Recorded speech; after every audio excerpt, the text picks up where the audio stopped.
so we can do a test like with the microphone to see if this helps. Speak into this, not into that. It's plugged in. So now I'm testing. Hopefully there's no feedback. If I'm sitting here, there's still no feedback.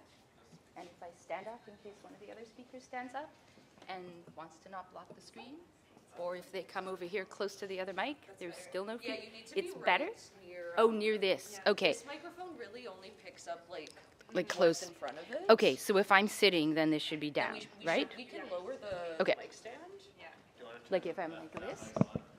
Oh, this mic is not on. This mic is on. This mic is not on. Flip the this. Okay, hold on. That. Okay. I think this is not on. Okay, I was gonna say I was on. I don't know tons about mics, but I totally thought it was on. I thought that okay. was the problem last time. Now it's on? I don't sound amplified. But now is that mic picking me up? This one's working. This one's okay. fine. But this one's for the video camera? Yeah. No, but I mean, I'm a naturally quiet talker, so like if at any time you're like... Enough? Like, should we move it closer? Like... Well, how about if I try and talk at, like, because now I was talking to you and I didn't want to be yelling at you, but if I talk at this volume, which is presumably the volume that I'd be projecting to, then that's good. Okay. So, and then now this testing.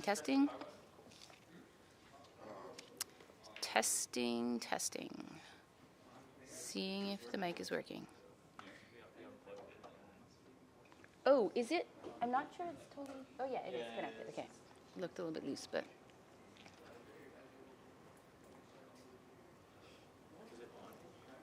I now hear a humming noise that I didn't before, so that's hopeful.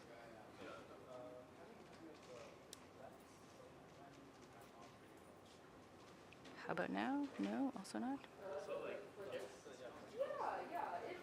How about now? Also not? Okay.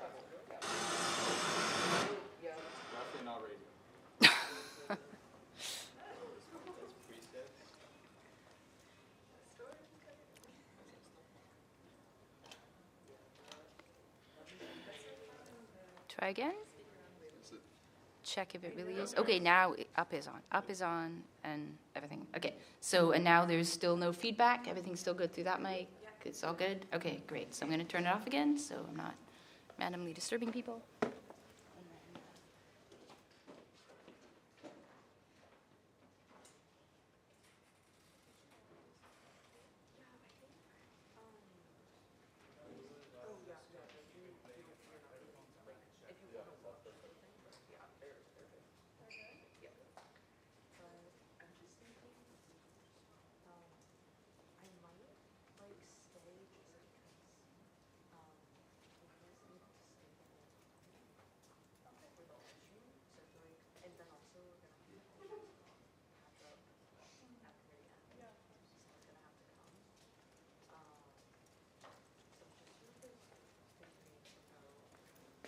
Cool. Well, then I'll get us started, I think. Thanks everyone for being here. Thanks for CUTV for setting up the live stream. Welcome to this Concordia Activism teach-in. Before we get the day started, which I'm really looking forward to, I'm just going to do a quick land acknowledgement that here at this colonial institution of Concordia, we're on unceded and stolen Gangehaga land and so-called Montreal Jojage, also gathering place for lots of other nations since time immemorial. And I think as we go through these workshops today all about activism at Concordia in the past and what it could look like in the future, we need to be thinking about how decolonial politics run through all this, how we can use student power to support and move from being allies to accomplices to on the ground grassroots movements of Indigenous sovereignty. And so yeah, I hope we keep that in mind all day, and that stays as a central thing all day throughout each and every workshop and each one of these themes. I also maybe just want to acknowledge that it's a little bit funny timing, but right now, maybe part of the reason why we aren't huge numbers here is that there's a really important rally happening, organized by Solidarity across borders. It started at 10 a.m. in front of Trudeau's office, denouncing the closure of Roxham Road. And that was organized a couple of days ago. Obviously there was no way of knowing, but I just wanted to acknowledge that and hold space for that, as I think, again, a lot of the themes today we're going to come back to borders and migrant justice and racial justice and the intersections of all those things, and has everything to do with the closure of Roxham Road.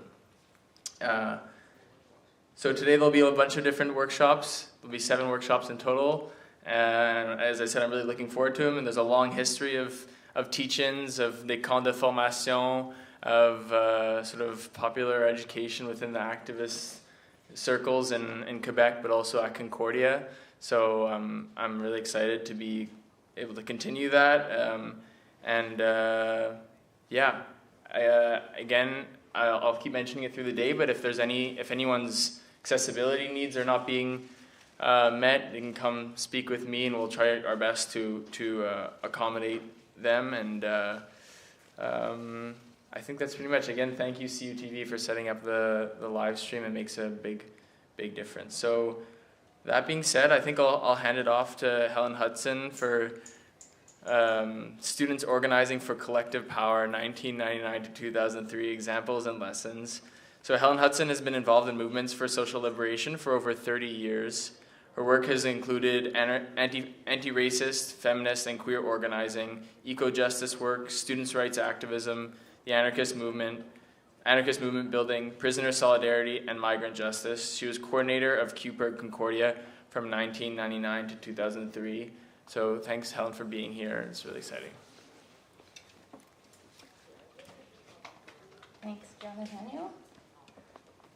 So hello and welcome to anyone who's joining us on the live stream as well. But I see that in person, we're a pretty small group. So I was wondering if people actually want me to not use this mic. Like, obviously I need the live stream mic, but if folks want to like come closer and we can have this be more of a informal discussion, so I don't feel like I'm yelling at you, but I'm also happy to use the mic if people prefer. Okay, so I'm putting this mic down.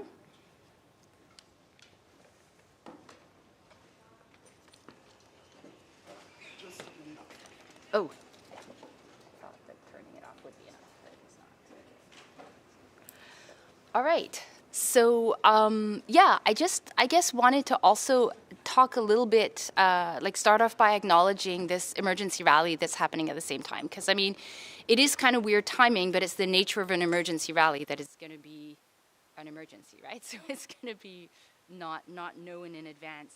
And I think it's important to sort of do two things as a movement at the same time, is be responsive and be able to react to emergency situations, but at the same time to hold space for movement building. So, people have made their choices of where to be, but I think that both are important, and, hopefully people that have chosen to be there, but would have otherwise wanted to be here will be able to access the information on live stream or talk to folks that are here now.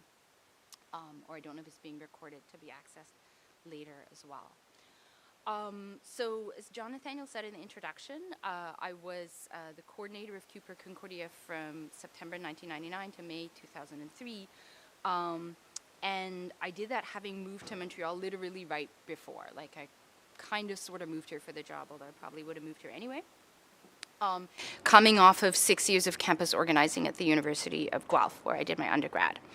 And just as another piece of context for some of the stories that I'm going to tell or talk about today, during my time of working as QPERG coordinator, I also volunteered at what was then the Women's Center, now the Center for Gender Advocacy. So what I want to do today is talk about some specific examples and anecdotes, but with a couple of sort of through lines.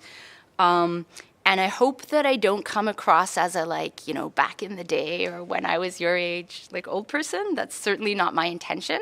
But one of the through lines is the importance of knowing our history. As any social movement, we build on the generations that came before us. And one of the challenges that student organizing faces in particular is that you're only a student for a really short time, right? And so that works to the disadvantage of institutional memory, and it works to the advantage of anyone trying to undo the changes that are being made. So that's one of the through lines. Another one is the importance of ownership or collective control over structures, infrastructure, and more generally of collective organizing. And then lastly, I hope there's a through line of like student organizing as a space of learning, but also as a space of being a resource to broader off-campus social movement organizing, and thinking about the ways that student organizing can contribute to larger or different social movements. And so without overstating it, I'd like us to understand the importance of student activism in broader movements for social change historically. So at the time period that I'm talking about, the overall campus and societal context, well, the overall campus context was that the CSU for the 1999 to 2000 school year was very, very left. One of our banners is dropped, but a banner drop is always a positive thing, though not in this sense. So it was very left, and I can't speak from direct experience to what had happened before, but I feel like there was this real overall mood on campus of empowerment and possibility.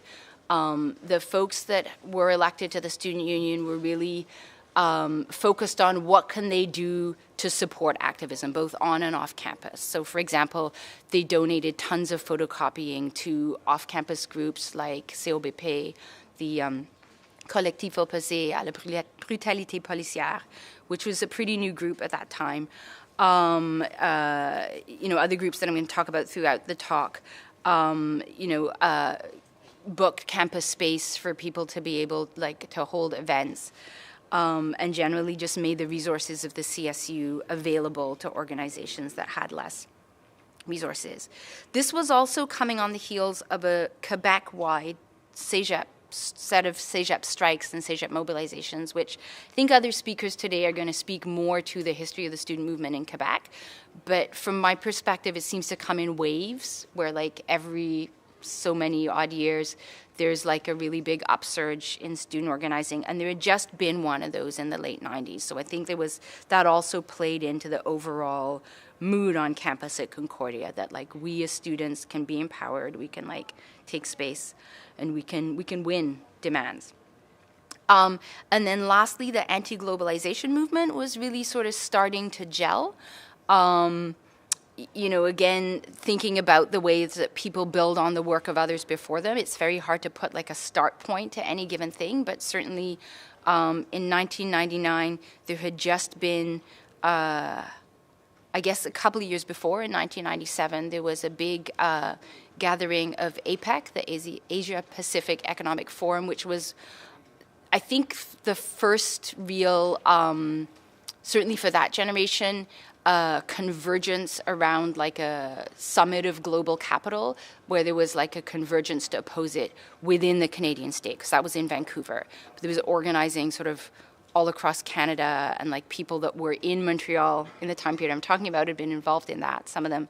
So I think that played into sort of the anti-globalization thread of what I'm going to talk about. So that was the overall mood.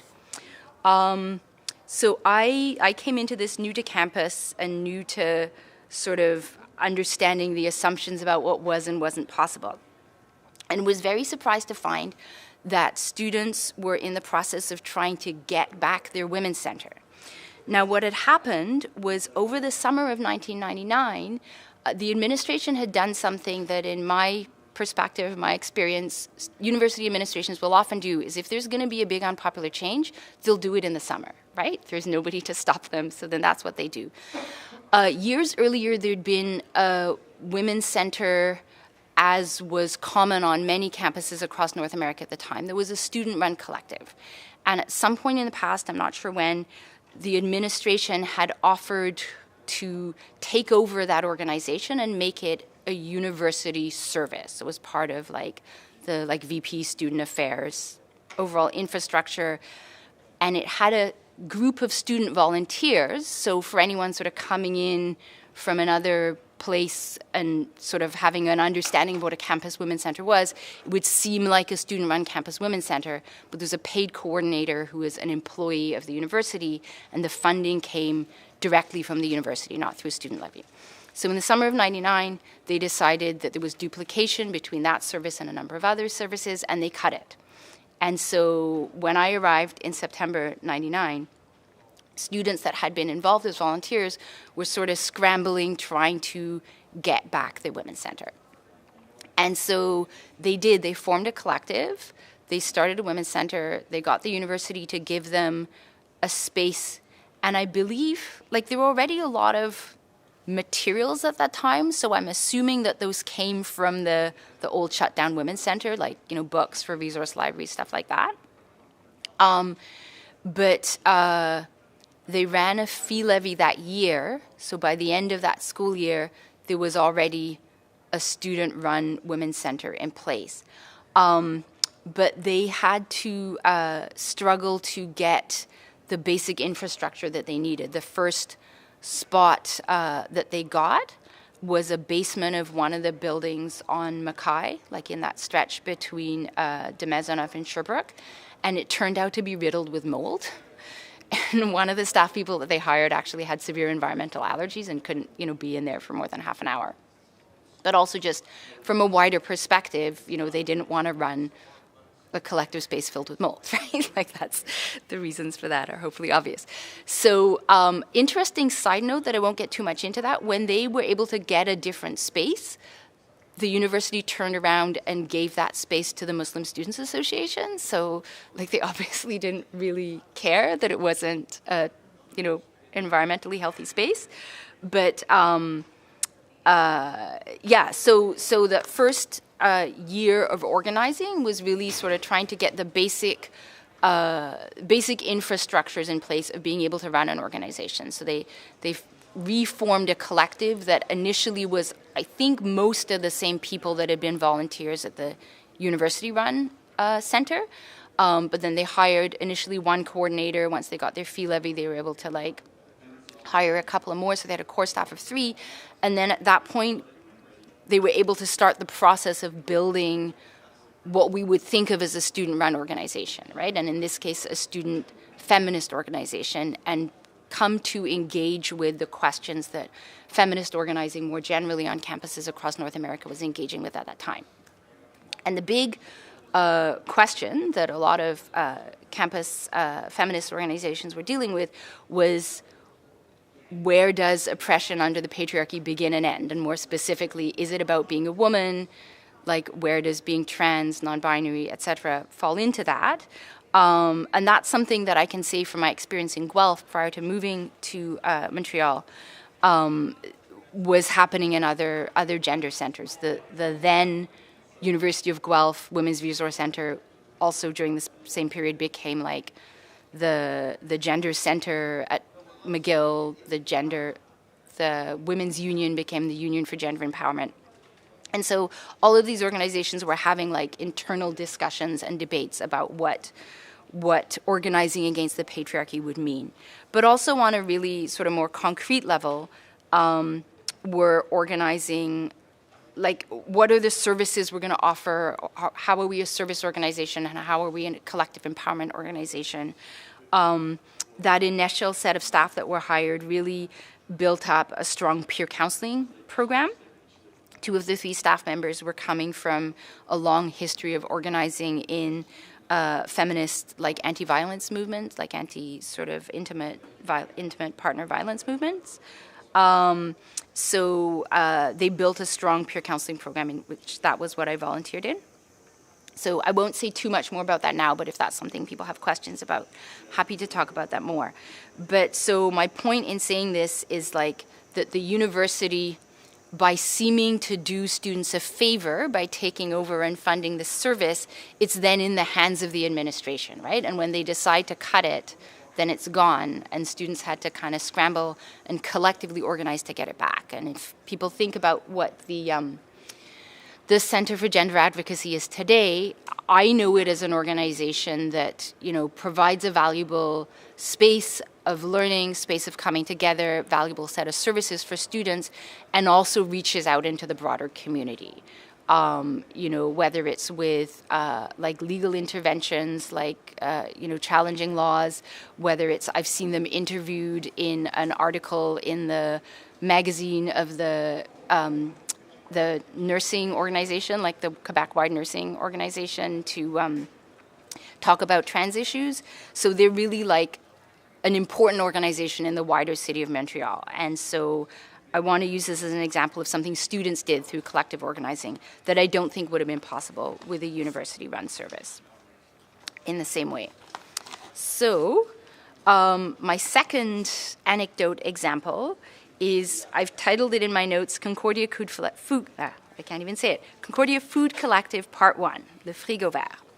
So again, I'll go back to what I understand from talking to people from before I got there.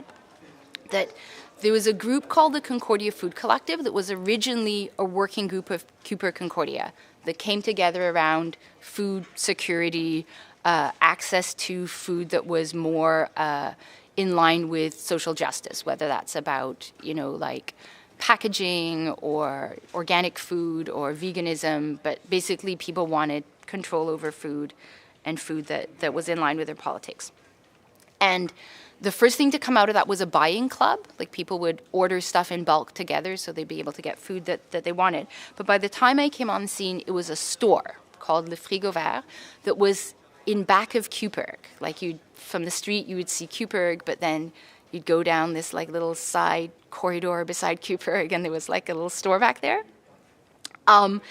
And, you know, it looked like a health food store, had bulk food, had a few packaged things, you could go get your snacks. And it was funded by fee levy, and the organization had a board of directors, so it was separate at that point from Cooperg. But it was run like a store. Like, the structure of the organization was that there was a fee levy, the membership was the students, then there was a board of directors elected once a year at an AGM by students that wanted to show up. And then that board hired a manager, and then the manager hired staff, and the staff staffed the store, just like in any other health food store across the city. So, and like in any other store, I don't know how many of you guys have worked in stores, but like, you know, you could have a good manager or a bad manager, and then it's like a good place to work or a bad place to work, right? And so it's run like a store, it's trying to make money. And when I arrived, there was a pretty good manager, and people were just like, yeah, it's a store, it's a place on campus where I can get a job, you know, sells good stuff, you know, source of vegan snacks on campus, you know, it was all good.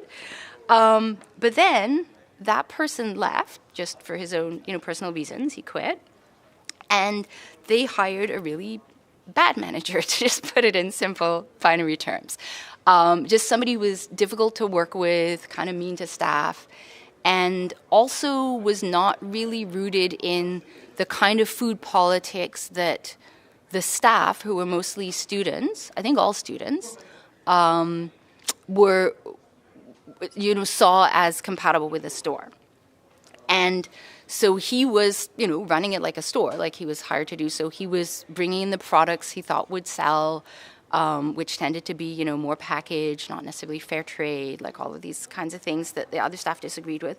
But he was also just like mean to them. Like, he was also, you know, this is, not putting it in very political terms, but he was also not like an easy boss to work for.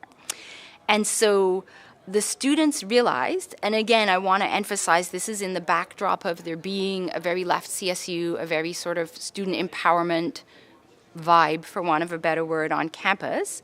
Students realized that, like, no, we own this organization, right? Like, we don't want this to happen. It doesn't need to. So the staff kind of led the organizing of this, but there was also a number of other students involved that were not staff, to change the structure of the organization at the AGM.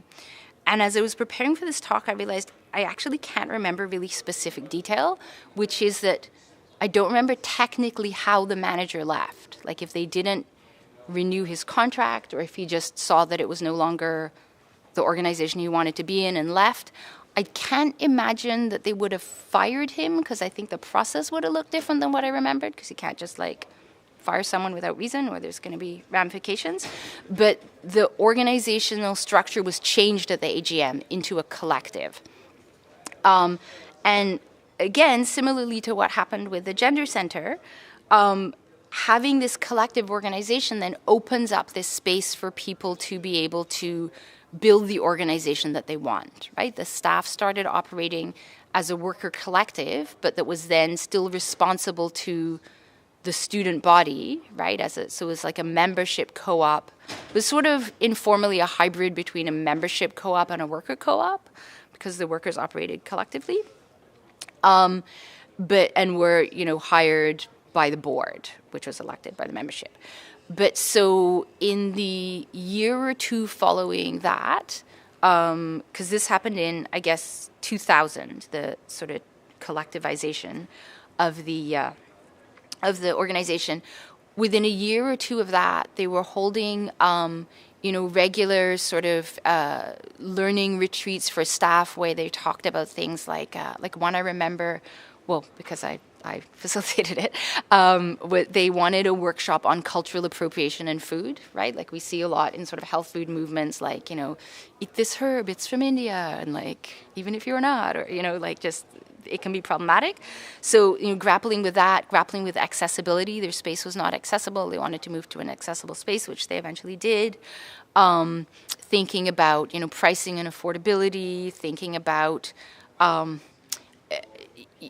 nature of being a store when you're an anti-capitalist. And it was during that period that they came up with this tagline that I think they still use today. They conceptualize themselves as an anti-capitalist food store. So all of that happened, I argue, because they were able to, it's not what I have in my notes, but the term that springs to mind, they were able to cease the means of production, right? Like they were able to come to have control of the organization, which then allows you to take it in the direction that you want. And so that leads me into part two, Concordia Food Collective Part 2, the People's Potato. So People's Potato came into being during this time period in the 99-2000 school year. Started by a collective of folks that had been organizing around food together before, including through, at least some of them had been involved in the Concordia Food Collective, which became the Frigo Vert at earlier points. There's one person in particular who's probably largely considered the founder, but I want to emphasize that, I don't want to invisibilize the other members of the founding collective.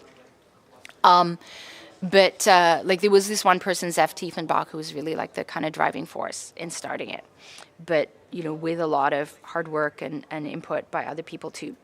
But so it originally started serving in the basement of Reggie's, and they would cook in a church that's on Sherbrooke, a couple of blocks down, and then carry these big food pots of steaming vegan foods to the basement of Reggie's, and people would gather in there and, just come together and share a meal. And it's always sort of struck me with sort of free food serving organizations like that, how important of a role food plays in community building, right? And there wasn't really anything like that at Concordia previously. There also wasn't all of this 7th floor of the hall building. There wasn't really student space per se. There were student groups, including the ones I just mentioned, and there were rooms that students could book to have events, but there wasn't a place where you could just sort of meet your friends and hang out that wasn't commercial, right? And so here's the space where suddenly pretty much the Concordia activist community would all have lunch together every day, right? So it was a space where people would just build community, but it was also a space where I think organizing informally happened, right? Certainly for myself as Cooper coordinator, there'd be days when I was I'm busy, I don't really have time for lunch, I'll just grab a snack at Frigo. Oh, but no, if I go to People's Potato, I'm actually gonna get all my work done there in 15 minutes, right? That's 20 emails I don't need to send because I'm gonna run into people and stuff like that. And I really feel I saw it change the way that people organized because they had this space to come together and they had this thing, food, that inherently builds this sense of togetherness and community. I don't want to kind of overstate that or like glorify it too much. Like there's certainly, you know, divisions or like ways that people were problematic within it. But like I think the sheer fact of having that space was really, really important for people. That year they ran a student referendum, you know, so that they were able to then hire a worker collective, like so it would become people's jobs to like cook food every day. When this whole 7th floor space happened, because the People's Potato was really sort of in a mobilizing phase, they were able to get the kitchen space that they have now, right? And instead of dragging pots across the street, they had this industrial kitchen, which has been so important to, there's that through line about providing resources to people off campus again. It's been so important over the years for anything to, you know, providing food for convergences, you know, like the sort of food security programs for people that don't have food security across the city. But also, and I don't know which of these things still happens, so I'm dating myself here, but like the MSA started cooking like iftar meals for Ramadan in the kitchen because there was this industrial kitchen available, whereas before they were also kind of dragging pots from like random stoves wherever they could in order to provide iftar meals. And through the years, plenty of people also like learned a skill and learned a trade, cooking or volunteering or working in the People's Potato Kitchen. One thing that I did want to say about structure, because I'm talking sort of about owning or controlling the structures and the importance of that. There's something that I was trying to look up and see if this is still the case today, but I don't know. Maybe somebody else here knows. But when the People's Potato ran their referendum, you know, in order to have that structure where like the students are the membership, but then, you know, you're a not-for-profit and you have a board and you hire the workers, they did try to do a shortcut to that ended up kind of shooting themselves in the foot, which is they said, okay, well, the Concordia Food Collective already exists. As the Frigo Vert, we're going to just kind of like tack on to that. So we're going to be another worker collective under the umbrella of the not-for-profit that is the Concordia Food Collective. And that's fine for the first couple of years where it's like the same group of people and you're all friends and you can do things informally. But at a certain point that started to become complicated, right? Like when you have different policies or different goals and you have like 2 separate budgets, or if there's a problem within one organization that doesn't affect the other, it just gets messy. So I don't know the end of that story. I don't know if anybody else here does, if they ever became separate, like legally separate entities. But just raising that as an example of how it is important to kind of think longer term than your own involvement in something like that, because it was certainly easier at the time. You want to be in that? Separate now, though. Yeah. I know, for example, like one of the worker members at Frigo is on the board of the People's Potato. Like, there's still a lot of connection, I think. But from what I know, like, I didn't know that they used to be connected like that. So.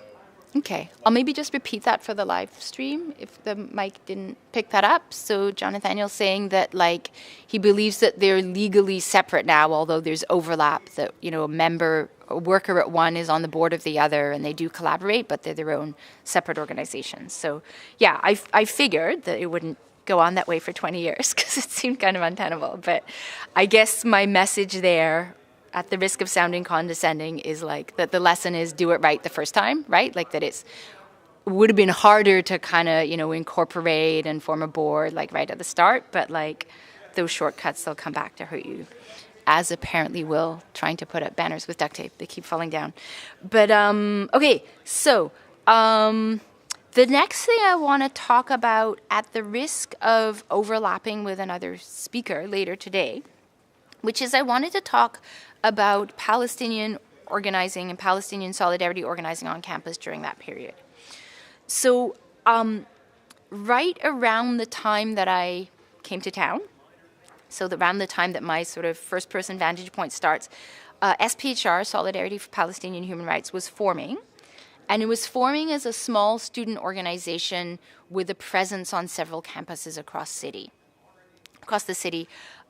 Certainly at UQAM it had a presence. I can't remember how initially it was at McGill. The first time I actually met the SPHR folks was actually at an event organized by the SCPA, where I was there speaking for Cooperg, and then they came. It was actually not that different from this. It was a teach-in about organizing, and these people who viewed themselves as new organizers trying to start this organization, SPHR, came to see what they could learn. But it quickly became apparent that they had lots to teach us. Like SPHR really took off quickly, and one of the things that helped it take off quickly was that the second Intifada started happening in Palestine in late 2000. Late 2000. Yeah, sorry, my timing is off. Late 2000. What I witnessed then as a non-Palestinian, non-Arab organizer on campus, and a lot of these other movements that I've been talking so far are largely at that point white. And, again, not to invisibilize the role of people, including myself, who were not white, but just as a space, they were very white dominated. And even specifically around the issues of, food politics, feminist organizing, queer and trans organizing. This was a period where people, I think, were really starting to grapple with racism and colonialism more so than they'd done maybe in previous generations of similar campus organizing. But we were not there yet by like a really, really long shot. Not that we totally are there yet today. But so around the Intifada, like SPHR really became like, the hub or the lightning rod of organizing. A lot of Arab and Muslim students, including but not limited to students with roots in Palestine, were drawn together. And, there started being like tons of events, speakers, cultural events on campus. And I think like the CSU, again, really left CSU, was really looking to see where they could be in solidarity with that. So there was like a lot of collaboration between the two. But what there also was a lot of just organizing across the city that saw Concordia as a potential hub. So remember during this period, a lot of demos would start at Concordia and then sort of like circle the block and go down St. Catherine Street to like wherever, sometimes Guy Favreau's, sometimes like the Israeli consulate at that time was on René Lévesque. I think it's moved now. So, really, this would be an example of how student organizing really kind of fed into wider organizing in a particular community off campus, i.e. the Palestinian community and the broader Arab community in Montreal. So, and SPHR quickly grew because of that. Like within, months, it was like this huge organization across possibly every campus, but certainly like McGill and UQAM had like active SPHR chapters. I can't remember how quickly there started to be other SPHR chapters in different locations in Canada. That may have been a little later. Then, and this is the part of my talk where it sort of starts to get less like, rah, rah, rah, everything's great. Then September 11th, 2001 hit. And that affected, I think, all organizing in different ways, but for obvious reasons, really affected like any Arab and Muslim-led organizing, and specifically Palestinian solidarity organizing, because of the huge Islamophobic backlash that happened. I can't overstate how much it just changed, like literally overnight, right? Like we woke up on the morning of September 11th. I personally woke up to, I was living with one other person at the time, but we had a Palestinian friend who often crashed at our place, and he got a call from another Palestinian organizer saying what was happened, and that person was like absolutely terrified, right? Like the backlash is going to be huge, and it was. I mean, also just as the day went by, people didn't know what was going on, just from a more logistical point of view. I think all across North America, they were like these sort of mainstream society was in like emergency response mode. But also, interesting to me, older organizers were in like brace for backlash mode. An organizer who's maybe 10, 15 years older than me, came into Coupberg and offered to hide all our hard drives. He was like, I can take them to my house. Because he had lived through the sort of anti-Vietnam War backlash in the States and like, you know, felt sure they were coming for us, which they didn't, like, you know, the RCMP didn't come for the Coupberg hard drives that day, nor at any point after. But, you know, and it seems laughable now, but like this person only a generation older than me was serious that like that could happen. And in retrospect, if I could, you know, parachute back in time, but without the advantage of knowing what was happening in the future, I don't know that I would think he was 100% wrong, right? Like it could have gone slightly the wrong way. But what did happen was, you know, a lot of anti-war organizing against the war in Afghanistan and against the war in Iraq. But I think a dampening of that mood that I was talking about before where anything seemed possible, right? Like during that period, the anti-globalization movement was still ascendant, right? Like there was Seattle in the fall of 1999 when the World Trade Organization gathered there, and this huge mobilization against that. Certainly folks here in Montreal were very like inspired by that when the FTAA had the Summit of the Americas in Quebec City in 2001. But certainly by September 2001, there was already starting to be anti-globalization movement backlash before September 11th happened, but that really sort of put a damper. I see that I'm talking longer than I planned, which is something that I unfortunately often do. But I guess I maybe will cut my next example to just sort of say that, you know, I think some other speakers today are probably going to speak to some of the examples that I'm cutting. Like there was Benjamin Netanyahu spoke on campus in 2002, and there was like a big mobilization around that. There started to be more backlash, but I think that I really saw some of the organizing that I've talked about today lay the groundworks to be able to weather that backlash, right? To kind of have a sense of togetherness as a student movement, have the working relationships, but also have the space and the infrastructure to be ready to kind of deal with backlash. I maybe will leave it at that, open it up to discussion, and yeah, thanks.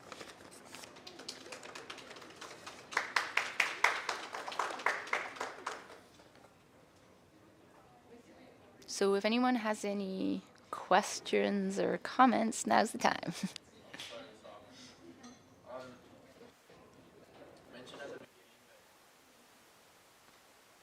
Student organizing often comes in waves, and there's sort of more intense periods. And I think it's pretty fair to say that for a while now we've been in a lower period, and certainly not helped by the pandemic.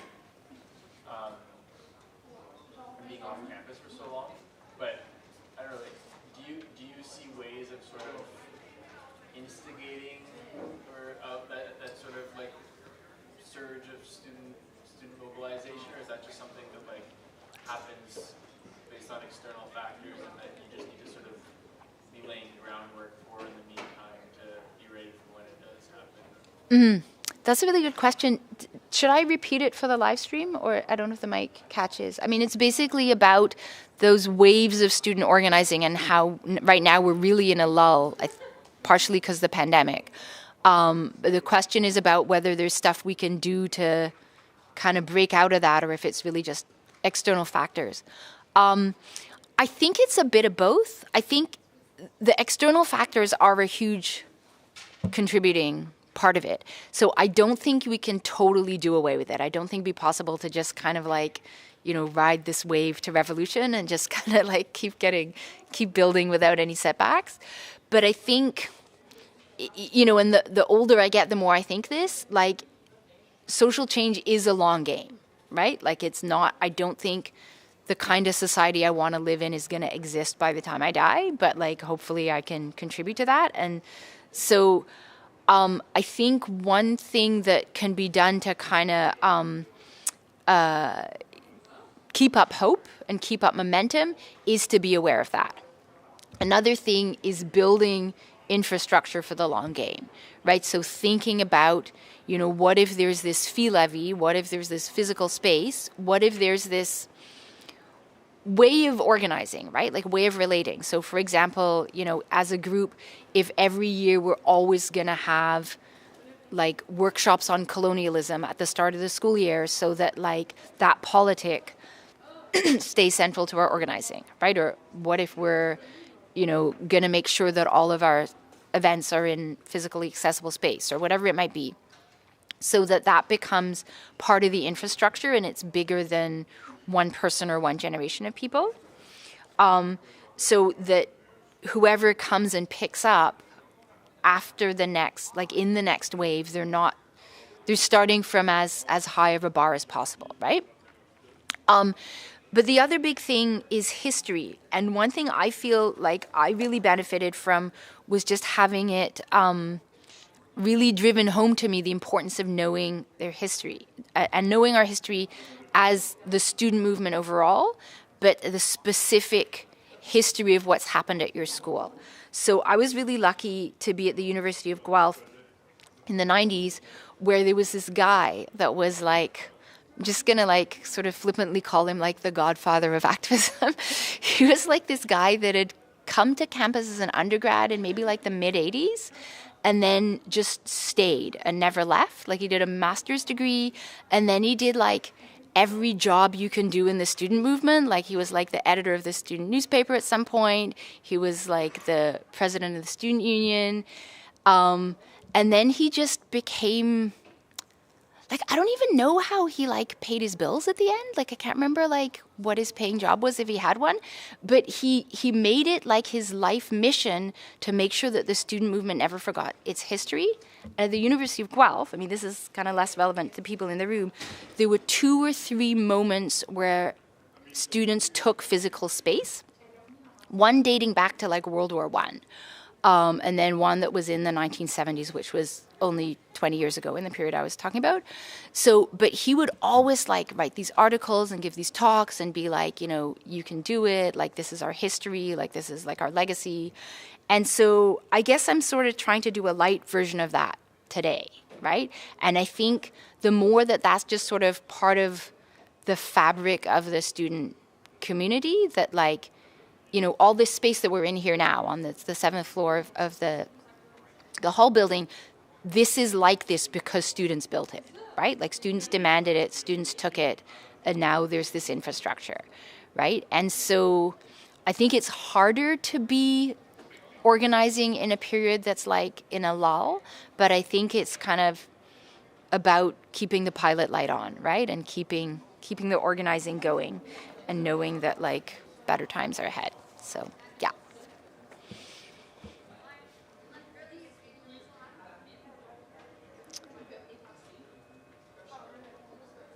In terms of questions, if there's anything people want me to either talk about more or something you wished I'd talked about that haven't, even if it seems quite different from what I talked about, don't hesitate with that as well.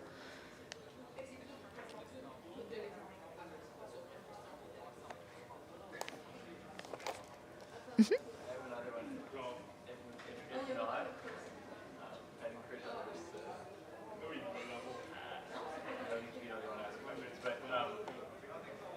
Speaking of the long game, how, whatever, 20 years later, is the stuff that you did in university translating? Like, I know you're a parent now with a busy schedule, and it's amazing that you were made time for this, and thank you. But how is sort of that stuff you did at university inform what you do now? What's carried over? What hasn't? It'd be interesting to hear as younger people sort of. Mm-hmm. Mm-hmm. So again, for the live stream, to repeat the question, John Nathaniel's asking how the experiences I talked about today have carried over into my life now.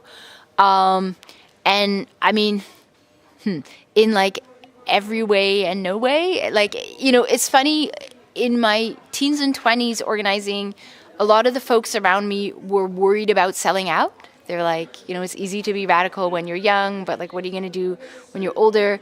And it is not just student organizing, but I think a lot of organizing is sort of based in this youth culture, which I think is tricky. I mean, one of the things that's been important to me throughout the years has been the notion of intergenerational organizing, in no small part because of this thing that I keep harping on about knowing your history. But one of the projects that I got involved with when I was Cooper coordinator was we were doing political prisoner support work. Like, there was a working group called the Anti-Colonial Working Group that did solidarity with sort of Indigenous anti-colonial struggles in and around this area, but also saw the political prisoners that came from groups like the Black Panthers as anti-colonial struggle, and did had solidarity relationships with folks that were in prisons in upstate New York. And together we founded the Certain Days Freedom for Political Prisoners calendar, which still continues today, which I was involved with up until a couple of years ago.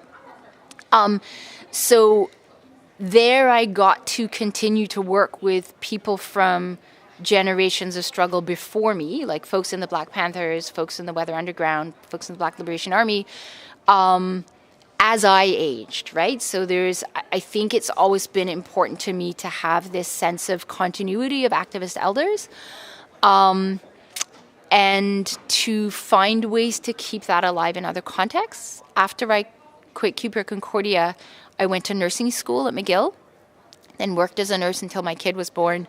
It's maybe more biographical background than you need, but like, my kid has a number of disabilities, so I ended up not going back to work, and mostly spend a lot of my time sort of focused on that kind of caregiving work. But your politics stay with you, right? Like, your values, certainly people's politics and values change over time, but I think, like, the more of a base you lay down, that's going to stay with you. So, I still go to demos and actions when I can. I still try and, make my own personal life choices around food, transportation, etc., based on the kinds of values that I worked with. And I think one thing that I learned from activist elders during that upsurge of Palestinian organizing, there was the International Solidarity Movement, the ISM, which was folks from all over going to Israel, Palestine to stand with Palestinians there and, put their bodies on the line there. And there's a group from Montreal that called itself Women of a Certain Age, which was like these older women that went with ISM. Like, they were, I think, certainly all over 60, I think some of them over 70. And they went, and I remember one person in that group saying that, how did she put it? I think she was like, as a woman, you have several lives. Like, you have your life when you're young, and then you have your kids. And I mean, I'll just put the gender essentialism aside for a second, to just sort of take her point. Like, she had done tons of organizing when she was young, and then sort of focused more on the care work of having kids, and that sort of took up most or all of her energy, and then came back. And most, if not all, of the folks in the Women of a Certain Age affinity group were doing that, right? And I think for myself, I try and see where I can be part of movement and then plug back in, and always kind of keep one foot in, even if I can't do more, but know where I can plug back in at a given time. So, for example, when you call me for this talk, right? If I can do it, I will. So, yeah.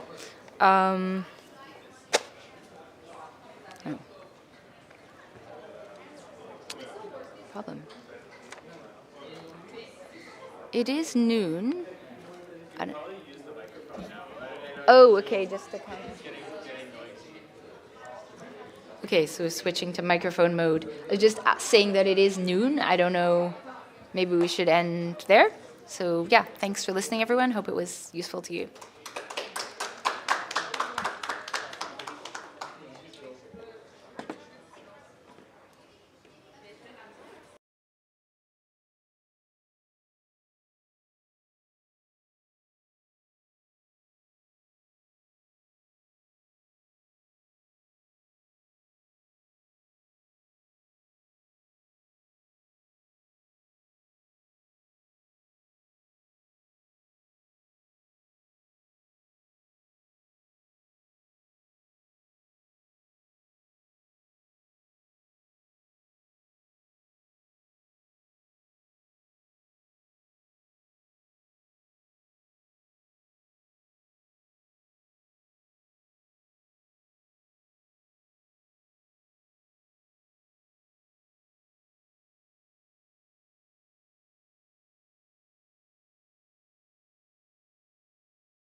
Hey everybody.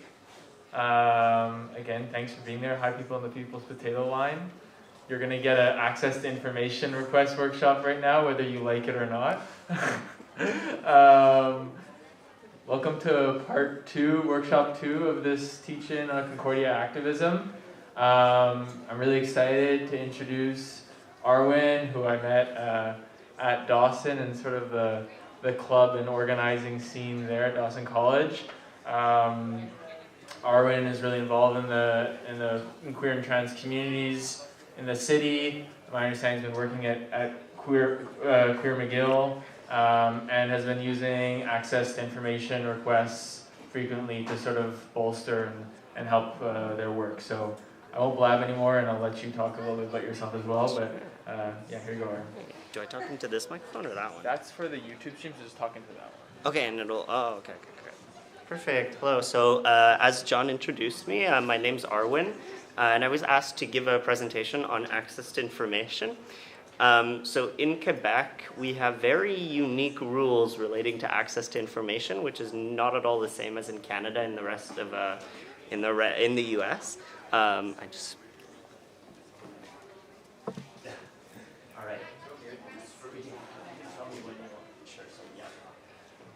Okay, so first of all, the organizations that are covered under Quebec's access to information rules are only public bodies. So any corporations or whatnot can't be, you can't request documents from them. But within the public bodies category, we have government departments, so like the Minister for Health, the Minister for Public Safety. You have municipalities and school bodies that receive public funds, so different colleges, different universities, and some private educational institutions, only if they receive government grants. You have health and social services, so different CIUSs, different hospitals. You have professional orders, so like the Professional Order of Doctors, Nurses, whatnot. Most of the presentation is up to date, but by September of 2023 and September of 2024, new modernizations are being made to Quebec law. These mostly concern the field of data privacy, so they don't really concern access to information, but guidance could change in the near future.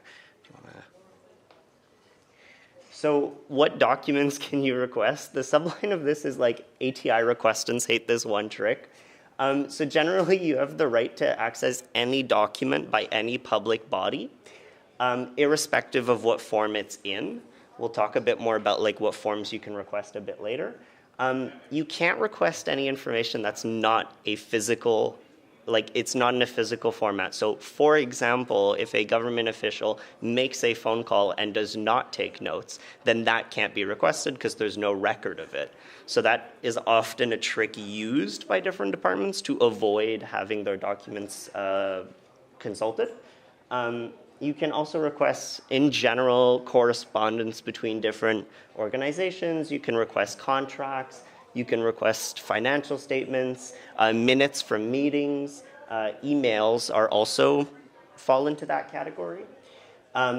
And physical documents include like what you could get back from a request is like written paper documents. You could get audio files.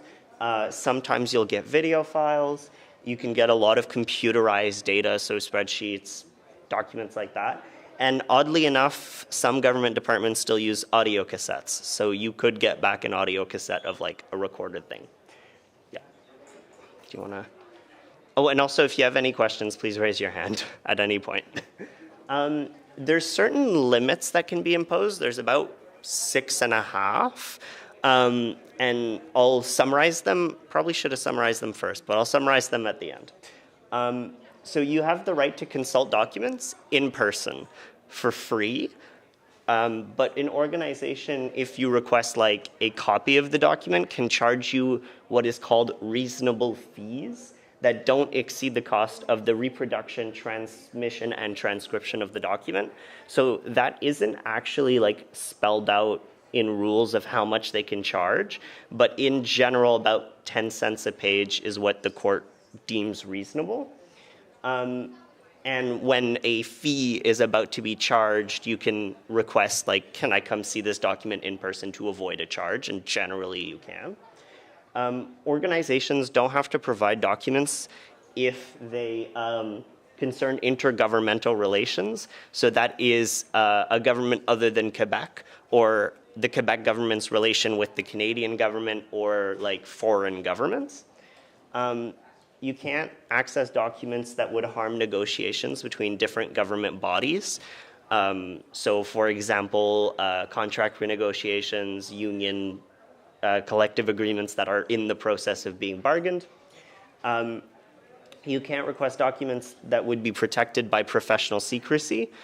So like patient records, or like industrial secrets is the term used. So like the Coca-Cola recipe, if it was owned by the government, you could not request it. You can't request document that would harm ongoing contract negotiations, or would harm an advantage the government has related to different negotiations, and would, or any document that would endanger competitiveness.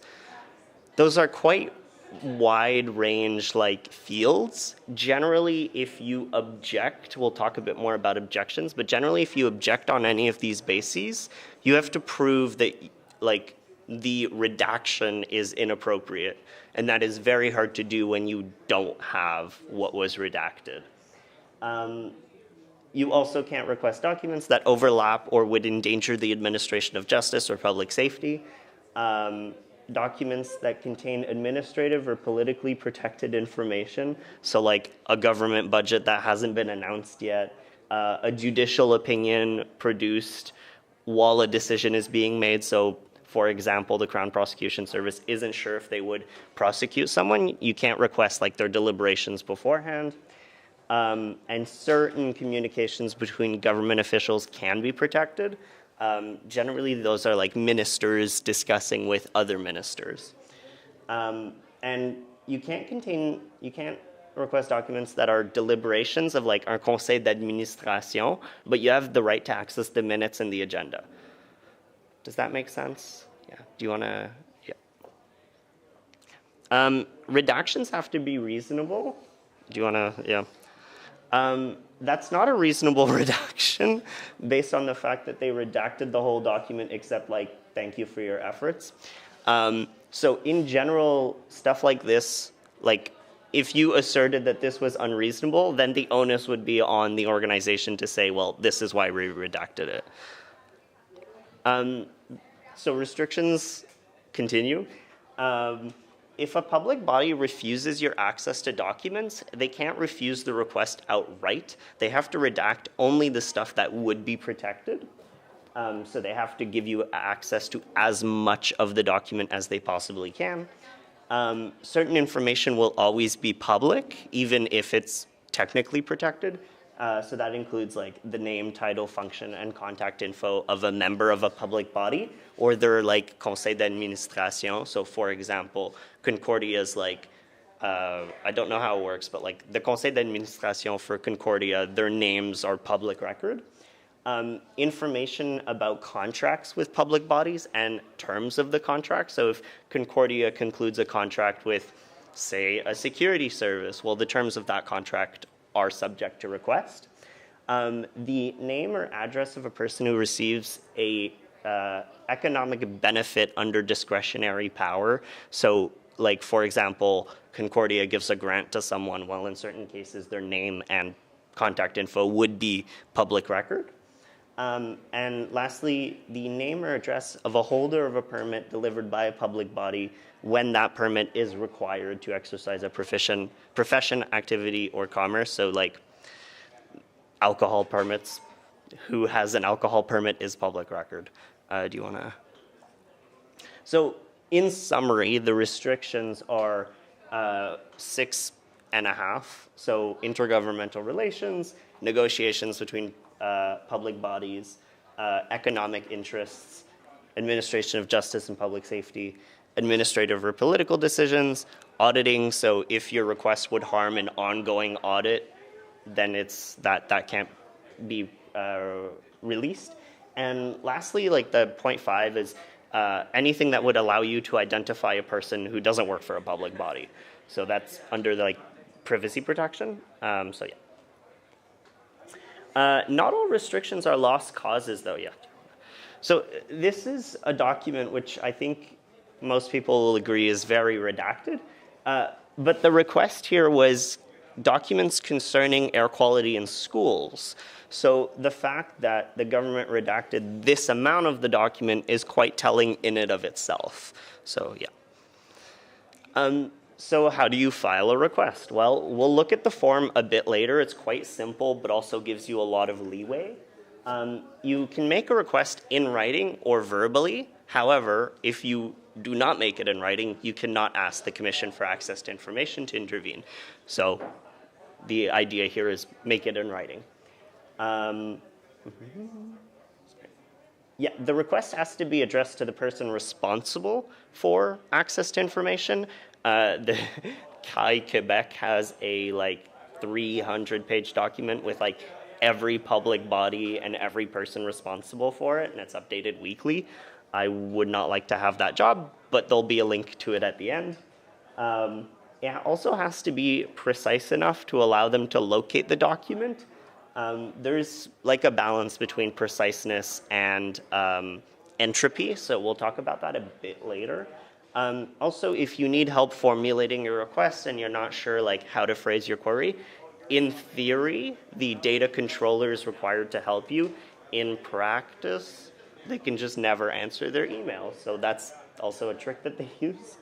And for in-person requests, they may require photo ID or proof of citizenship or permanent residency. So in Canada, you can only file a request if you're a journalist organization, a citizen, or have permanent residency.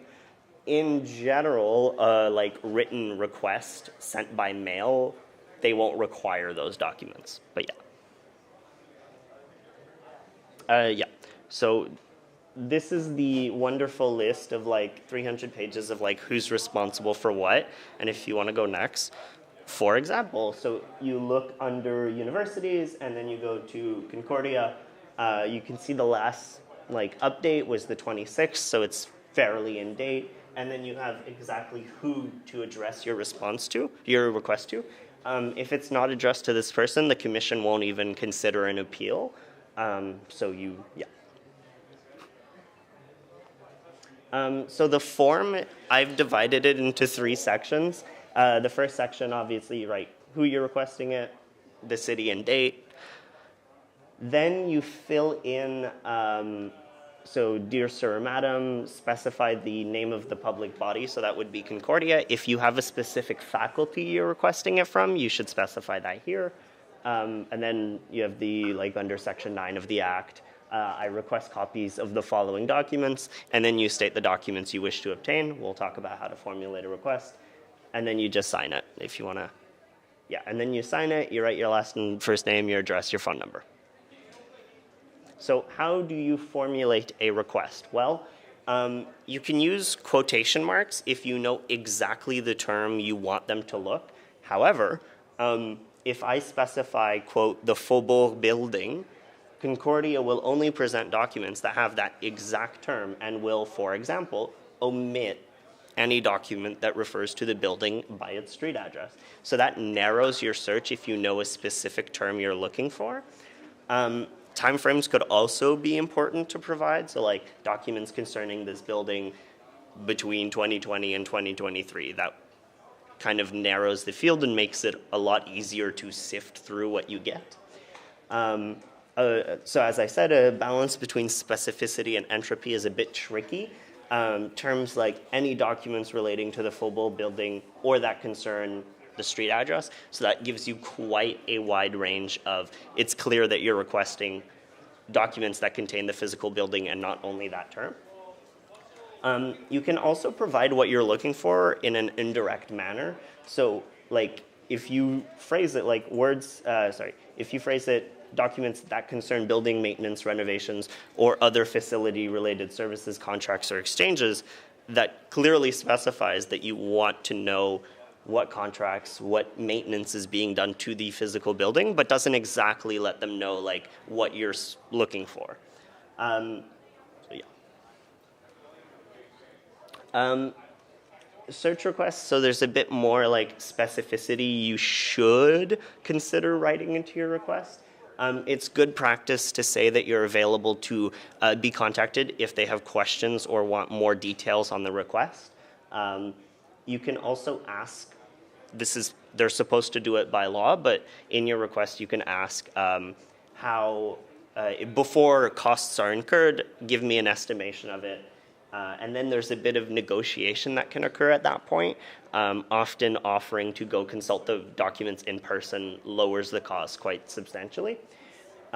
You'll also need, so if they if they estimate that fees will be charged, they have to give you a written notice. You can also ask, like, what math have you used to calculate these fees, and push back on that if it seems unreasonable to you. Your request should also specify how you want the documents to be delivered. So for example, you can request the documents be sent by email, but then you might be charged for transcribing them into an email service. You can ask the documents to be mailed to you, but then you might be charged for printing. Yeah, and anything that you do specify in this request, if you appeal to the commission, will become public record. So do keep that in mind. Yes?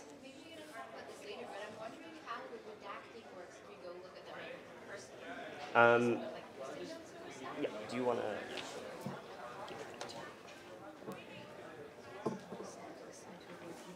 I'm wondering how the redacting works if you go look at documents in person. Like, are they only going to show you certain pages, or would they be more inclined to withhold a whole document that has part of it that would be redacted out if you consulted it not in person?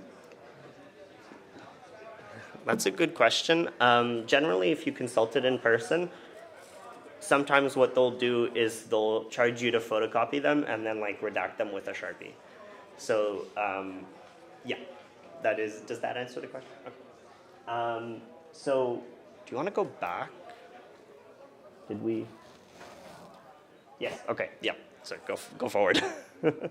So delays.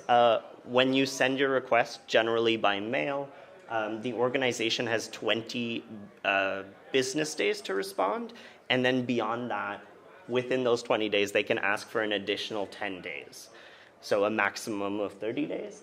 If you don't receive a response between 30 days, the law considers that they've refused at that point. So there's a lot of information, yes? What happens if they refuse? Just nothing? We'll talk about that because then you can exercise some recourses, and that's, I think, after this slide. So when you do get your documents, there's a lot that can be gleaned. So for example, here I requested documents from Revenue Quebec concerning a non-binary gender designation. Does anyone want me to translate it? It essentially says we can allow non-binary designations so long as the person concerned in the file is dead. There's a lot of information you can glean from this. So for example, yeah. So for example, you can see that Nancy Tremblay is charged with system evolution at Revenue Quebec. You can see that all of these people were important enough to be named, so maybe requesting their emails concerning this would be interesting. This email was also sent about a year ago, and they still haven't progressed beyond the person has to be dead for us to do this. And lastly, Revenue Quebec staff still print their emails because at the bottom of the email they say, don't print it. So recourses. If your request was completely or partially refused, or you disagree with what's been redacted, or you disagree with the fees that were charged, or you never got a response, it says you must, but you can complain to the Commission for Access to Information. You'll have 30 days from the response or refusal to open a file with them. You can send your complaint by email. You can also send it by mail, but just send it by email. What you'll need to include is the form on their website with your signature and the date. You'll need to include any letters you sent them and anything you got back, but you do not include the documents they sent you as part of the request. So, yeah. So there's a few considerations to make when you're considering a recourse. do be aware that you're opening a court case when you do this. That means that the statements you make up to this point can be entered into evidence and will become public record. The written decision from the judge, any testimony, any documents that were entered into evidence by you or the organization are public record. Oftentimes, your address also becomes public record, but it's a bit hard to find someone's like address from a administrative tribunal. Oftentimes, all of the time actually, the tribunal will recommend mediation. About 70% of the cases get resolved in mediation. Both you and the organization have to agree to this. Anything that's said in mediation cannot be used in court, and oftentimes if an agreement is made, you are bound by confidentiality to not disclose what was said in mediation. The commission can also take a long while, and they operate mostly in French, so all their forms are mostly in French, and the court case is exclusively in French. But you do have the right to like some English services. All right, and I will flesh this out more and probably deliver it to John afterwards, but I'll send QR codes of like where to look if you have additional questions about access to information. But generally, the Commission for Access to Information website and Éducalois have pretty good guidance on this. So yeah, thank you. And that's it, yeah.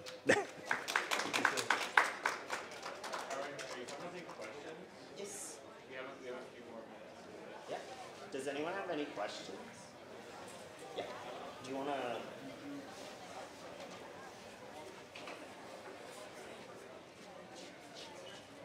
So with the part where you can't get stuff that's like going to interfere with justice and whatever, so can you not get any documents from like any kind of police or anything?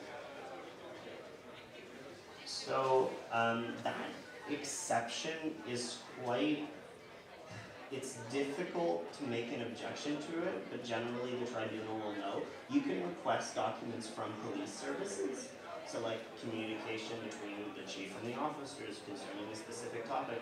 In general, like the number of what officers are deployed in what neighborhoods, you can make an argument that that should be kept protected. Like some contracts between the SPVM and organizations could be protected because it could, like they can mount an argument that, oh, it could interfere with our ability to operate. So in general, the police get a lot of leeway, a bit too much in my opinion, when it comes to that. But yeah, like your recourse at that point is to ask the tribunal to intervene. And then you have to make, so when you open a case at the tribunal, you have to prove based on like a balance of probabilities that request was refused, and then it's on the organization to prove that it was appropriate. But the onus is on you to prove it was inappropriate to be done. What about old documents? So older documents would generally be like public at that point because like, could you give me like a time frame?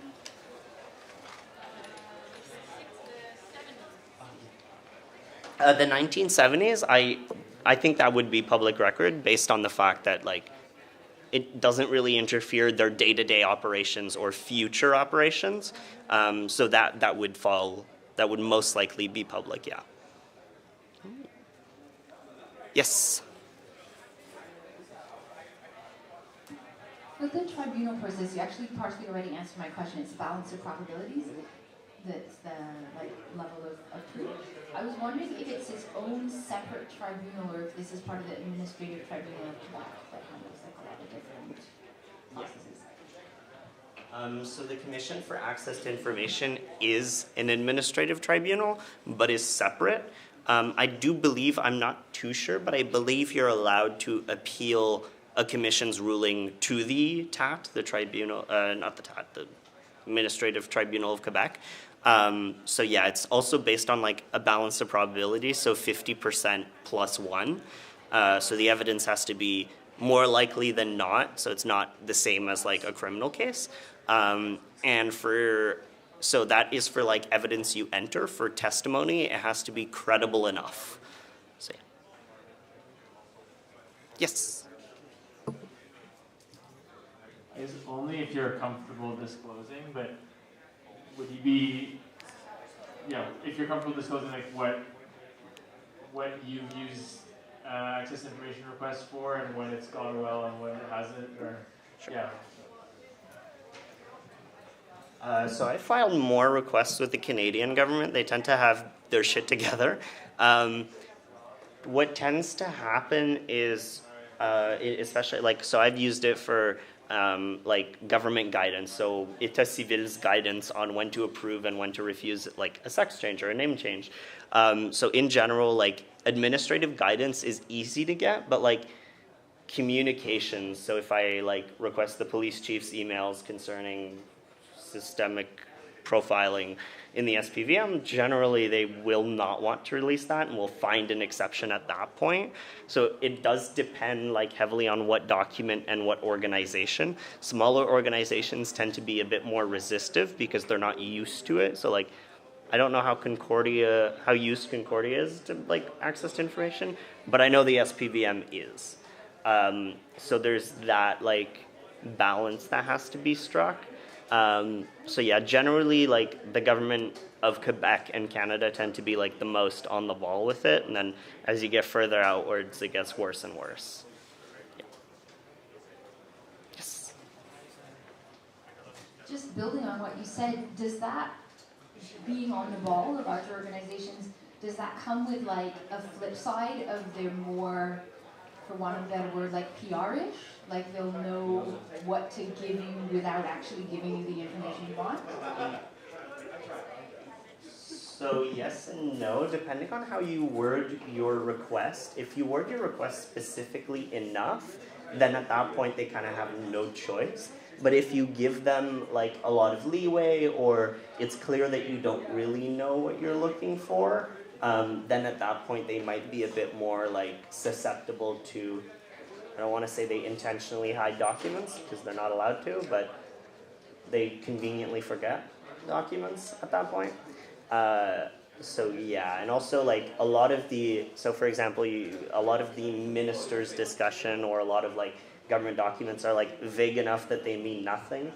But also like the people getting them know what they're supposed to mean, or like, as I said, like when they make a phone call but take no notes, like you can get a record that a phone call was made, and you know, we all know that that was intentional to like avoid that being requested, but yeah. Okay, perfect, well thank you. And I think my email was in the beginning of the slide, so if you have any questions, please email me or ask John to email me. Thanks so much, Arwyn. And if there's stuff on that PowerPoint that we can share, I'm sure we can share it through the SCP-ASA Instagram. Maybe we can make a sort of a post that'll recap of all the resources from the day and make sure that they're available online. But thanks again, Arwyn. I guess we have like 10-15 minutes until Stefan's going to come and give a... Oh, my computer's blocking. Yeah, Stefan's going to come and give a workshop on art and activism, and I think we're actually going to be doing some wheat pasting outside potentially, so there'll be a sort of interactive element as well. But Stefan was also around during the sort of early 2000s and knows Helen and a lot around Palestinian solidarity, migrant justice. So it should be great. I'm really looking forward to it, and I hope people can stick around. There's also food and drinks from the hive over there that I hope people help themselves to if you haven't already. So we'll take a break until Stefan gets here, I think.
Thanks, Taller.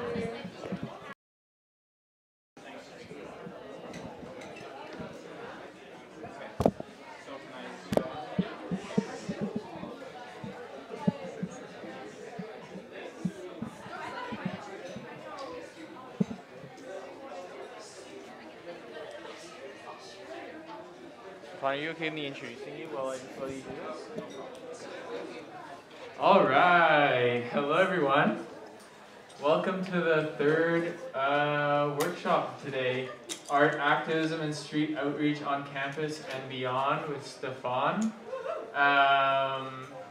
Really looking forward to this one, spending another hour with y'all. I'm just gonna introduce Stefan quickly, and I'm really grateful for taking some time out of his busy schedule to do this with us. So Stefan Christoff is a media maker, community activist, and artist living in Montreal.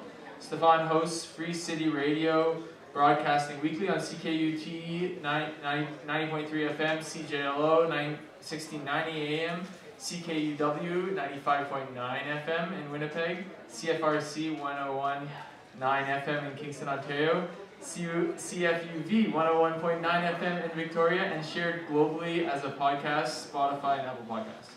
Stefan works with musicians for Palestine and makes music with many people globally, including Rev Saner, Sam Shalabi, Adriana Camacho, Lori Goldstone, and Anarchist Mountains. Stefan is on the board of the Immigrant Workers Center in Côte-des-Neiges and works with Cinema Politica Network, helping to coordinate the weekly screening series at Concordia.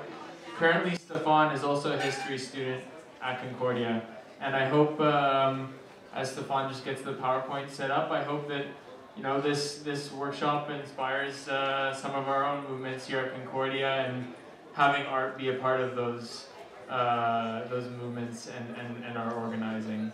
So yeah, thanks for being here. Sorry? I'm good, but I just want to see this not in this format. Sure. We'll just sort that out. We'll get started very shortly.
Okay, so, hi everybody. Okay, so we only have an hour, so I'm going to share with you some information and reflections about 3 campaigns that explore the intersections of art and activism and sort of the ways that art can play an important role in communicating the demands of grassroots campaigning, community organizations, and social movements. The first images that you'll be seeing here are from a campaign that we organized throughout the first wave of the pandemic, where there was a reality within a lot of warehouses in Montreal, where many non-status people were doing essential work, many refugee claimants, international students, and we noticed that there was a crisis of health, and there was also a crisis of labor injustice. So there's this sort of twofold point of systemic injustice that was being expressed in warehouses in the greater Montreal area.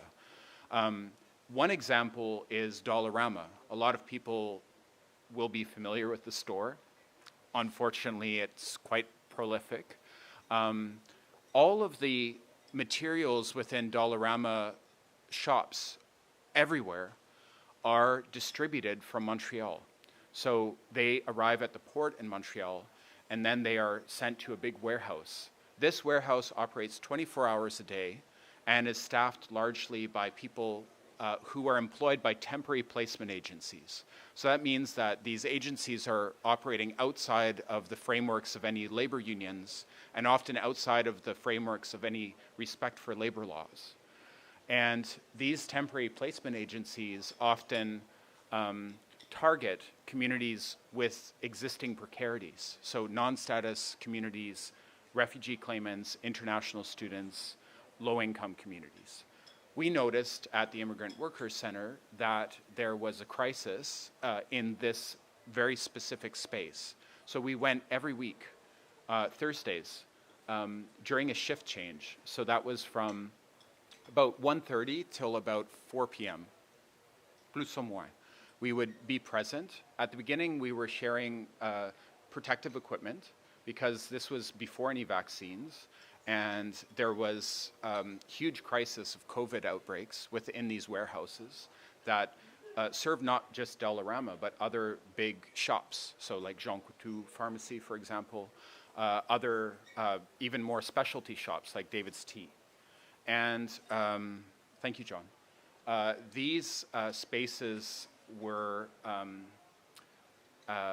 important as a site of intervention, both through the importance of solidarity, but also to really illustrate a lot of the big issues that were becoming more mainstream that people were talking about. You know, systemic injustice, precarity in the workplace, systemic racism, and we thought it was important to be present. So we went every week.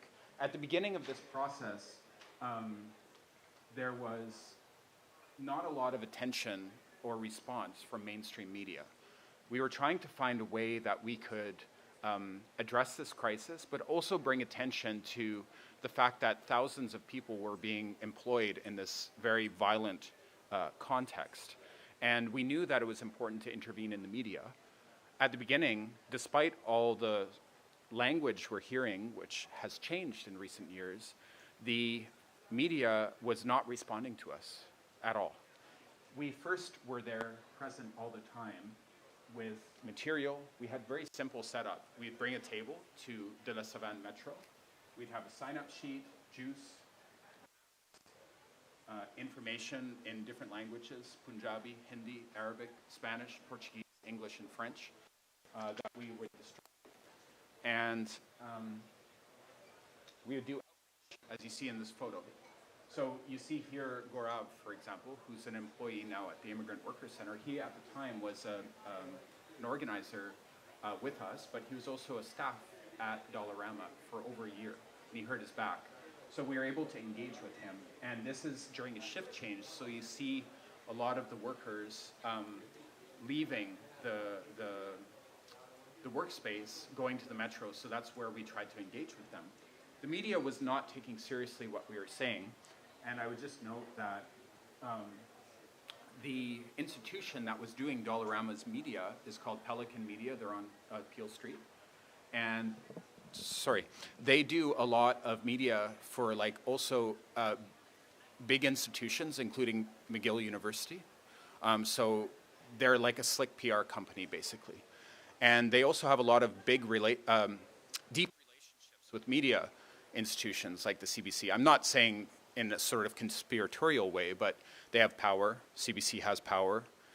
People talk to each other, right? So when we were trying to get CBC to pay attention, for example, to what we were seeing, which is mass COVID outbreaks, people being paid really below respectable, there was very little response. So what we did is, well, this was my contribution, is I worked with over 130 artists to respond to this crisis.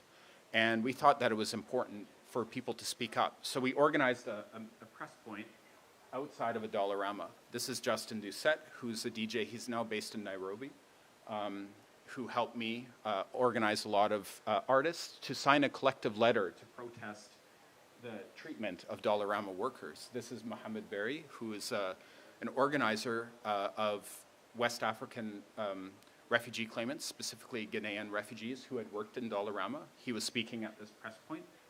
This is Jesse Stein, who is a rock musician who helped gather a lot of signatories. And this was the first time we were able to get quite serious media coverage for the campaign. We also invited artists like Chris Robertson to make prints. So this is a silkscreen print that we then pasted up all around the city, close to Dollarama locations.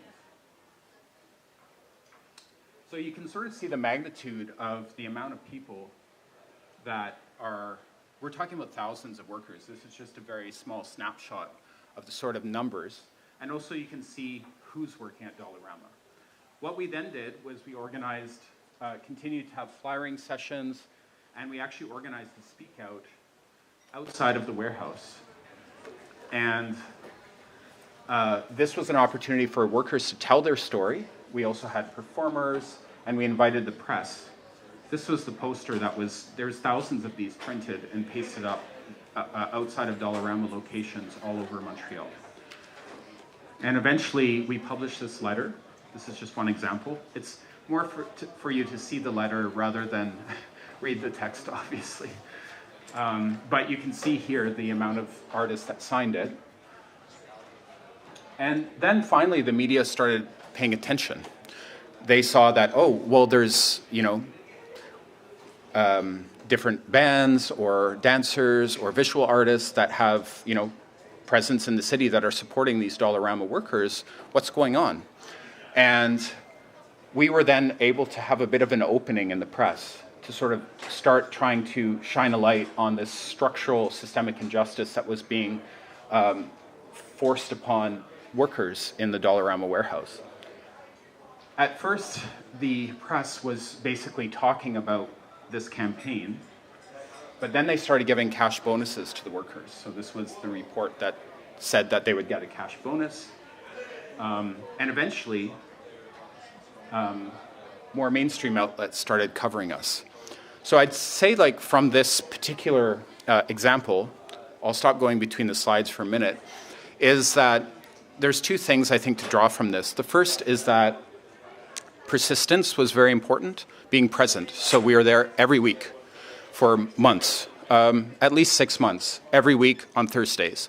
So workers at Dollarama came to expect our presence and know that we would be there, and also that they could talk, also gather collectively as workers from Dollarama.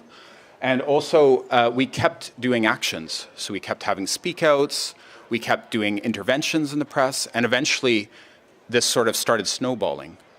And in the end, Dollarama doubled the wages of the workers, and this affected thousands and thousands of workers. That's a huge impact for a lot of low-income people. And I think what's important here is that the collective action was important, but the role of artists was essential. Like, I do a lot of press work, and it was very hard to get the media to, and they know me. So if I'm calling the newsroom, you know, I say hi, and they were not taking so seriously how deeply this injustice, how important it was that they cover this, right? Like, because it wasn't just Dollarama, it was all these warehouses. So the persistence, the role of artists stepping up and being part of this and agreeing to speak out, that was very important in terms of the press. And also long-term, right? Being there for months and also continuing to do actions and also not having huge expectations. Sometimes we would go and fly, or it would just be 2 of us, right? And that's okay. Sometimes there'd be 15 of us, right? And that's great. But consistency. So in the end, we even had like theater pieces outside the Dollarama. So this is 2 members of the Immigrant Workers Center, Gaurav and Neetu.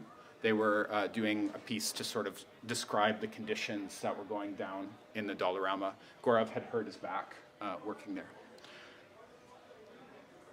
This is the last rally that we had when we announced to the press that Dollarama had boosted the salaries 2-fold. So the pandemic was, there was a lot of layers to what was happening. And I think it brought an opportunity to really talk about these issues of systemic injustice. You're seeing images of a press point that was organized a bit later in the pandemic when Mamadou Konaté, who is a janitor at multiple CHSLDs, so the old age care homes of Quebec, whatever, it's a stupid title, but that's what they're called. He was working as a janitor. He's from Côte d'Ivoire, and he was facing deportation. So he was exactly the person that the media had been lionizing in all this discourse. And this showed very clearly how non-status people were being affected. So we did an intervention with artists and activists and others outside of Justin Trudeau's office, and we invited all the press. A week later, his deportation order was canceled. And this was part of a series of efforts that we're doing to address the reality of non-status workers. This was an article I wrote for Al Jazeera. This is Franz, who's an organizer in the Haitian community, and Gaurav, and this is outside of Justin Trudeau's office. I'm trying to go very quickly because we don't have a lot of time. So I'd say that I wanted to highlight these 2 campaigns because what I can say quite clearly, and there's a lot of other points that we could continue to reflect on, but 2 things I could say super clearly is that the role of artists was essential. Having artist support was a key that opened access to media to take seriously what we were saying.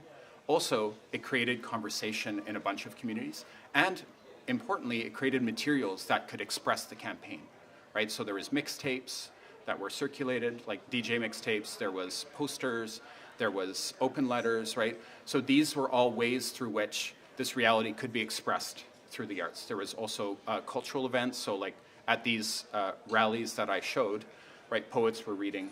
This was very important. And I think in this, it's important for me to highlight that all the art that was shared, and there was a lot of it, which was great, wasn't only art with slogans, right? There was more conceptual artists, there was more instrumental musicians, right? But it's more about engaging the community around the arts. And because like a lot of the arts is often about speaking to a lot of the emotions that we have to deal with living in this colonial capitalist monster machine that we have to address every day, right? So the arts is a way also for us to explore surviving that, trying to figure out ways to engage with that, overcome that, challenge that, right? And so I think one of the things that's interesting and important in the arts is also the spiritual space. And you know, long-term activism takes a lot of perseverance, right?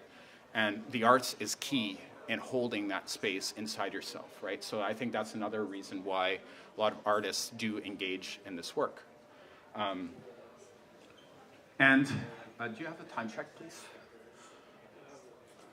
Thank you, sorry. Thanks, great.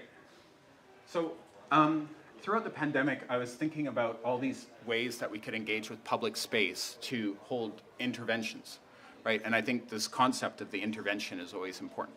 I like where you're doing this workshop, for example, right? Like space is a way to disrupt things. Street art is very good at that, right? Like to sort of like get outside the box, as it were. So this is at the back terrace of Casa del Popolo, music venue in the city that has some relationship with activist initiatives. So I noticed, I used to work there for years. I worked there as a bartender. Sometimes that was great, sometimes it was not. But I knew that it was closed, and the back terrace is great. And we wanted to have outdoor press conferences. So when the attacks on Palestine started happening during the pandemic, we had a media intervention here where we invited a lot of activists to speak. We opened this press event in Arabic with Omar, who's from the West Bank, and his village is actually directly affected by the wall that the Israeli government's building on Palestinian land, right? So this was a very local event that was engaging with communities. Omar works as a janitor, just for example, right? That we know through a work context of the Immigrant Worker Center, but also have a connection with another situation internationally that is also important, right? So in doing support work for, in the context of migrant justice, I think it's also always important to listen and to be present and to hear what people are sharing about the context that they're coming from. People don't migrate out of the blue, obviously, right? There's choices, there's forced displacement, and obviously in the context of Palestine, that's a real deal. So we had this press event where we talked about Canada's complicity with the Israeli government. So we had a discussion about the Canada-Israel Free Trade Agreement. So this also goes into economics and corporate economics that companies like Dollarama benefit from. And this whole system of neoliberal economics that really is about withering down any influence from public institutions and boosting up the corporate influence in how the regulatory frameworks of labor law, environmental law, a whole variety of frameworks of how companies operate and how the structures of our society are, quote unquote, governed by power. Free trade agreements are so important to that. And I think it's important for us to also think about how we can intervene in this very seemingly boring discourse and reality of like trade agreements, which are, not exciting to talk about, but do structure and govern a lot of the economics of the society we live in. So this was a way to talk about trade agreements, but through a clear example of a trade agreement that is benefiting the apartheid state of Israel. And also, in relation to that, this is a series of prints that we designed with artists around the world that were shared globally. So this is a print that was designed by a collective in Lebanon. This is a print that was designed by an artist in New York City. This is a print that was designed by an artist in Palestine. And this is actually designed by an engineer here in Montreal. So it's a fractal of what the explosion of the wall in Palestine would look like. Okay, they are up globally through justseeds.org. This is another initiative that I work on. I'd encourage you to check out the hashtag. I won't get into the details now. All this to say that I think finding intersections of the organizing work we do and the arts is essential. And I think it opens space for people to find a way to express their involvement in the campaigns that we're part of, but also a way for there to be an opening for others to engage, right? And I think also arts do carry a lot of influence in the way we understand society, the way we understand our emotional well-being, the context of our lives. And arts also play a key role in intervention, sonically, visually, right? And so what I wanted to do today is to find a way that we could make a slogan that's based a bit about what some issues here at Concordia. I don't know what. But one thing that I like to do, so I'll just cover this, is I cut out letters. So I'll just ask you, like, well, first of all, just 5 minutes. Did anybody, I know I went over a lot of things and it's a very tight time frame, but does anybody have any questions about what I shared? Anything? What you were wondering about what I have already shared? Yes? Oh, yeah, okay, yeah. For questions. Oh, sorry, yeah. Okay. Yeah, during your time at Concordia, I know you were involved in student movements here as well. How were the arts used during your time here? Thanks. Well, I actually used to work at the CSU before I was a student, actually. I was a community employee. I'm now a student. So I know all about the student, how much of a party time it is. So I think that, wow. I have so many finals right now, party time.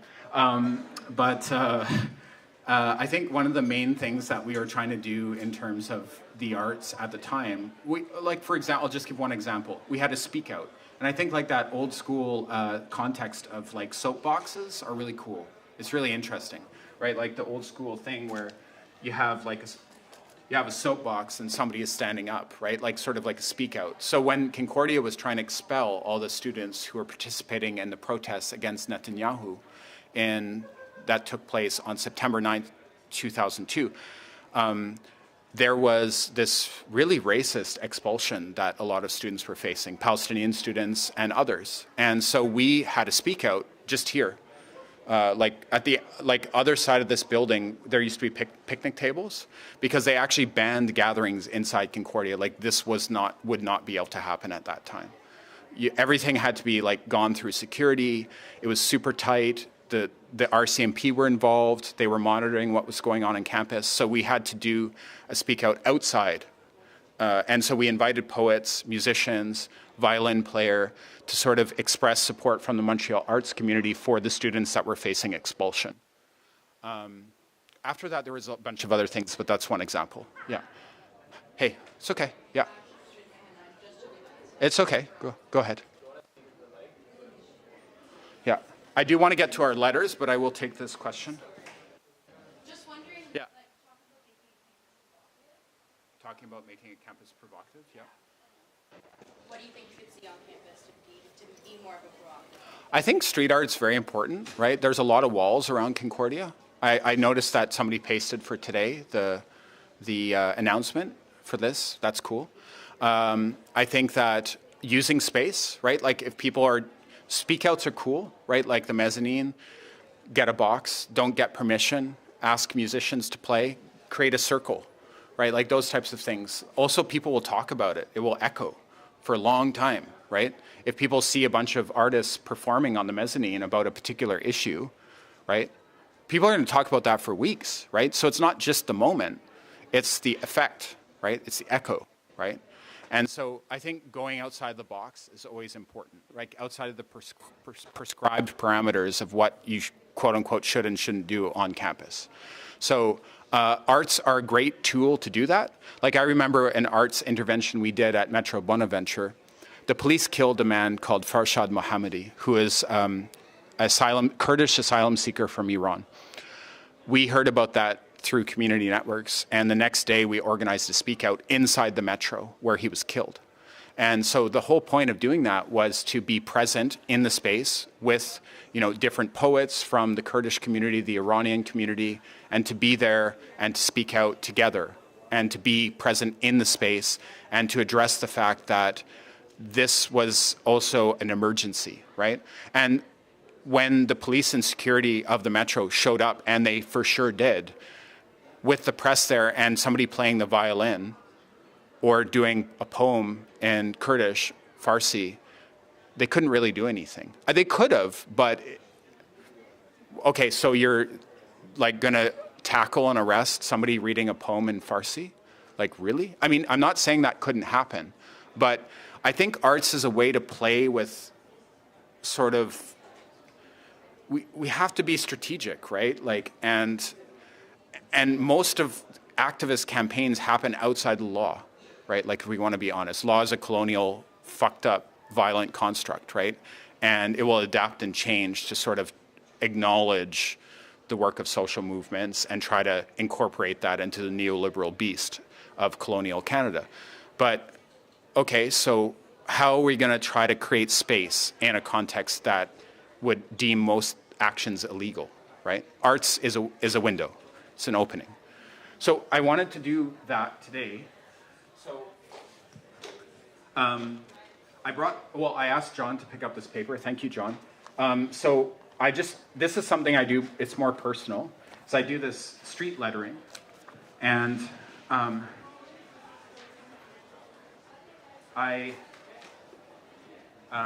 yes. Okay, so what's an issue on campus that's important to all of you? I brought some scissors if anybody wants to help me.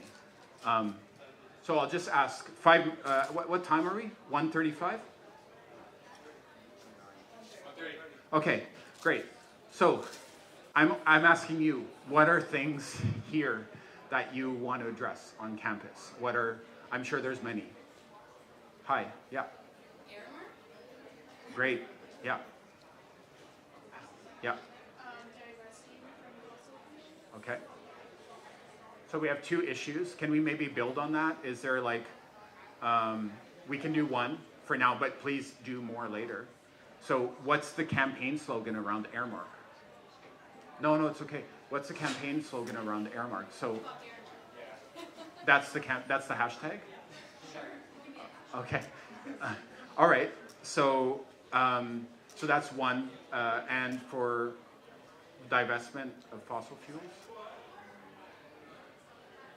So I think like fuck Airmark's good, but also, well, ow, I hit my knee biking. Do a lot of students know what Airmark is? It's an honest question. Yeah, I think a lot of students have read, and the fact that Airmark is because they eat their food. I'm not sure about students that are Yeah. I don't think as many as we think know about it because I'm in a criminology class. Yeah. We were watching a documentary about prisons and Airmark came up and I mentioned Yeah. to the class Yeah. like, hey, They do prison. this is our food supplier and no one knew. And this is a sociology class with like 50 people. Okay. So we're building on Airmark. So fuck Airmark. I think we need to build on that a bit. That could be part of it. But so what? Sorry. Yeah. So we can start cutting. Does somebody want to help me? Yeah. Okay. So we don't need the microphone for this part. Is it okay? Yeah. Okay. Okay. So, yeah. Come here. There's scissors. Yeah. So I usually do these letters, right? Oh, going in without a stencil. Yeah, so we're just going to do it like this today. So please take paper and start cutting. So I'll do the F. Somebody can do the U. I'll do the U.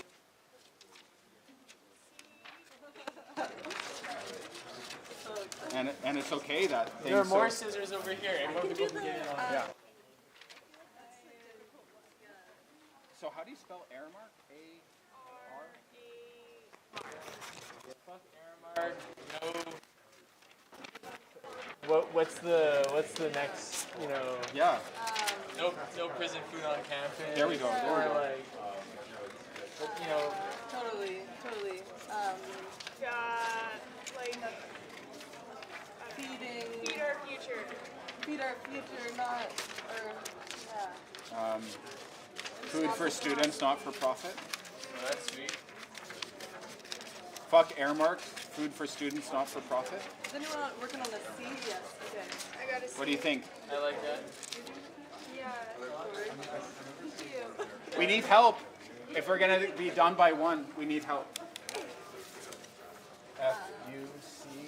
Scissor me. I got the Q. There you go. Give I'm me working some- on an M. There's some other I do colors. an A, but I don't know. I think I picked a hard one. Okay, anyways. I'm going to do another F. Is there a color coordination? No. No, okay. I don't see a blackboard. Orania. Yeah. Here you go. This one even has a dinosaur on it. Maybe we should just put that up independently. Yes. Do nothing, just keep the construction paper here. Here you go. Is there just letters above it? So here's one. Orania. Okay. So we have fuck, air, mar. Do we have an A? I'm working on, but it's very bad. So I have guess the we need R, 3 A's. and then it was food for students, not for profit. Okay. Another A. So I have enough. You need to get some glue in there. that's gonna be harder to paste because it's thick. Okay, we're rushing. We're gonna do this. OMG. Okay. Okay. For students. I was doing O. I'm doing the F. Give me I'm gonna do an S. Someone else might want to try it. I'm trying, but I don't know if it's looking very. I need a second R. It's still. So, is anybody did O's? No? Yes, doing. Okay, I'll do the So D. this will be food for profit. I do the placement. So that'll be Food for students, not for profit. I got an S. Yeah, I'll work on a P. there. We need another A. Anyone on an A? Great, I'm on great, an A. great. Okay, that was on an A. We need a third A. Ooh, Era mark. I don't know. That's great. I don't know if the diamond should be there. A-R-C-K. CK.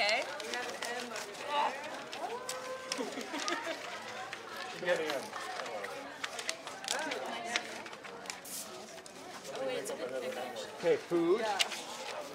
You're doing the O's, Orania? Yes. Great. Is this paper going to work already, you think? Yes. Here, let's get some purple in here. What else do we need? Yeah. Students? Do we have an S? I just did an S. Okay, I'll do T. Oh, but we also need profits. So That's students. we need another S. Students. I'm gonna make it Not. Okay, I'll do not. Wow. Okay. Not. Okay. What's the P for profit? What should I do with, do a U. I get student. Nico. Can you do some photos from the back? Yeah, thank you. T.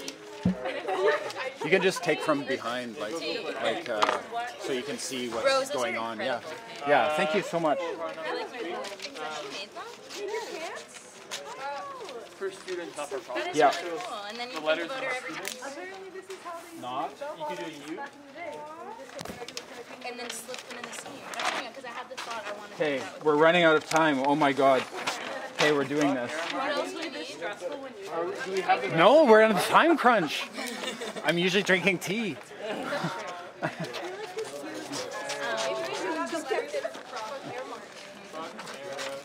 We need another A here. Okay, I Is someone doing an A? This is going to be the most fancy letters of all time. Okay. Okay. The other T. Oh wow, great. I have the O. What else do Someone you can need? start brainstorming where outside this could go. Yeah, respect.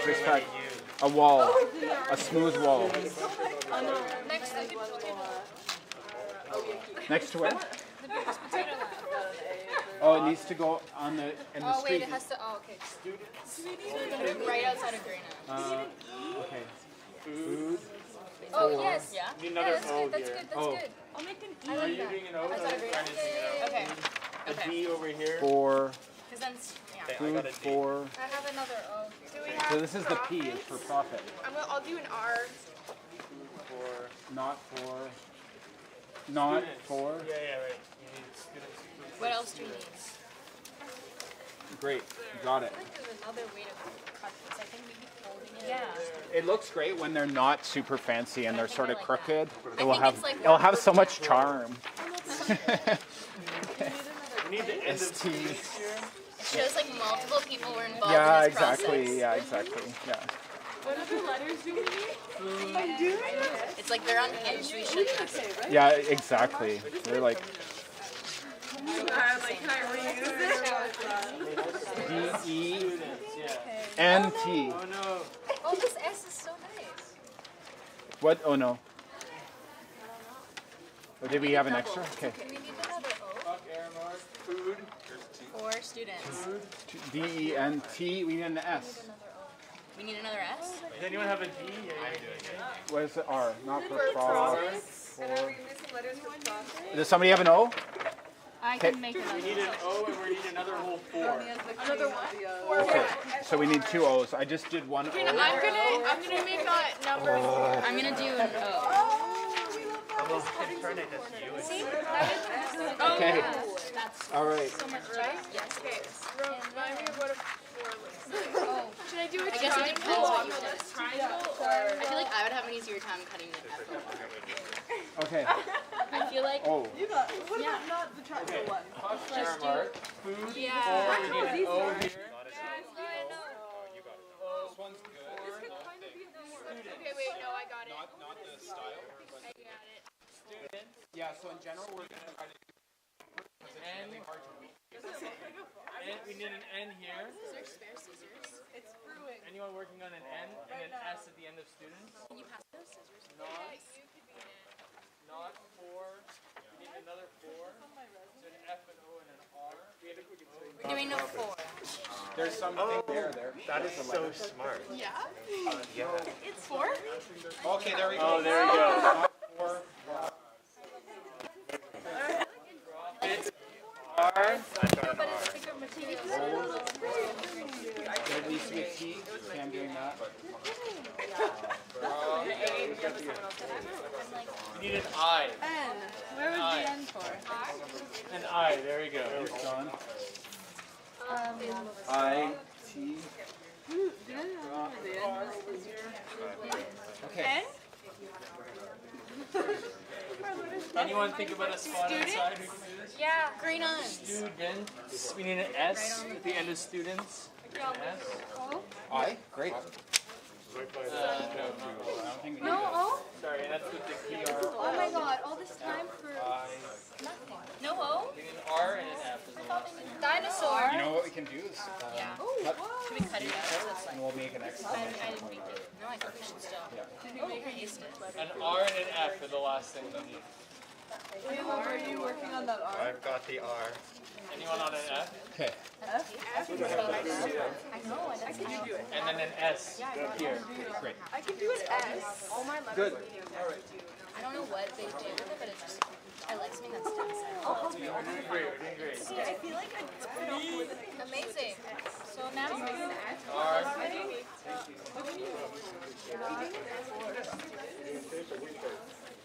Yeah, I don't know what. 42, we're okay. yay, okay, so We can start a little late too the next one. It's not a, this? we're not on such a tight schedule. I think it goes really well. Can we make it? Should we It's like we're facing extinction if you don't get rid of it. put names on his back? Yeah. Sure, yes. No. I just saw potential. Yes, I did. Figure out a way to bring this together. Maybe each person Person for each word. I don't think we have one. Someone needs to take I also think profits. it's a dragon, not a dinosaur. Anyone wants to take profits? I can take profits. and 4. Okay, the water is I need a not person. A not person. Scissors, please. Yeah. Some of those are. The F? Oh. Thank you. Okay. What other? 4. Someone to take the 4. I'll take 4. Four. I liked it.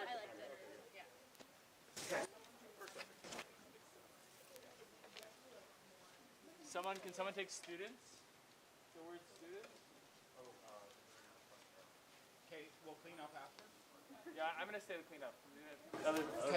And something. Okay, we're good? Thanks, Stefan. We have per person a word? That's error mark. Come, John. Clean up after. Yeah, sure. I just want there's a bunch of stuff here. I'll get someone to stay. Okay, we ready? Let's go. Let's go.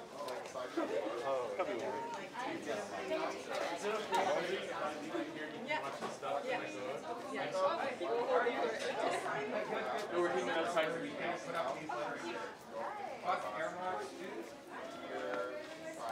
Food for students, not for We're gonna find a place. Do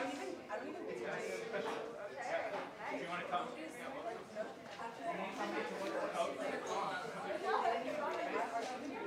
No, the seat. Yeah, we'll be the guards up.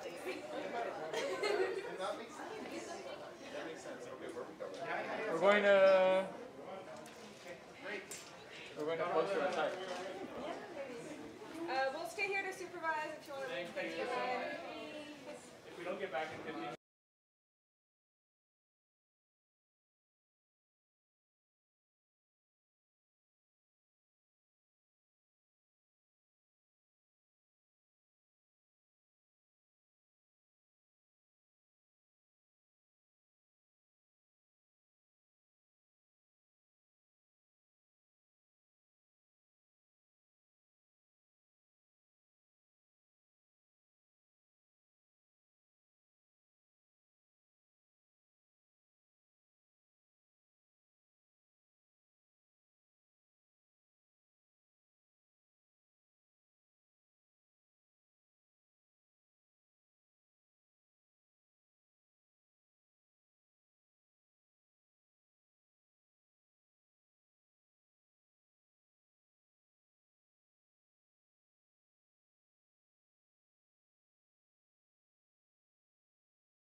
Thanks everyone for being here again. I don't think there's a lot more food, but there's still some hot water and coffee and hot water for tea. Next up today, we have a workshop with Marcus and Nicolas on the history of the Divest Concordia movement, which I'm sure they'll mention, I think is more relevant than ever right now, as our school still has not divested, and there's still a lot of work to do there. So I'm really looking forward to hearing from them. And yeah, I don't have any formal intros for these two. They've been around Concordia for a long time in movement and organizing circles, a wealth of experience and knowledge to share with us and to transmit. And nothing more to say than thank you for being here. So I'll pass it on. And I'll be circulating some archival Divest stuff that people can check out during their presentation.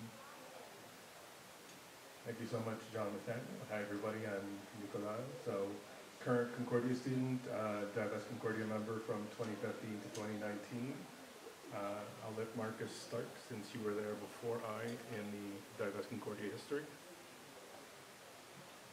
Sure, yeah, well, yeah. Hi, my name is Marcus. I was a member of Divest Concordia from 2013 to 2019, but sort of like loosely since then because we never fully disbanded after the announcement.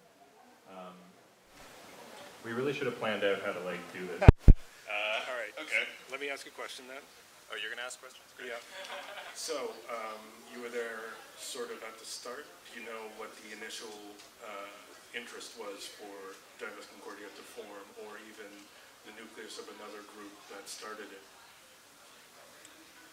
Yeah, so bit of personal history there. I used to work in the oil sands. I used to live in Fort McMurray. I used to work for BP, and my activist history kind of started upon arrival at Concordia. I didn't know jack about climate science or anything until then, which is a little embarrassing.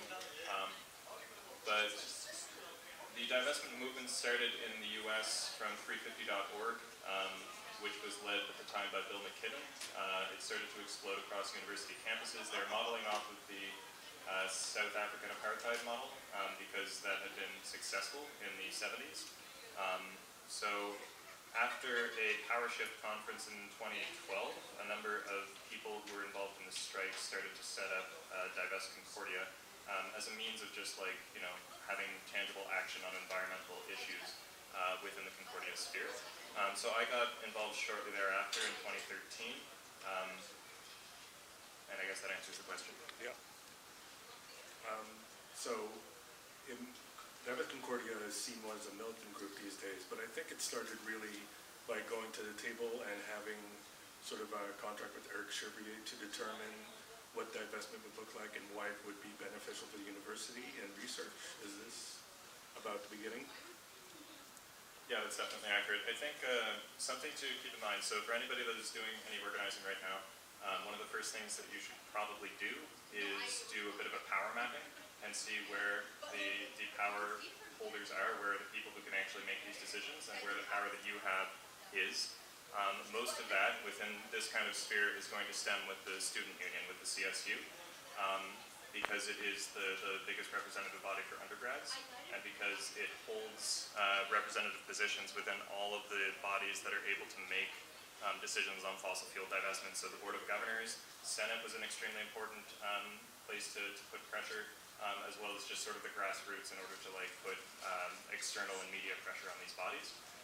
So the way that that Divest Concordia really began was that a number of these activists who had started it did have a foothold within the CSU, and they contracted Chevalier, who's still a prof here at Concordia and was at the time, to do a research report on SRI, socially responsible investing strategies. That was in 2013. It was Ben Prunty, who was in the CSU at the time. He was the sustainability coordinator that like really spearheaded that, and then that became the sort of guiding research document that formed all of the talking points with the administration from that point on. In reflection, it's interesting because all of the recommendations from that report have since been implemented, which is pretty cool. Yeah, and since that report, there were I forget the timeline, but I know that there was a formation of a committee, JCAC, which stands for Joint Sustainable Investment, I forget the rest. Advisory Committee, thank you. Rolls off the tongue. And this was formed sort of like an answer to the student movement. Do you feel that this was more of a way to quell the movement, or to get them at the table, or a little bit of both? So the JCAC was actually had a predecessor, which was the SRI working group, the Socially Responsible Investment Working Group. That formed when the research report came out, because the university was paying attention to, just so everybody is aware, the most powerful tool that you have in your arsenal when it comes to swaying the university towards policies that you want is media pressure. They're very sensitive to PR. So they were paying attention to all these movements going on. They're looking at McGill and terrified of the occupations and things. So they wanted to set up like a dialogue so that they could sort of skim the top off of that. So they set up the SRI working group. It was Bram Friedman at the time, who was the VP Finance of the university. I think he now works at a foundation. He sat on the committee as one of the administrators. It was just sort of a random assemblage of seats. That committee lasted all the way until we got the first commitment to divest, which maybe we're getting ahead of ourselves here. And then following them beginning to divest with a $5 million portfolio, one of the members who sat on the committee wrote a scathing piece in the link, which you can still find, that just shit all over the committee for not actually going fully divesting. And that resulted in a lot of tension that dissolved the committee. And so it reformed in about a year later with a different composition as the JCAC, which still holds today. And the composition of this is, I believe, one graduate student, one representative of Divest, sometimes one representative of Sustainable Concordia, one student at large, I'm not sure about that part. Plenty of rich people from the endowment fund, and probably some admin people who sit behind their asses, if you know what I mean. And basically, they started meeting. There's some history there of the book launch for This Changes Everything, and all these sort of events on campus that gave more presence to both Divest Concordia and Divest McGill, which I think at this point we're commingling on campaigns and trying to get their respective universities to divest. But also at the JCAC meetings, I think the $5 million divestment came out of that. But still, there were many presentations about the risk of climate change, the financial risk of investing in fossil fuels, and the public responsibility or the corporate responsibility of Concordia. And all these presentations were made with a lot of effort from students, members of Divest Concordia, and others, without any sort of movement from the university until this $5 million divestment. So around the $5 million, was there an announcement and all that from the university? Yeah, there's a very interesting history there because I would say, so this was in 2014 that announcement was made. I think it was in November, maybe early December. 2014-15 was probably one of the most radical union executives that has existed. It's where so many projects and things that have shaped the campus since, everything from the Hive and Reggie's to the Woodnote, the daycare, the BDS mandate, the fossil fuel divestment, etc. All of those sort of coalesced from a really well-coordinated team that took things over, and that was following the 2012 student strikes that really brought those people together. That I wasn't I was involved, but that was me just sort of starry-eyed, wow, this is so cool. So I wish that I played a more prevalent role in that, but it was really inspiring to see. When it comes to the $5 million divestment, that is also a very interesting show of solidarity, because I don't think it was really Divest Concordia that made that happen. There were we had taken over the CSU, and that was really cool. And we had brought in Bill McKibben as a speaker, and we had co-launched Naomi Klein's book, This Changes Everything, and we were ramping up that kind of pressure, and that was cool. But what actually pushed them wasn't Divest Concordia, it was the BDS campaign. It was the campaign against Israeli apartheid that was running a referendum question for BDS within the by-elections, and this terrified the university because BDS is an incredibly polarizing issue. And so you had the president at the time, Alan Shepard. He was meeting with like the Israeli ambassador. There was pieces in the Times of Israel that were talking about Concordia because there was already a reputation here when it comes to Israel-Palestine due to the Netanyahu riots that happened in 2002 or 2003. So again, the university is highly sensitive to this. So what they ended up doing was they wanted to have like positive PR about their investments to sort of distance themselves from what they associated with negative PR coming from what the student union was doing. And you know, they're issuing condemnations and this kind of thing, of course. So the timing of it is quite significant because it shows that if there is like a coordinated solidarity amongst these movements, they can really sort of leapfrog off of each other and get gains. So that $5 million like beginning, which was the first of any university in Canada to make those steps, was really like on the steps of like solidarity that were taken amongst the different movements. Thank you. So, just to be clear, the information about Concordia's investment is very opaque. This is sort of a tactic of finance that, they say it's very complex, but that's not true. They make it complicated on purpose so that then they can say that, oh, we can't divest or negatively screen for fossil fuels because these are like investment pools through fiduciary investors or blah, blah, blah. But still, there was a 2011 or 2012 document that stated that Concordia had about $10 million invested in fossil fuels. So Divest Concordia was able to run on this as an information campaign to inform the student body. And part of what I did in my tenure with Divest Concordia was when new students were coming in, orientation and all that, there would be tabling fairs on McKay Street when we could still be able to close the goddamn street. And an overwhelming amount of students were surprised to find out that places like Concordia had these kind of investments because they've been sold through green tinted glasses that Concordia was a progressive space where change could happen, and we brought the harsh reality that this is not true. They've divested $5 million but haven't moved an inch since and are not movable on that. But in between then, I don't know if it was before or after, the CSU did divest their own funds from fossil fuels as an example of walking the talk. Yeah, definitely. So the CSU had and continues to have like a massive multi-million-dollar fund, and at the time it was sitting in a bank account, which is kind of insane. If anybody knows anything about finances, that means it was effectively losing money due to inflation every year. It wasn't invested in anything. So we also began to divest this SILK fund, which is the name of this fund, at the same time, beginning with a $5 million portfolio. That kind of matched the university, but we didn't really make that big of a press deal about it. I think it's also just following on what you were saying, so it's interesting because the research that Eric did showed that $10 million was invested in oil and gas, pipelines, and that kind of thing.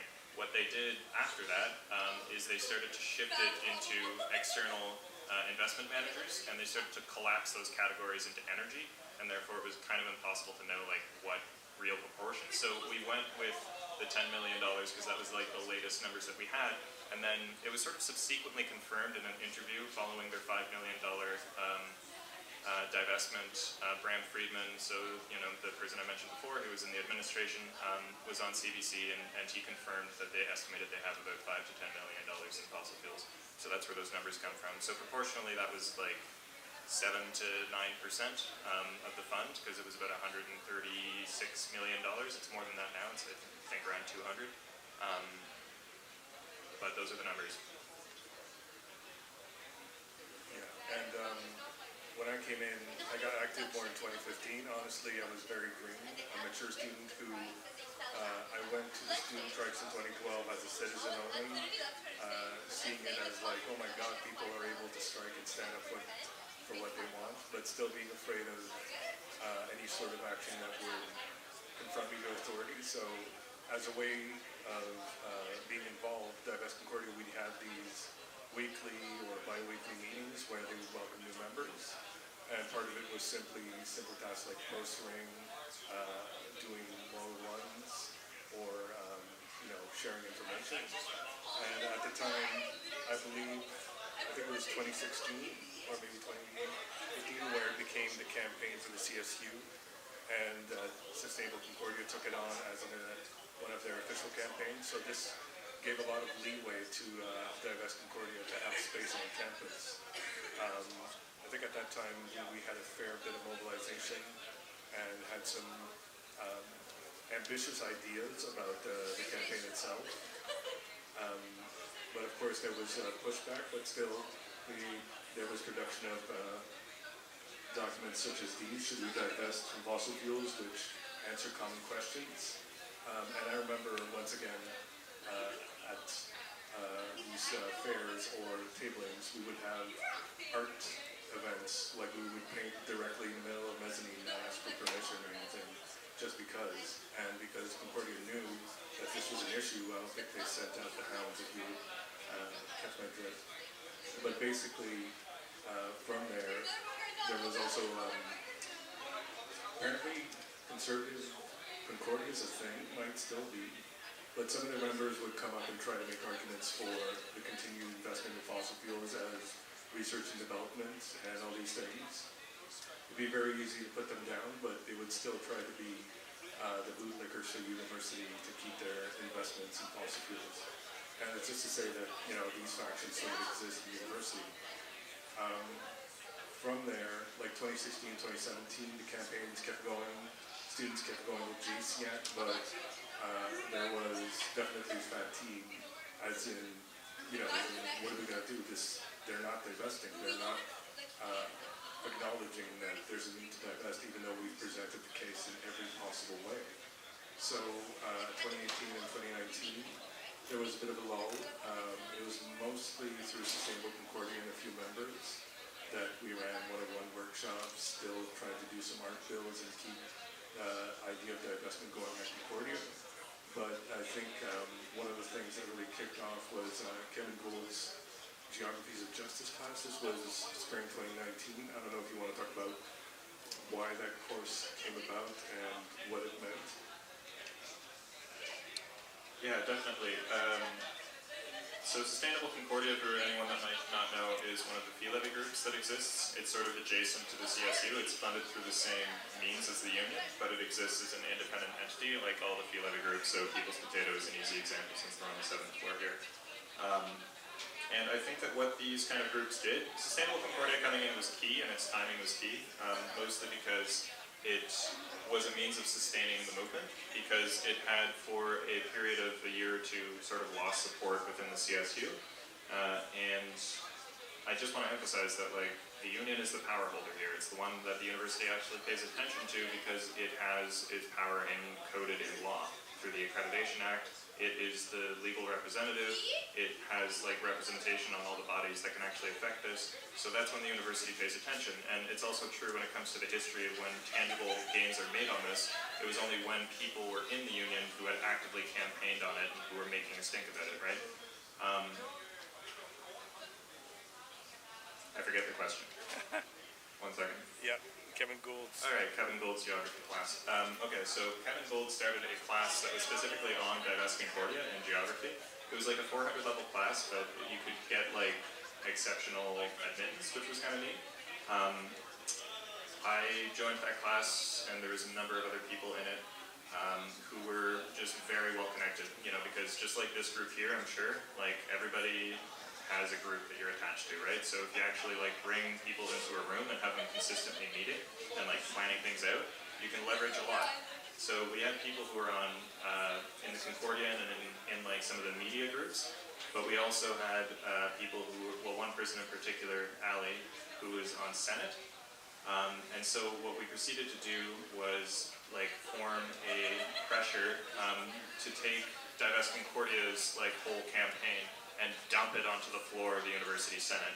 And just so that people understand, the university operates as a, I forget what it's called, like a bicameral body or something like that. Basically, it has two horns of power, meaning the Board of Governors has decisions on all things like operational and financial, but the Senate has final say and full autonomy in decision-making on all things academic and faculty-related and curriculum-related, right?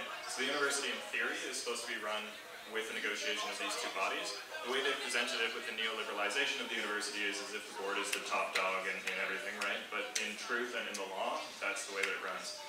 And so Senate is an extremely powerful place if you're, for example, making an academic or intellectual argument, right? Specifically on climate change. And so what we did was we got Damon Matthews, who is the leading climate science professor here at Concordia, whose work they've used in their advertising for the university, who's in the top 200 climate scientists globally, to co-present with Ali, who's a student senator, on the need to divest within Senate.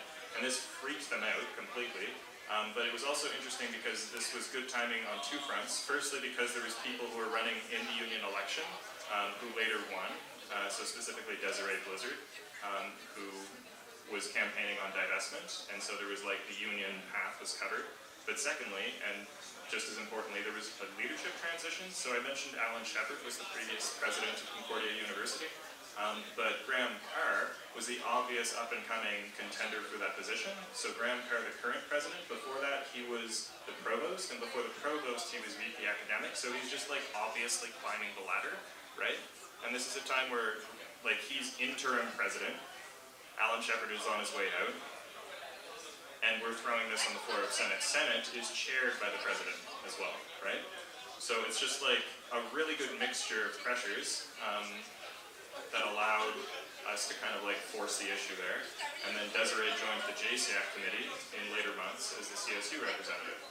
But all of this was possible because of Kevin Bolt's class, because he decided to explicitly make a class about divestment that had the effect of bringing all these activists from all these different spheres in a room and talking consistently about it on a weekly basis and working and making plans.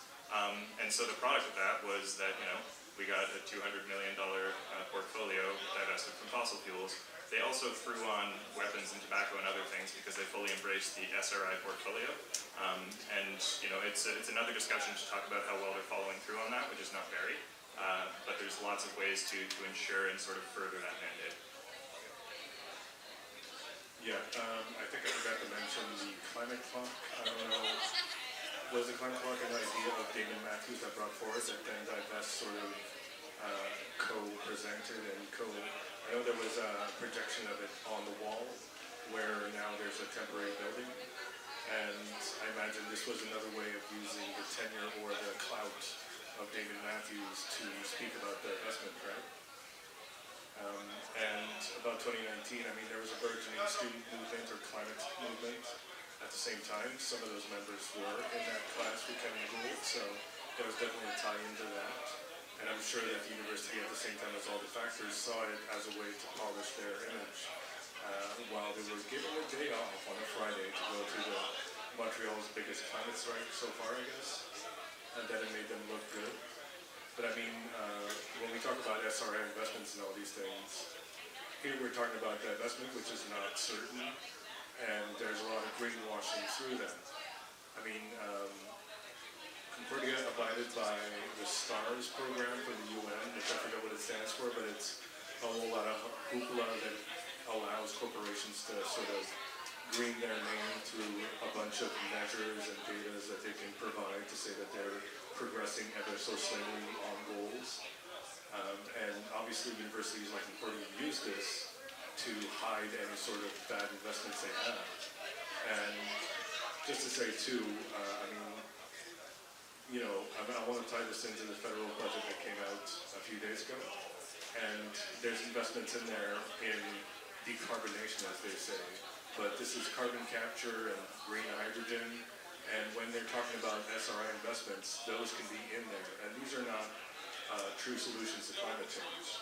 Because one, they don't give more democratic input to people like students, workers, or anybody who doesn't have a take on the profit scheme of these industries.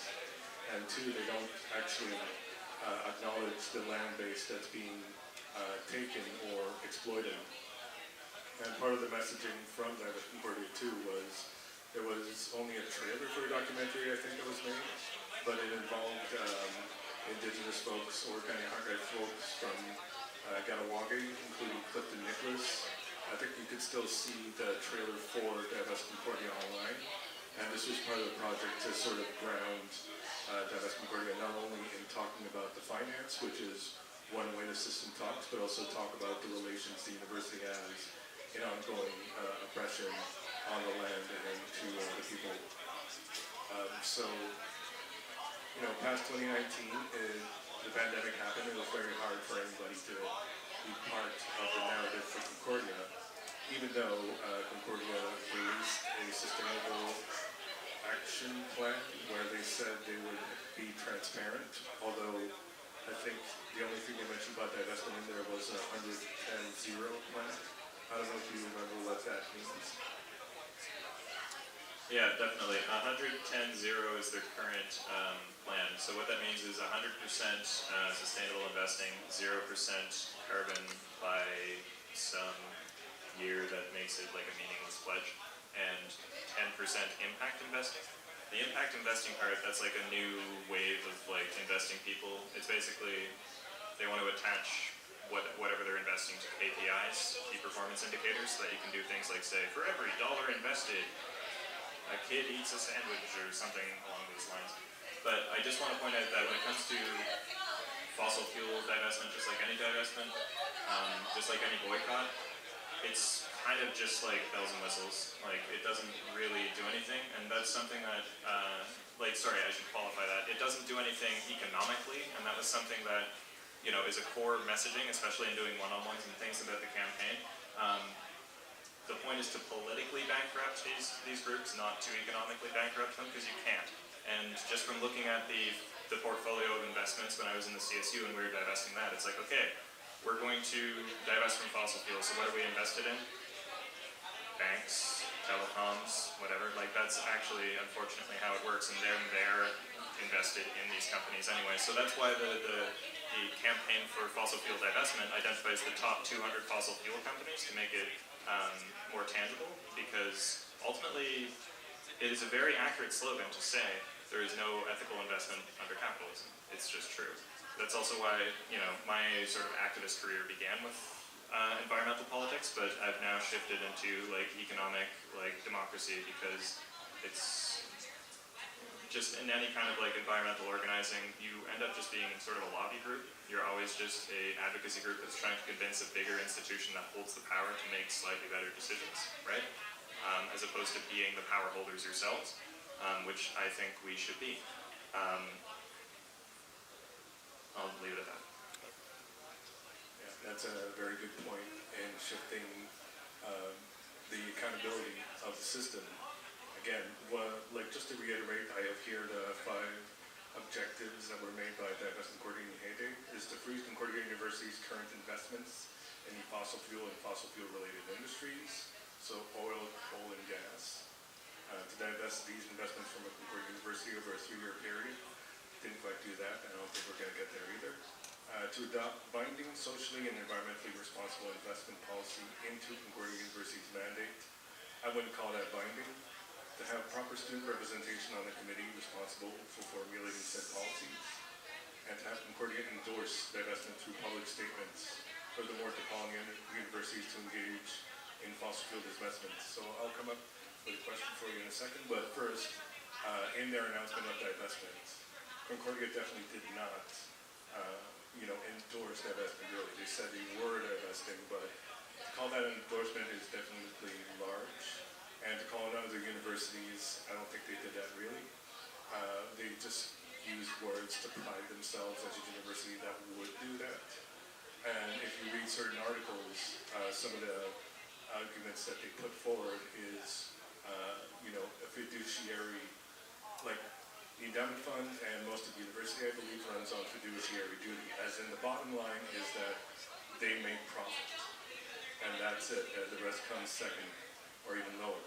And at the time, in 2019, fossil fuels were at an all-time low. The cost of a barrel was an all-time low, and the industry seemed like it could be a sunset industry finally. So it was that much easier for Concordia to divest too. And Graham Carr made that statement that, and if it financial sense, it doesn't make sense to continue investing in this.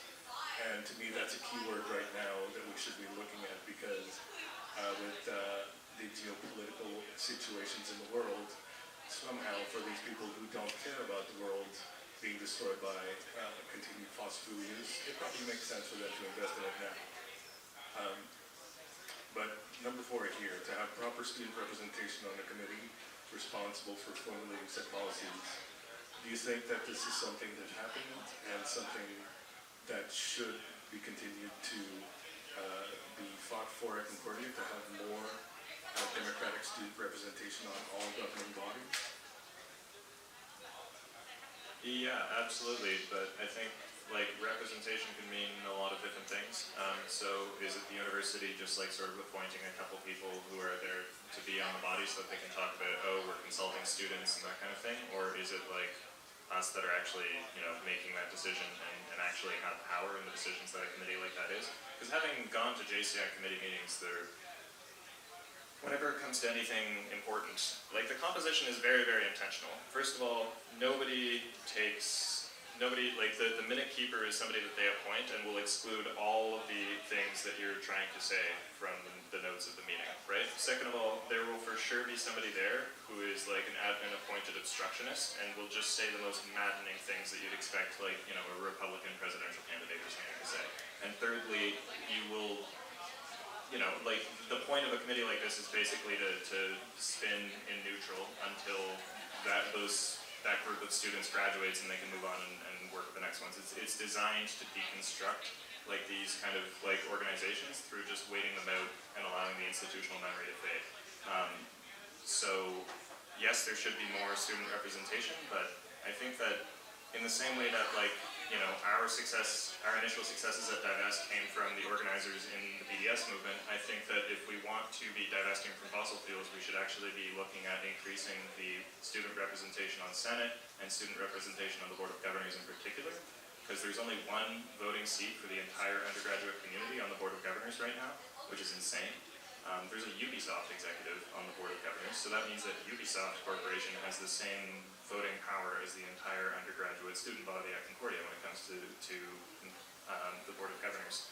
So those would be the fights that I think should be taken up, because this is also, there is precedent for having far more students on the board and having one that, you know, a board that isn't 2/3 external people, which it is right now, most of whom are business executives, and it's from those sort of like top-down and very neoliberal structures that we have like the sort of symptoms of frustrations for social movements trying to make change.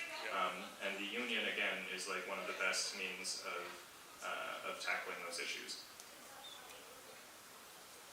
All right, before I open it up to questions from our wonderful audience, I just wanted to say one part about my involvement as a student and sort of organizing from the student base, and touch on what Stefan Christoff brilliantly said before. Art is definitely a way to conduct energy, militantism, but also information. And here I have a zine that was made by one of the volunteers for Divest Concordia. And I mean, this is just one part of the many things that were made. We have silk screens, which I think are still somewhere in the CUSU offices. So if ever there's a need to ask for the investment again, those things are still there to make many, many t-shirts with. There's also many stickers. I think I have a bunch, but they should be probably reprinted perhaps.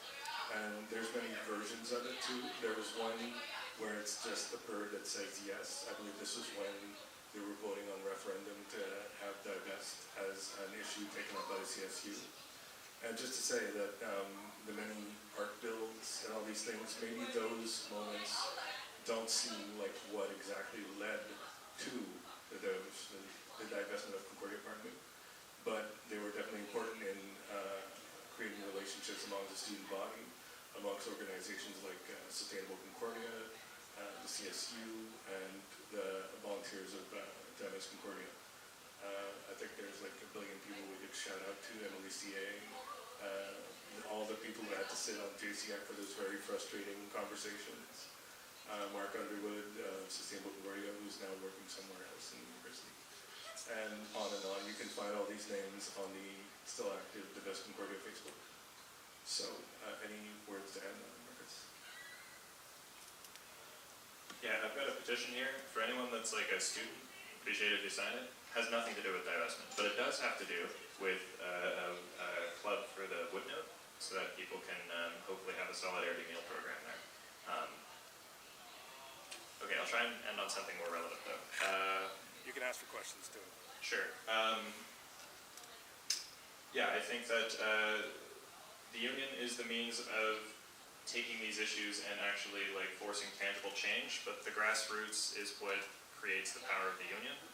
So I would just emphasize that like building solidarity amongst all the different groups, all the different movements that people here are involved in is like key to building real grassroots power that can start to tackle these neoliberal capitalist institutions. Any questions? Just to say we have an incoming CSU executive here too, so that's very nice. Congratulations. All right. Don't be afraid. You might have to speak in the microphone or I can repeat your question.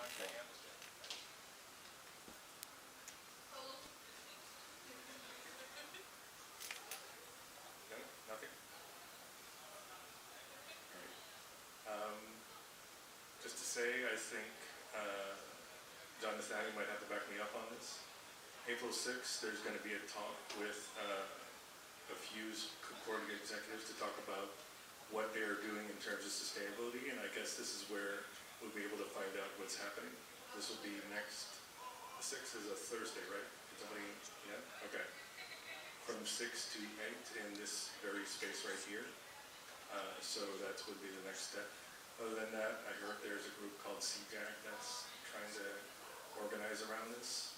And, you know, if ever you want to get involved in that, you can, again, ask John Nathaniel, go to the Instagram and try to have fun with it. Other than that, there's some pretty awesome fee levy groups that exist on campus. People's Potato, who gave out food today.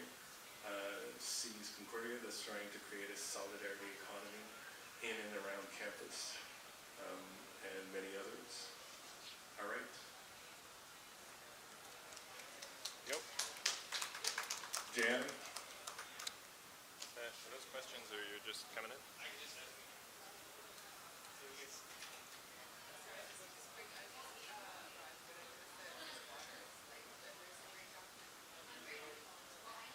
Great documentary called what? Blue Gold? Blue Gold, the Nice. documentary about, yeah. There's Something in the Water by Ingrid Baldwin and Elliot Page. There's Something in the Water, which is a book by Ingrid Baldwin, but also a documentary directed by Elliot Page. Good.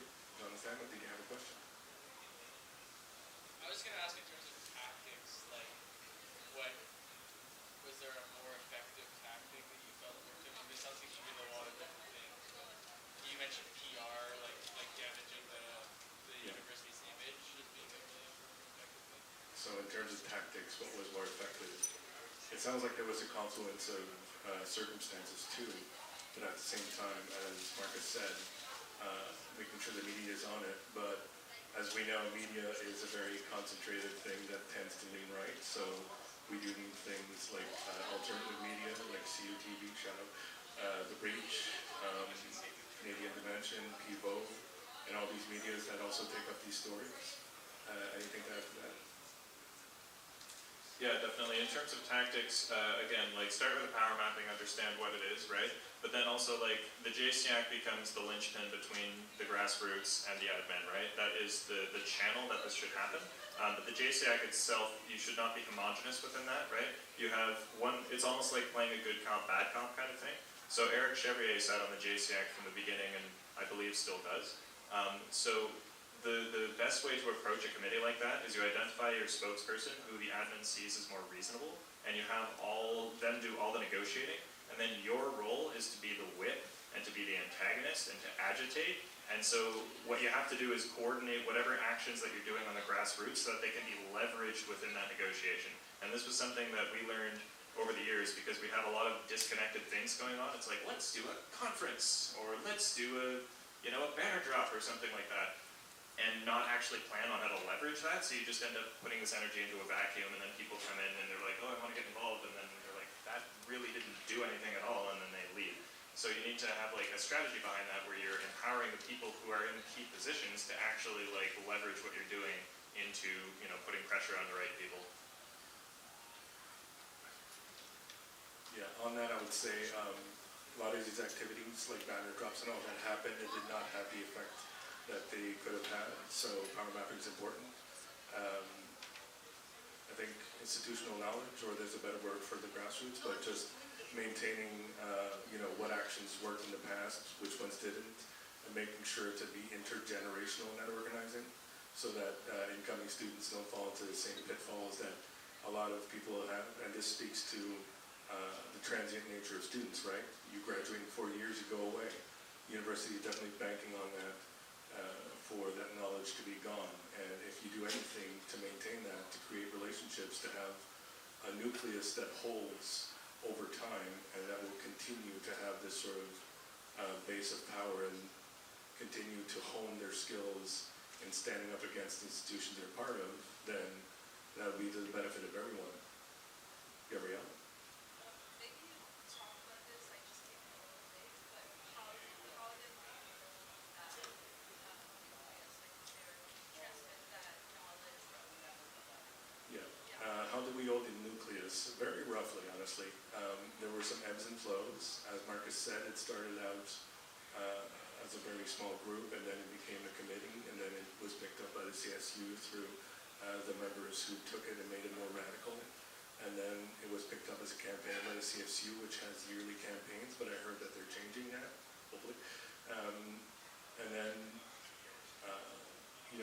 as was said, when Divest Concordia worked with Sustainable Concordia and the CSU, that gave it legs and a lot of more structure to continue on after that, and all these efforts at these very frustrating JCI committees. And just a note on that, this is one of their tactics at university too. They would tell students who are very busy with their exams and everything, the meetings usually 1 or 2 days before, and they usually plan them perhaps, if not during exam periods, right before, so that, those who were appointed would be like, it's either I go to this meeting or I fail my exam, and again, that's another tactic of the university. So holding that nucleus is making sure that the institutions that do serve students have that institutional knowledge, have that capacity to act on it, are able to mobilize different groups on these actions, and sort of see the links between the movements. And honestly, right before 2019, when they announced investment, it was at a low point. I remember in the initial meeting, I think late 2018, where everybody was fed up with JCAC, and they said, okay, if they don't promise to divest at the next JCAC meeting, which we have no clue when it's going to happen, we're going to walk off and make a press release or anything. That never happened because we lost steam. Luckily, Emily CA, who was paid by Sustainable Concordia, kept working on divestment and kept it alive, if anything, as an archive and as an art build here and there. So I think it's to make sure that no matter what time you are, you have at least 2 or 3 people maintaining that organization and trying to find the links within where the student energy is. Yeah, and to build off of that, so definitely like using the resources that exist within the sphere that you're in this case, Sustainable Concordia, the CSU, anything like that, so that you can have staff support and take on some of the boring administrative stuff that will sort of inevitably come to rise when it comes to organizing like a movement. But above and beyond that, and this is just a lesson for organizing more generally, like the base connection is like a one-on-one, and the base is like social ties.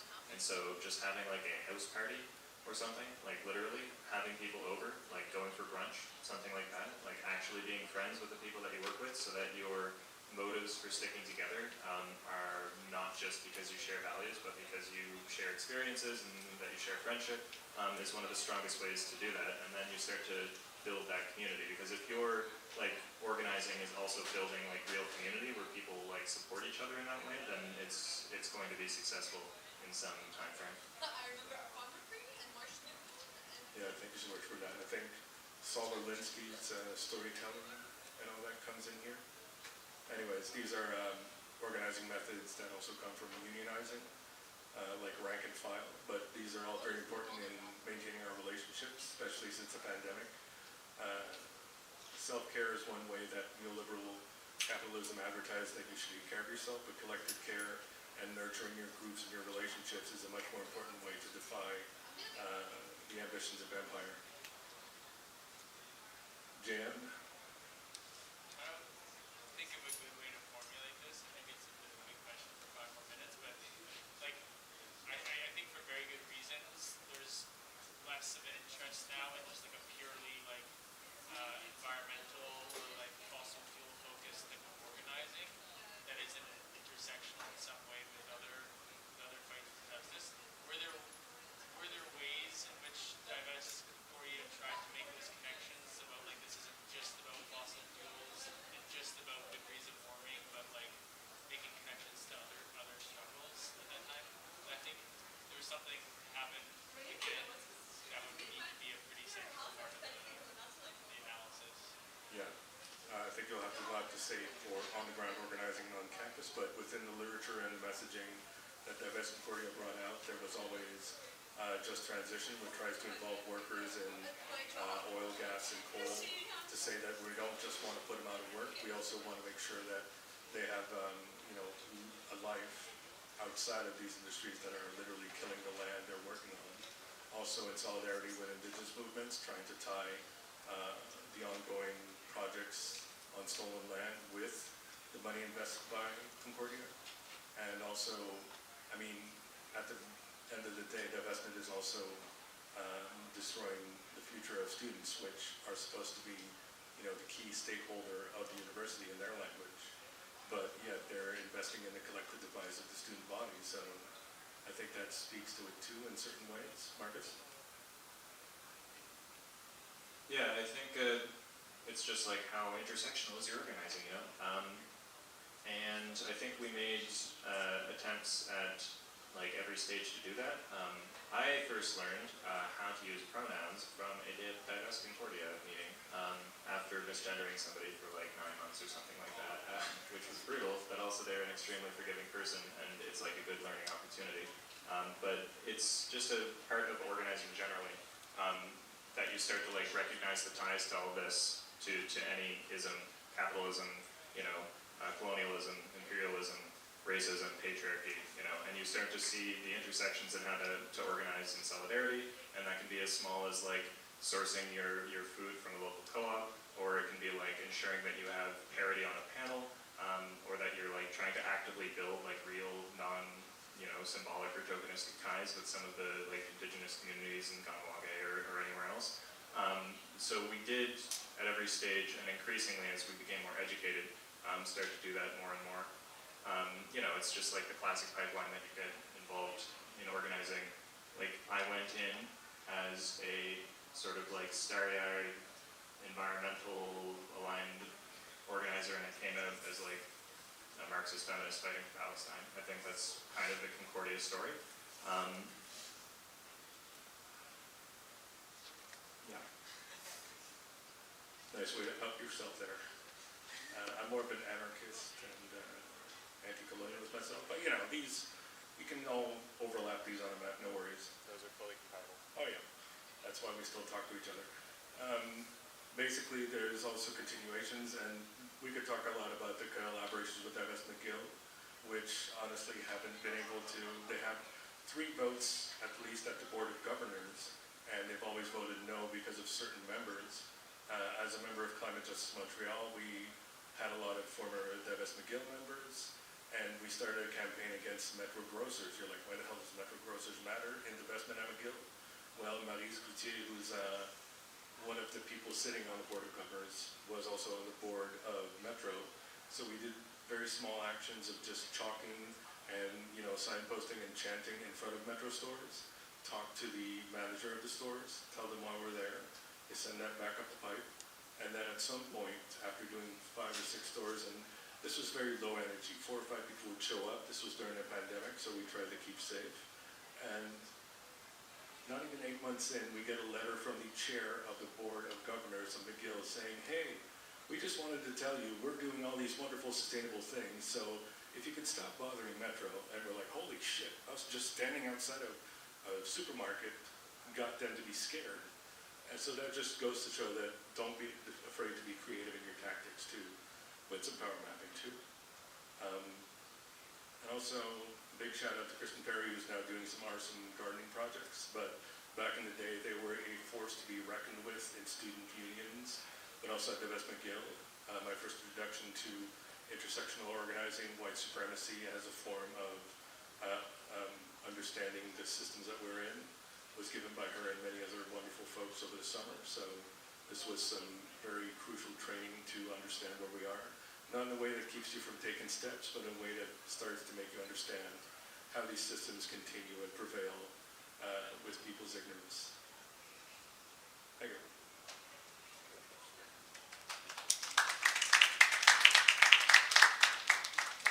Thank you all so much. I think we'll take like a couple minute break just so people can stretch and stuff, and then John Hutton's going to give the next workshop on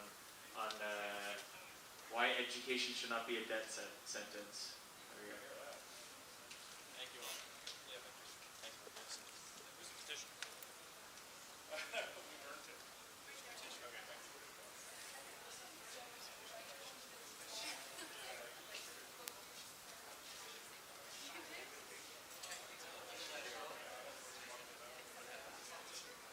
So there's a strike happening at Quebec. Never.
thank you everybody for coming. My presentation today is called Education Shouldn't Be a Debt Sentence. It'll be a presentation on education financing, tuition fees, student debt, and what we can do about it. So my name is John Hutton. I am the General Manager at the Arts and Science Federation of Associations. That's the student association for all students in arts and science, unsurprisingly, here at Concordia. But I have a history of being involved with unions, social movements, and student unions in particular. I did my undergrad at Dalhousie, where I was on the student union there. So a number of years of student mobilizing under my belt, and happy to be here and be the student movement grandpa and share what I know.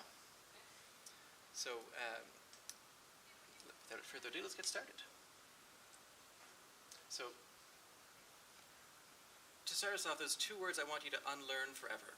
You're never going to be involved in any sort of student organizing. Those words are student politics and student government. Those are words I don't like because it doesn't capture what we're trying to do here.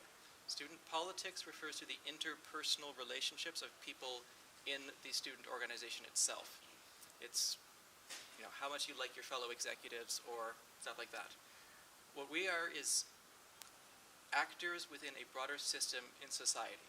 So within the post-secondary and more broadly education system, there are students, there are professors, there are contract faculty, there are janitors, there are delivery employees, there are administrative assistants, there's all sorts of things. There's government, multiple levels of it.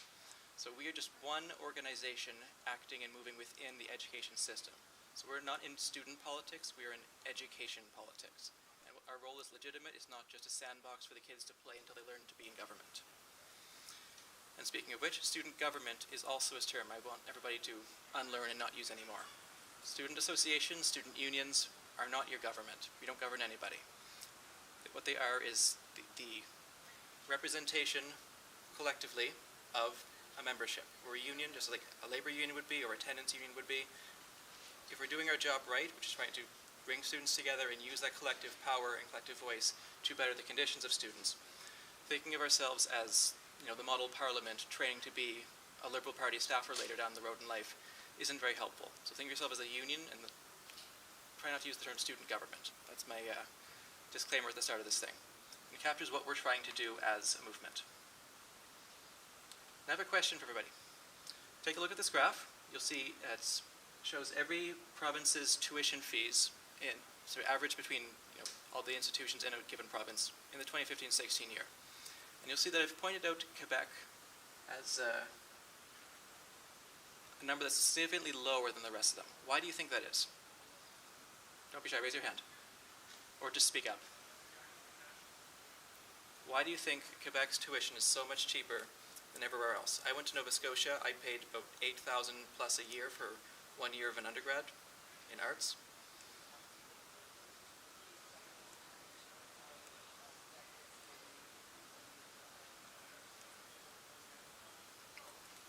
Can you say that a little louder, please?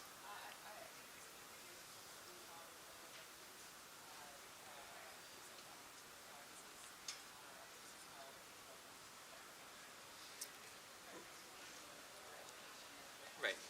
Okay. So one person saying federal jurisdictional differences and different allocations of transfer payments from the federal government to the provincial government. That doesn't explain why Newfoundland's is lower too. But any other thoughts? Why is it so low in Quebec?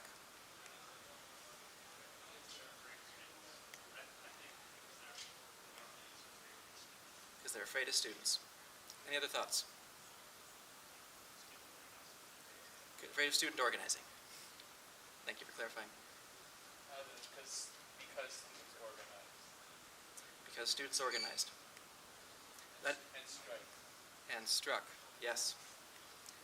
That is the answer. Tuition fees, if they're low, is not the gift of these benevolent, wise overlords / politicians that just woke up one day and said, we really care about this, and the students make a good case. They deserve a break. If they could, they would raise it much higher. In most places they have and are still doing so. The reason fees have stayed so low in Quebec and Newfoundland is because of a strong history and tradition of student organizing. It's something that students have fought for and won. And when we focus on these issues and organize around these issues, we can and do win. So we're going to talk about what the issues are and how to continue to win, and maybe even win a bit more. And we'll start with a little video. So this was from 2012 as student associations were gearing up towards the big strike that happened in that year all across Quebec, where hundreds of thousands of students went out, but hadn't gotten to that point yet. Various associations were having the General Assemblies. This is from the Dawson College students who are planning a special General Assembly to vote in favor of going on strike. There have been some questions floating around about a student strike. We thought we should give you a quick history lesson of student strikes in Quebec. 1968! The first, probably most radical, student strike. Students called for free education, self-management, and more universities in the francophone regions of Quebec. Their strike was widespread and lasted an entire month. The government said they wouldn't back down. But they did.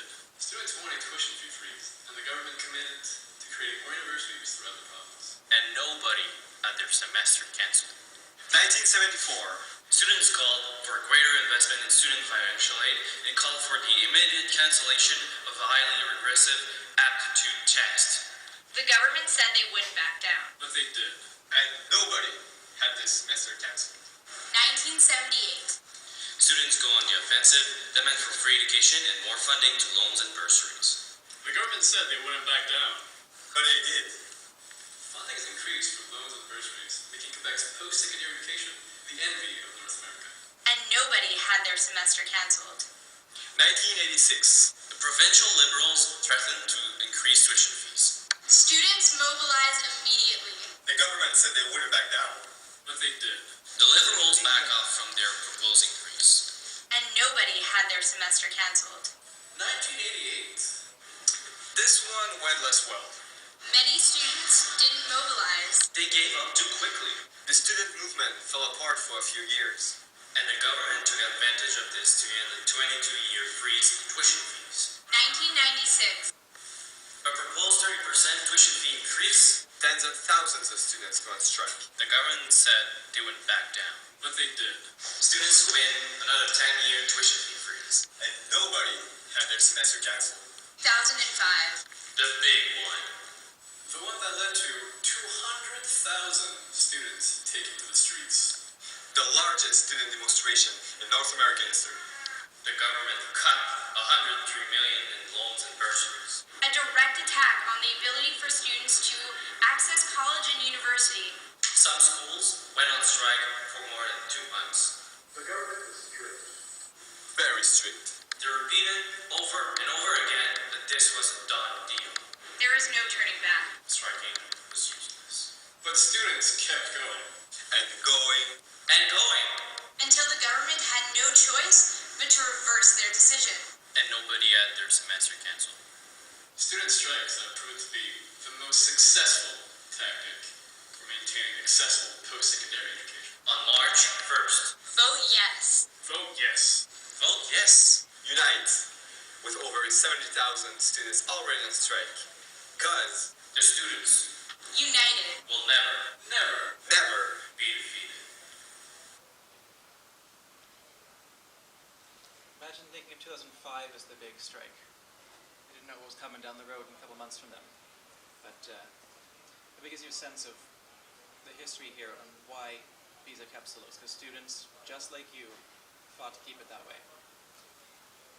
Don't let them tell you it can't be done. Because they will say that, and they are lying. Let's move on. I don't know why it took me out of view there, but...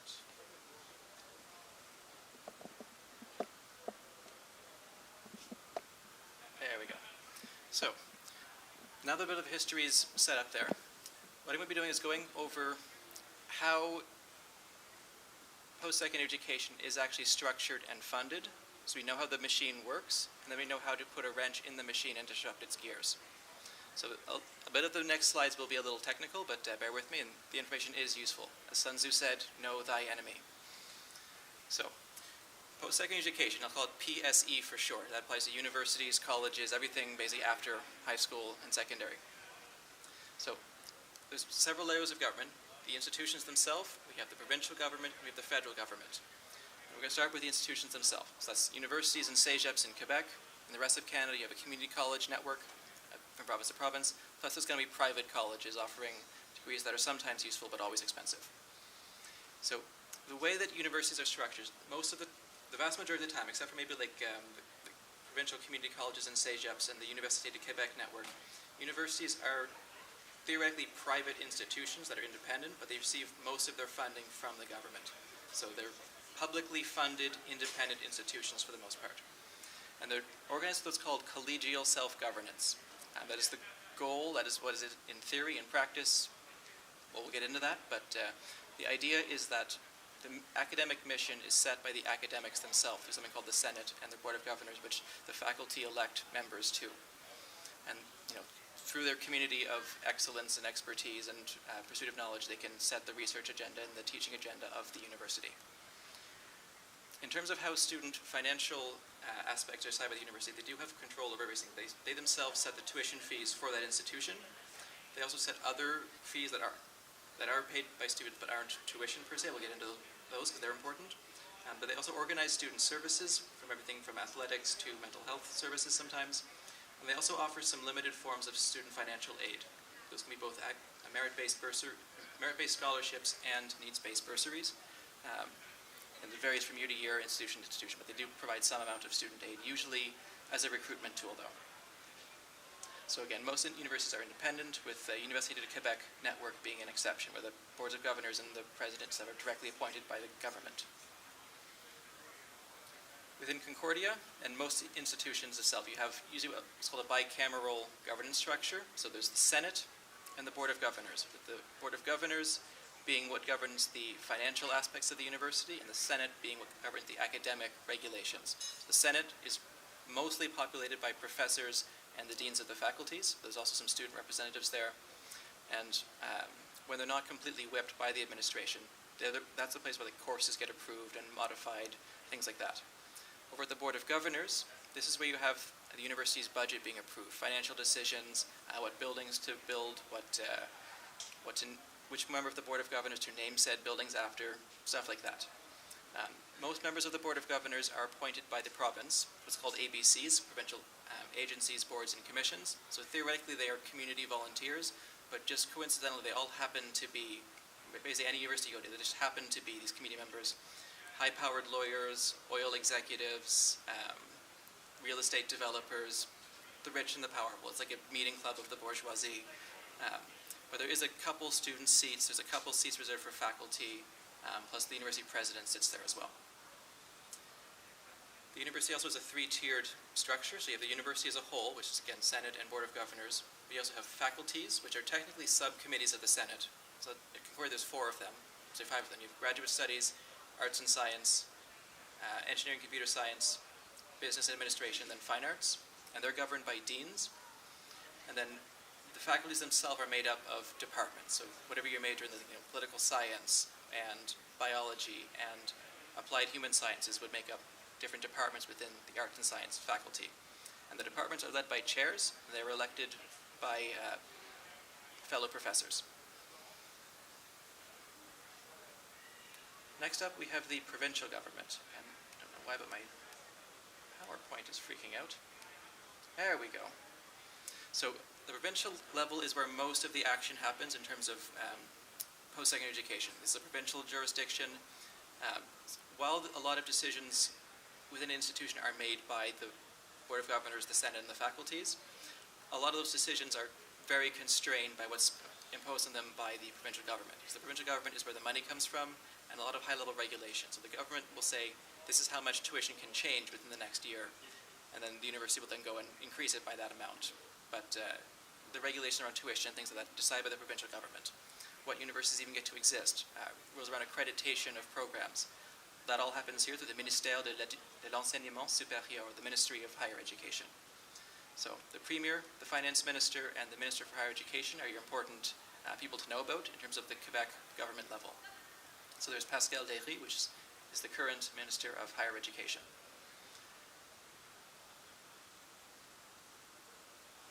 Next up, we have the federal government.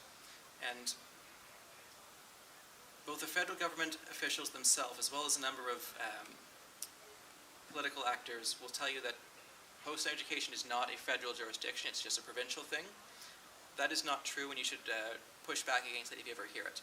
Because there are areas where the federal government is directly responsible for administering some aspects of post-secondary education. And there are other areas where they used to be very involved but voluntarily withdrew from that, which we're going to get into in a couple slides. But the areas where they're directly responsible right now is for Indigenous post-secondary education, which is mandated through various treaty rights. They directly administer and govern the military colleges, as well as the National Research Councils. So those are, you see in the other section, this was called the Tri-Council. So there's the Social Sciences and Humanities Research Council, the National Sciences and Engineering Research Council, and the Canadian Institute for Health Research. These are major funding bodies that provide grants to academics and other folks for pursuing their research. So if you go to grad school or do a PhD, you're almost certainly going to get grant funding from one of these three bodies. And they're funded through the federal government. But the federal government also provides transfer payments to the provinces, so the Canada Health and Social Transfer, and that can be used by provincial governments for many different things, including funding post-secondary education. And they also administer the Federal Student Assistance Program. So if you're on student aid, 60% of that package is coming from the federal government and 40% from the province, unless it's Quebec, because Quebec is its own thing. But if you're an out-of-province Canadian student and getting student aid, 60% of that is coming from the federal. And then finally, under none of the above, there's professional orders, which sometimes exist depending on what you're studying. So like Professional Order of Social Workers or nursing or engineering, if you get like accreditation certification there. Those are bodies that also have governance over some aspects of education. In terms of what engineering colleges can teach will be set by the engineering professional orders. So those are your areas of jurisdiction, so which levels of government can do what. If you try to lobby or pressure different levels, they'll say, well, no, that's a provincial government issue. And the provincial government will say, well, the federal government doesn't give us any money. They'll try to send you back and forth. Go ask mom, go ask dad type of dynamic. If you know how all of the machine works, you know how to not get misled by them. I'm just going to skip past it because I'm short on time. So digging in to university financing. We all pay a lot of money in tuition fees, and it's getting higher every year. But it's still the case that the majority of funding for universities and colleges in Canada comes from provincial operating grants. So you can get a sense of these numbers here, the pie chart shows you roughly 50%, depending on what the institution is, what the province is. Roughly half of the university's funding comes directly from the provincial government's annual budget. These are usually allocated, what's called a, it's based on enrollment. Every province has its own formula and they tweak it from time to time, but typically speaking, it's based on the number of students enrolled at a university. So if you look at the other chart, which shows every province and some numbers by it, that is an average of how much each provincial government was spending per full-time equivalent student at a university. So think about how much you pay in tuition fees. Now look at that Quebec number. It says 10,820. That was the 2016-17 numbers. Whatever you paid in tuition fees, the Quebec government has spent $10,820 on your education this year, each of you in this room. And they will do so for every year of your degree. More or less, depends on what you're studying, but on average, that's what they're spending on you this year. This is very important. We'll get into it at the end of the presentation, but just remember that this universities are mostly funded through per student operating grants. Now, that 47%, 50% number, it wasn't always like this. Again, today it's roughly 50% public, but go back 20 years, 30 years, it would have been about 80% of that was coming from the provincial governments and sometimes even federal government. So there's been a very slow creeping privatization of universities and colleges. Bit by bit, governments are spending less and they're pushing the costs onto you. They're not doing it all at once because that triggers big backlashes like we saw in 2012, but they do it really slowly, divide and conquer. That's how they've had this creeping privatization effect going on.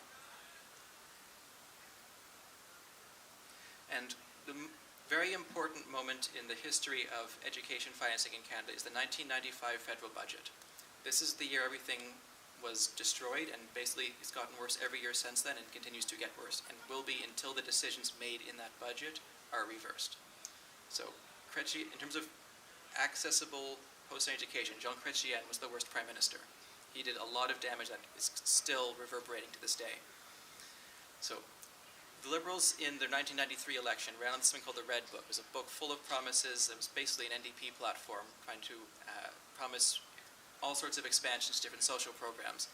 And as soon as they got into office, they said, nope, we're not doing that, put it in the shredder, and implemented the biggest austerity program in all of Canadian history that I can think of. They immediately made a $12 billion cut to the Canada Social and Health Transfer, which is money that the federal government gives to the provinces to spend on social programs. And so that was when the government said, we're not doing post-secondary education more. That's not our issue. We will not be funding it. Provinces, you're on your own now.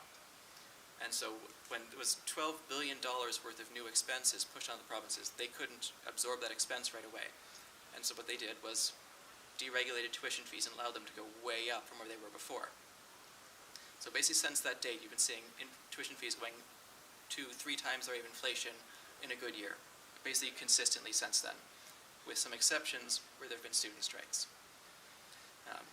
But in addition to 1995 being when the federal government fully pulled out of post-secondary education, provincial governments then followed suit by cutting and cutting and cutting each year because they realized they can get away with the creeping privatization. And if they make it a user fee-based system instead of a public funding system, they can just keep raising it and keep their costs down and budgets balanced. But also really important in the 95 budget, I'm going to flag is the funding cuts weren't just for post-secondary, also for healthcare, it was also for public housing, and really importantly, funding for Indigenous programs was very much gutted and capped, and it caused decades of stagnation, which we're going to get into in more detail in future slides, but just want to flag that those are the important things. 1995 was the year everything was deliberately, they pulled out the bottom of the Jenga tower and told students, you're on your own now. All right. Another little nerdy detail. You pay tuition fees, but those aren't the only fees you pay. All the fees you pay at the university, they're not all tuition. Tuition is a very specific thing that you're paying for access to your courses. So there's also things called auxiliary fees and ancillary fees. And the ancillary fees are the ones you want to watch over, because that's where the governments get to be sneaky, where the university gets to be sneaky. Auxiliary fees are fees that enhance but are not required for your academics. So it could be like a field trip that's optional. So you would pay an auxiliary fee to go on that field trip, but it's okay if you don't. Ancillary fees, you pay a lot of these. Those are university fees that are not directly related to funding academics. So that could be things like your student service fee, your athletics fee, residence fees, meal plan fees, stuff like that. But universities use ancillary fees as a way to get around regulations on tuition fees. So the government says there's a tuition freeze this year, you can't raise tuition fees, or you can't raise it more than inflation. Universities say, okay, that's fine. But we're going to create this new $50 convocation fee, and we're going to raise the student services fee, and we're going to raise the fee here, and this little thing. They're making all these new little bullshit fees to nickel and dime you to get around the tuition fee regulations. So you need to fight ancillary fees as well. And just be aware of the difference between the two. Technically speaking, they're not raising tuition when they charge you money to do things that would have been free before. All right, going back to what happened since the 1995 budget. So in the bar chart there, you can see the shift where red being the amount of university operating budgets paid by tuition fees, and blue being government funding. So you can see the balance shifting over the years. And that's only occurred to 2012. It's only gotten worse since then. And then with that map, you can see between 91 and 2014 how much tuition fees went up in each province. And again, that goes back to 2014. So there's been significant change since then. Some of these provinces have had major tuition fee increases. Also like Nova Scotia, where I'm from, there was big increases in 2015-16 following. So those numbers are out of date and too low. So, yikes. Just some more charts to really hit home the point. So again, university tuition revenues, like the total amount of money is being brought in by these institutions across the country, skyrocketing.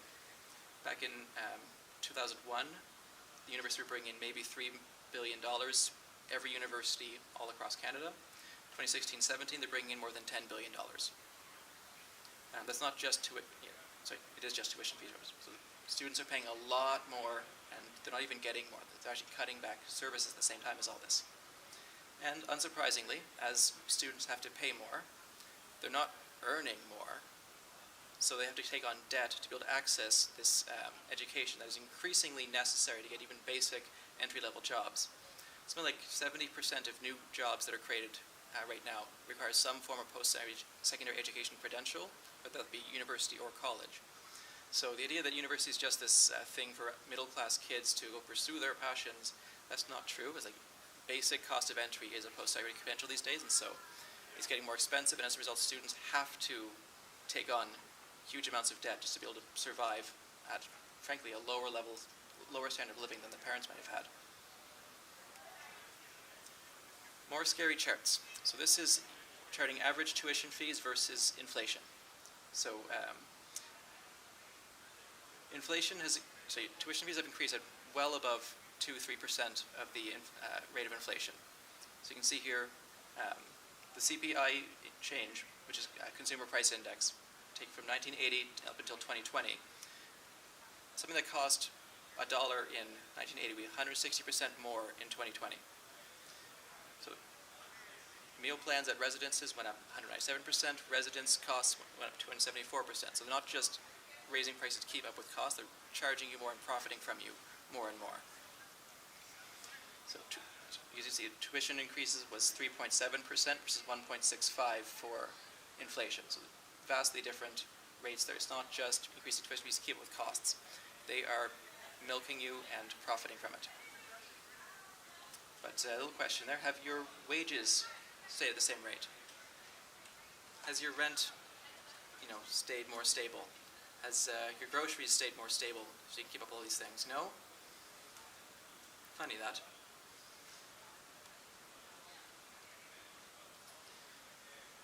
I'll skip past this or just touch on it lightly, but in addition to direct levels of financing by provincial and federal governments for university operating grants, there's other aspects to the slow creeping privatization of universities, and it comes in different schemes and whatever's trendy from the consultant class that advises university boards of governors and administrators in a given year. But watching out for these privatization schemes should be flagged. I'm going to tell you a couple types of them really quickly. So something called differentiation. This was an idea that universities shouldn't just be offering a general education times all the institutions in a province or country. So if you have a province that has 10, 12, 15 universities, the university should be specializing in one or two things that they're really good at and drop the other things. So one university is the psychology university, one is the biology university, one's the research, one's the teaching university. This is when differentiation is implemented, you tend to see major cuts to what's called non-priority departments. It tends to be harmful for rural institutions because people don't go to universities just because of the program. Sometimes they go because it's near my community or I want to go live there. So having post-secondary education institutions in various rural areas helps keep people in the communities and get people you don't have to travel hundreds and hundreds of kilometers to attend university. So differentiation is bad for rural areas in particular. This thing called Program Prioritization Process, or PPP, has kind of gone out of fashion because when it was being implemented in various universities throughout the late 2010s, they tended to be botched on implementation, but there was some pretty dramatic institutions that did it, notably University of Saskatchewan had a big scandal around it. The idea of PPP is that universities are tasked with taking a really data-intensive focus look at all of their departments and trying to make a ranked list of all of their top-performing departments based on some metrics that they invented for themselves. Usually it's number of enrolled students versus cost of delivering the education and seeing how much money is bringing to the university. Basically a profit ranking. And you compare your top ranking things on the list versus your bottom, and you redirect funding from the bottom, your poor performing areas, to the top ones, and you cut the fat, get good at what you're good at. And universities that have done these things, what they've discovered in practice, it leads to really warped priorities. There was, I think it was University of Windsor, one of the ones in southern Ontario, implemented a PPP. And what they found was that parking was ranked higher than the English department. So they cut the English department and channeled more towards building parking lots and parking fees. That's what PPP does to you. Usually now when PPPs are being pushed, they're not called that because they realize that the words become so unpopular amongst academics. Now, the one that's more trendy these days amongst politicians and universities is called outcome measures, also known as key performance indicators or performance measures. This is more something that's pursued by governments and then imposed on universities, but it's an effort to take that operating grant that's given by the government to the universities and not just making it based on enrollment, but based on performance indicators that the government will make up. Various criteria that could be things like number of graduates who find a job within 2-3 years of graduation, or number of commercial research contracts they generate, or various different things. Experiential learning opportunities offered, aka unpaid internships. Even things like how much your graduates earn in salaries, which is like not within the university's control, but setting key performance indicators and then tying the university's ability to continue to get grant funding from the government based on their reaching these performance indicators, trying to tie it to labor market outcomes that the university does not control. Different provinces have tried this in different ways and different scopes. So Nova Scotia, for example, implemented some small amounts of outcome-based funding in 2015-16. That was just like 1.5%. That was seen as dramatic at the time, but Ontario and the Doug Ford administration announced that 60% of university operating grants would come from outcome-based funding by 2025, which is a major shift in the university financing model and will have major impacts on everything from how the institutions are run, because it affects the mentality of the institution, like what are your priorities, what you need to do every year to keep your funding going, but also how you fight back against it. So outcome measures, KPIs, performance indicators, keep an eye out for those buzzwords because they're dangerous. Quebec did announce KPIs back in 2017. This was under the former Liberal government. Not sure how much the CAC government followed up on that, but it was theoretically announced and on their radar. The Alberta Conservatives have also, and they intended to pursue it a lot, but during the pandemic, they had to shelve those plans. There's another scary number. So, with all of this happening, as the privatization of education is going on, and students are paying more, that debt is rising. Because students don't have thousands of dollars laying around in their pocket. You can't work a minimum wage job over the summer and earn thousands of dollars to pay your tuition fees, like the boomers that made these policies were able to do.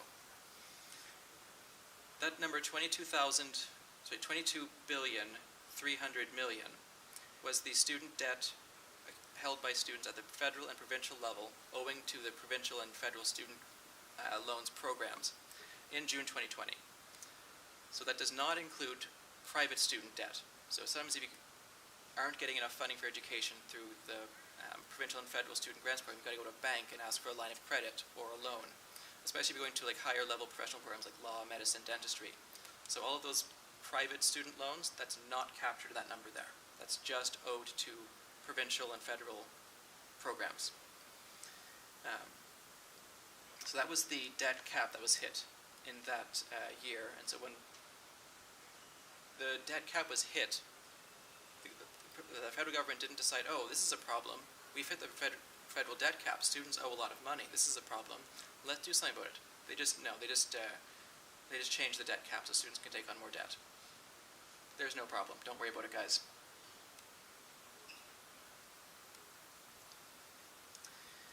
So next we have student assistance.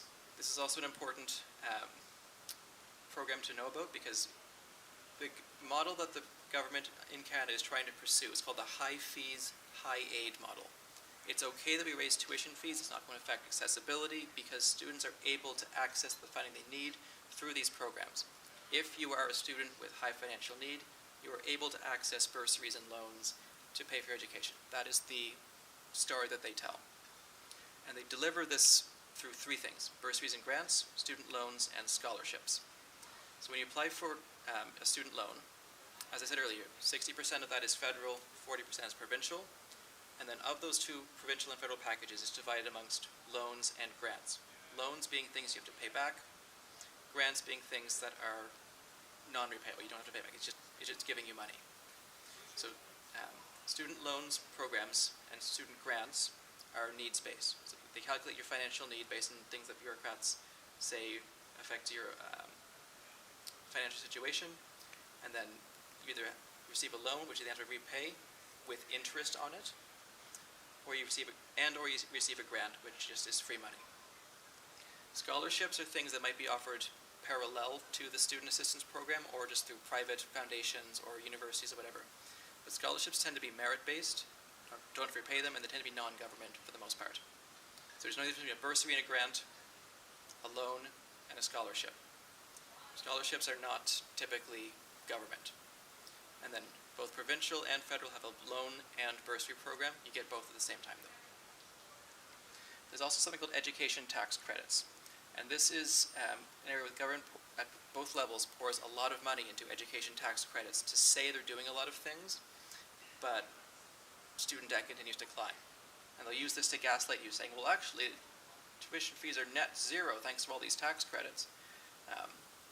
So we'll explain what those are and burst that bubble.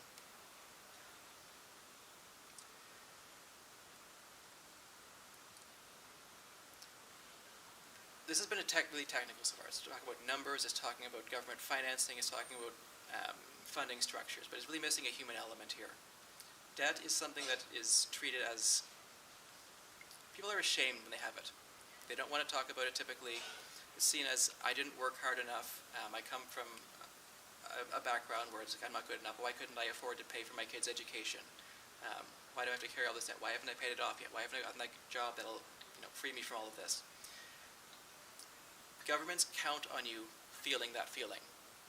They want you to be stretched thin, working really hard, burning yourself out, afraid of losing your job or losing your career path, because if you don't, you'll be in a situation where you're unable to pay back the debt. You're not able to choose a university program of your choice because you need to make sure that you'll be able to pay off said debt and get a job after it. So it is a form of social control. And the impacts it has on humans is very distressing. It's a major source of financial stress for people. It affects your career choice, which in turn affects all sorts of elements of your own life. And many people, it leads to financial ruin and bankruptcy when they can't pay off the loans. It takes the average Canadian graduate 14 years to pay off their student loan. And compared to the US, that's pretty good. Not that we should be using the United States as the comparator country. But if you average out how much student debt is going to be each year, it rises by about $7 million per day. So that little debt clock, that $22.3 billion, you add $7 million to that every single day. Yikes. All right? So here's why this high fee, high aid model is unjust and incorrect. Because if you need to take on a loan to pay for education, even though, yes, you'll have the money that year to pay for your degree, the reality is you have to pay back that loan at interest. So if you are a low-income student and need to take on a loan, you're not just paying the cost of tuition, as I've had at the university, you're paying the cost of tuition plus the interest on that loan that will accumulate over the time it takes you to pay it back. And if you are a lower-income person following graduation as well, your ability to pay that loan off will be slower. And so more interest will accumulate over time, and you will pay more and more. The poorer you are, the more you pay. But it's not just the case of the poor pay more, it's a case of the rich pay less. Because through a really major federal program called Registered Education Savings Plans, RESPs if you've heard of them, what these are is it allows parents to open up RESP accounts for their children as beneficiaries, and they can make contributions to it on a regular basis. And when you make a contribution to an RESP, the federal government will match a portion of that investment with additional funds. If I invest $1, the government will put in 50 cents, something like that. That's coming from tax revenue. All right? So once you put into an RESP every month or every couple of months over the course of the child's youth, and by the time it's old enough to go to university, you can start cashing out that RESP to pay for tuition. And with the mix of the RESP being invested in GICs and stocks plus the federal government contribution, you may have put in $100, but it'll end up being more than $100 in that account by the time you're going to university. So again, that's coming from tax revenue. And who are the people that can actually afford to invest in RESPs? People who have savings, who are able to accumulate them. So it ends up being a transfer of wealth from the poor to the rich, because low-income people are struggling to survive and don't have extra cash at the end of the month to put into an RESP. So what ends up happening is rich people who can pay tuition out of pocket already aren't just paying the tuition fee sticker price at the university, they're paying tuition minus the tax transfers they got through the RESP contribution, versus the low-income student who's paying a loan plus interest. It's more expensive for poor people, less expensive for rich people. It's deeply unequal. There's a question from the back? Yeah, also my understanding is not only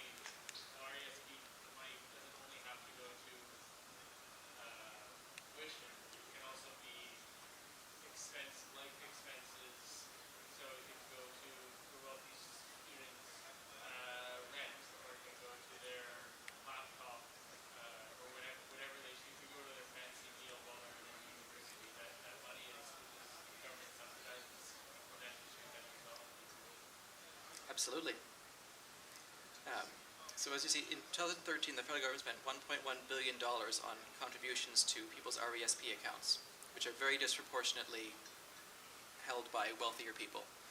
But there's a whole series of other tax credits and gimmicks at the federal and provincial level. Notable one called the tuition fee tax credit. Folks may have seen at the end, in February, in your My Concordia account, you'll see something called a T2202A form. And you could use those to claim on your taxes each year. That's for the education tax credit.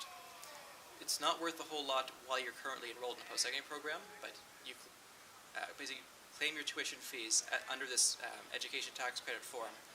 And over the course of your education, you keep claiming it. And once you graduate and aren't in the same situation as a student, you can use that education tax credit to make deductions or even get credits on your taxes for that year. So once you graduate, you can benefit from those education tax credits.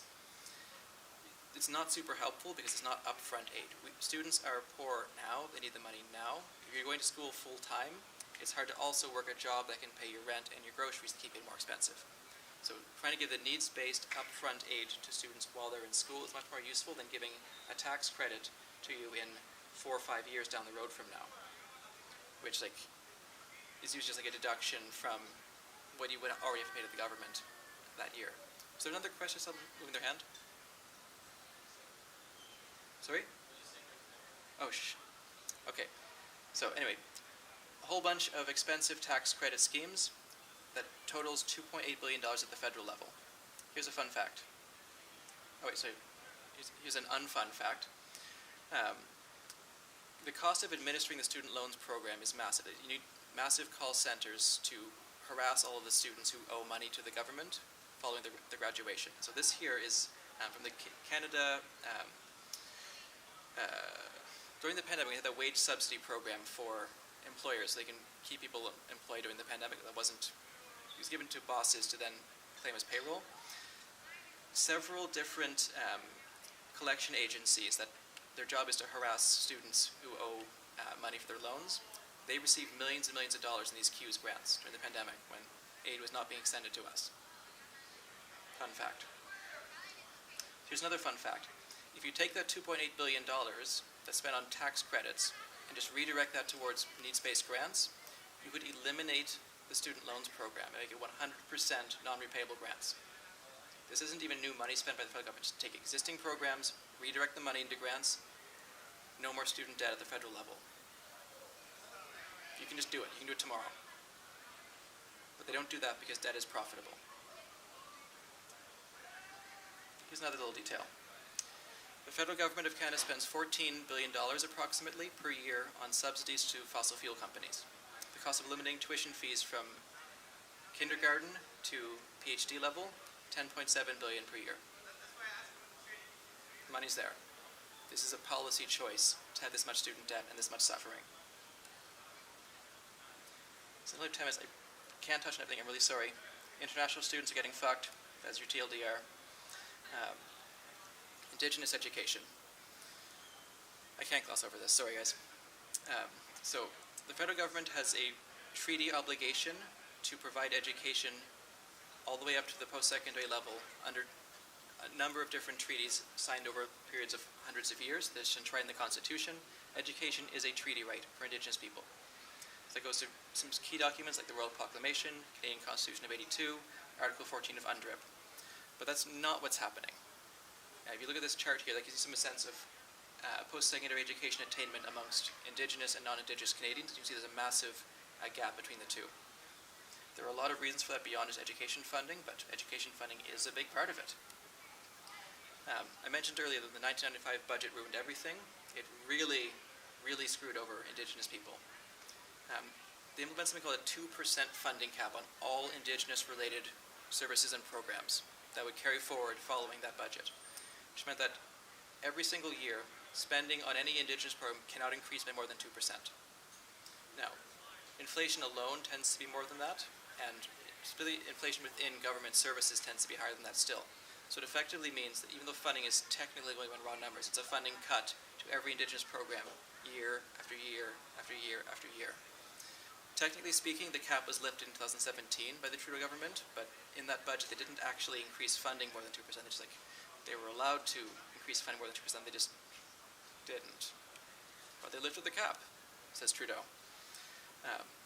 One of these programs was for Indigenous post-secondary education, called the PSSSP, Post-Secondary Student Support Program. And what they would do is, the federal government would and does give out funding envelopes to band councils all across the country. And the band councils are each individually responsible for deciding how they want to allocate the PSSSP funding to students within their community. So different bands will have different ways of doing this. Some will say we'll have a couple students who get a full scholarship to university. Others will say a greater number of students get a partial scholarship to go to university and college. Every band has its own way of doing it, but the point is PSSSP funding is given in blocks to the bands, who then give it out to Indigenous students.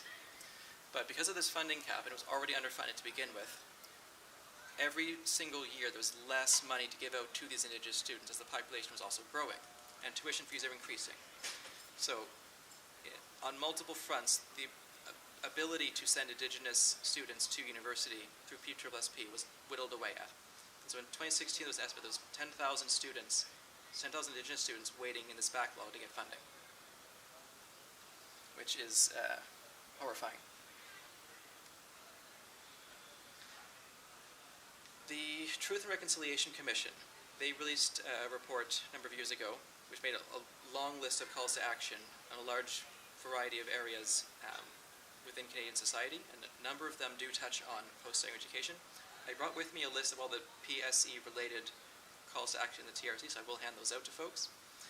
But some aspects of Indigenous access education include trying to do not just financial access to the institutions, because these institutions are deeply colonial and classist, but also trying to bring in Indigenous language curriculum, Indigenous knowledge systems, as well as being mindful of the Canadian research agenda and integrating things like free, prior, informed consent to projects. Really notable example would be the Canadian research partnership, what's called the 30-meter telescope, which is this massive astronomy observatory being built on sacred land in Hawaii. And that's being built with funding from Canadian research funding bodies. This is just a sampling of some TRC recommendations related to post-secondary. Your attention, please. We are presently investigating a fire alarm. Please. Noted. Some of these recommendations are broader than others, but some of them are very tangible, and you can pick it up and run with it right now at Concordia. Another one I would point out would be Recommendation 86, which says, we call upon Canadian journalism programs and media schools to require education for all students on the history of Aboriginal peoples, including the history and legacy of residential schools, United Nations declarations of Indigenous peoples, treaties on Aboriginal rights, Indigenous law, and Aboriginal Crown relations. You could go to the journalism department of Concordia this afternoon, tomorrow, and say, hey, how are you doing on Recommendation 86? Hold it to account. We can do that right now. It's a very clear, actionable demand there. Is anyone in journalism here? No? That's too bad. Anyway, just there's more of these things, but Concordia has a journalism department, so that's a very actionable one there. All right, so there's your picture of many aspects of the post-secondary scene. Who has decision-making power and where? What are some of the major programs? How's that going? So now that we've given you the grim, ugly picture, here's some alternatives and ways that we can make this all better.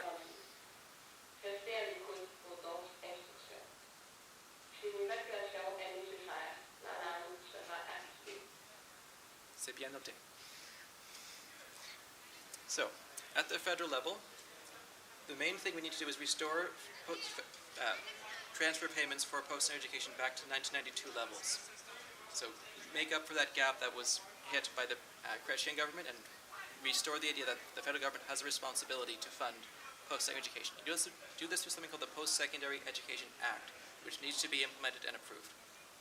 This will be very similar to the Canada Health Act, because healthcare is also provincial jurisdiction, but the federal government has a federal health ministry and a federal health act.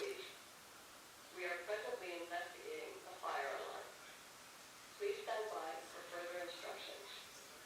If an evacuation becomes necessary, the fire alarm will be activated.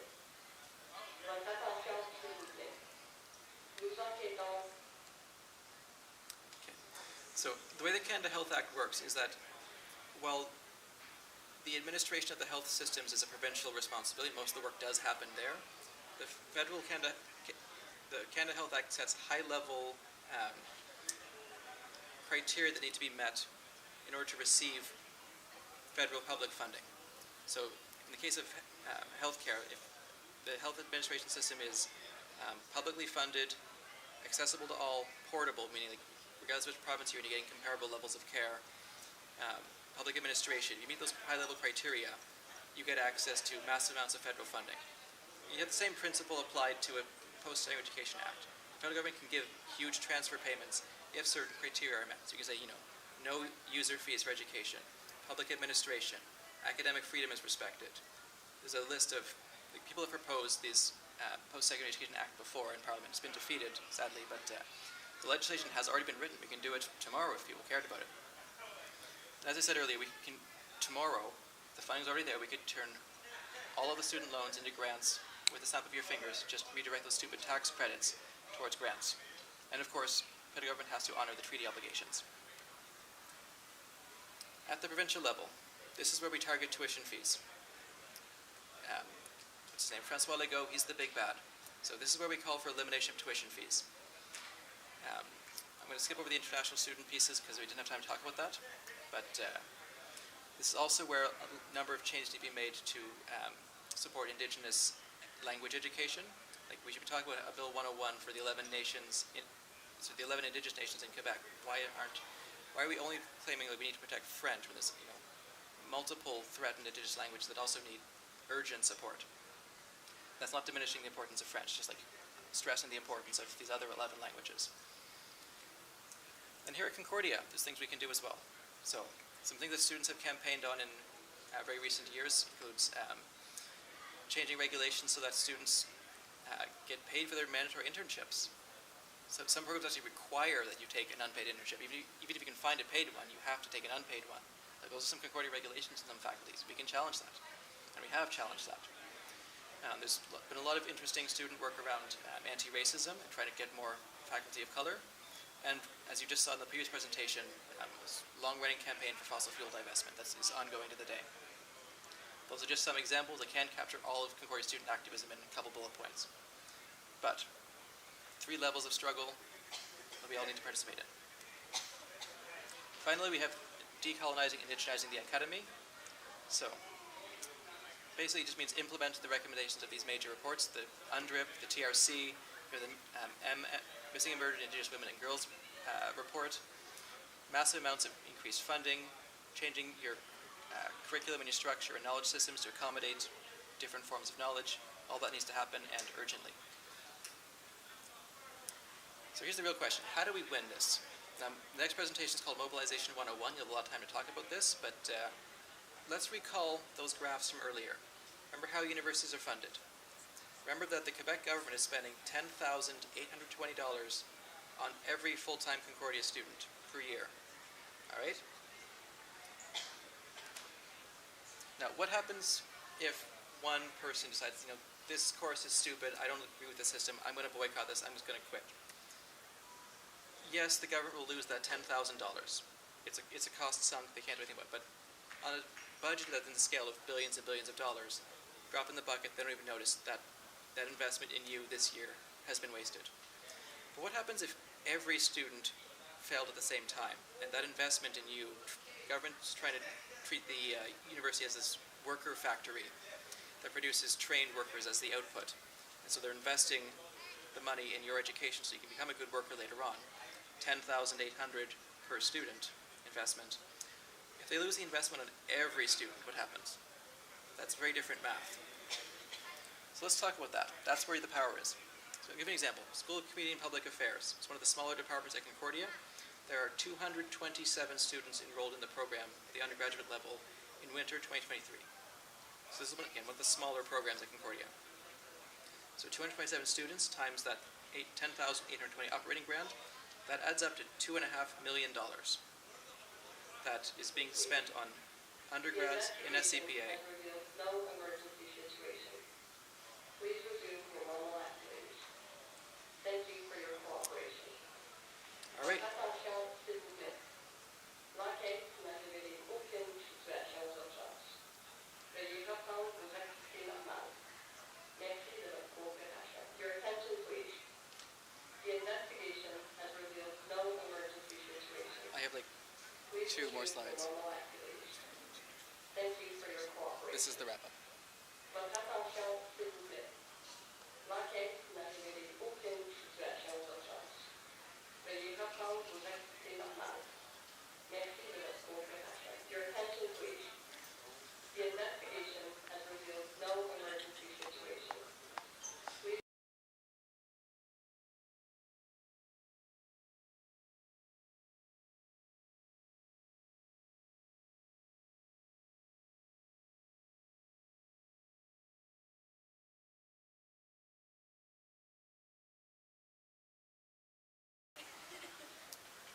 I mean, and I'm flattered. But yeah, let those numbers sink in. That's one of the smaller departments here at Concordia. And that's how much, if the students go on strike and just don't go to class, don't do their assignments, stay home, and just wait them out. If they think you're crazy enough to fail en masse, that's the financial hit they take. So they've already spent that money on you. It's not like there will be a cost. The cost has already been spent. Has it been well spent or has it been wasted? That's the only question if you go on strike. And so, again, that's one of the smaller departments that is a lot of financial leverage. So not just about calling on decision makers to do the right thing because it's moral and good. It's not about being persuasive. They don't need to agree with you. Striking makes a situation where it's more expensive to let everybody fail than just to do the things students are asking for. It doesn't cost $2.5 million to give a couple students in the SCPA a wage for their internship. So it creates one expense and a huge expense, and that's why strikes win, where protests often aren't enough to get over the top. But actually, that $2.5 million, that's not the full story. Because actually, that's the money that's already spent this year on getting you your education for this year's worth of courses. If you fail, you've got to retake your course, and you spend money again next year. So it actually doubles the cost. So it's actually looking at $5 million lost if everybody fails. But it's worse than that still, because it creates logistical hell if you have a situation where everybody's failed, but then a new wave of first-year students comes in from high school and enters the university, and you've doubled the students, but you don't have double the professors, you don't have double the classrooms. So in addition to the $5 million cost, you have a logistical nightmare on the hands of the administration, which is why they will bend over backwards. They'll move heaven and earth to prevent you from failing if they can prevent you from failing. And that's why the student strikes in Quebec keep winning and winning and winning and winning over the years. Because it's not about moral arguments, it's about hitting them in the pocketbook where it hurts and where they're weak. This is why learning how the machine works and how it's funded shows us where our real power is. So, all you need to do, workers of the world, sit down, lie down, watch Netflix, don't go to class. That's how you win. So, with that, thank you for listening, and Mobilization 101 is coming up next, so we can really take these ideas and talk about how to turn ideas into action.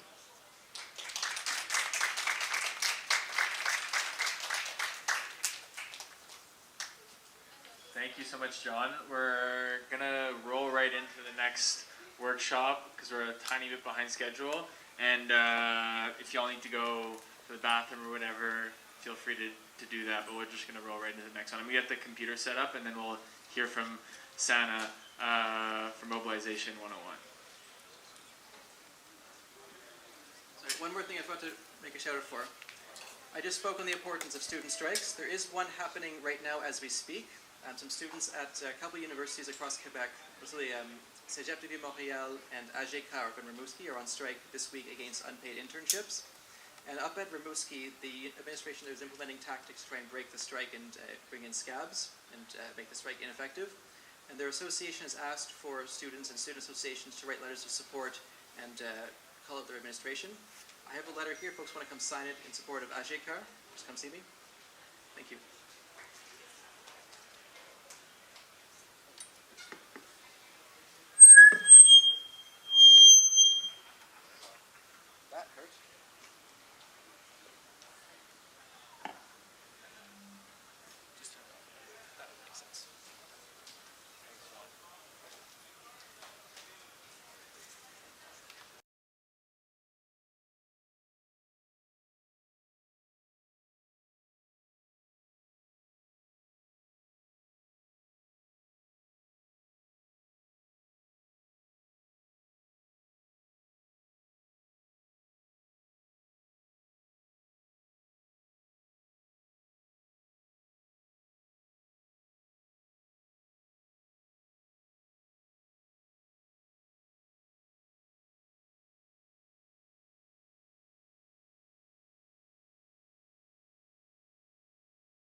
we start introducing Sana, who's going to do a workshop on So What Do We Do Now? Mobilization 101. I think as John said, it'll roll really nicely from the last one.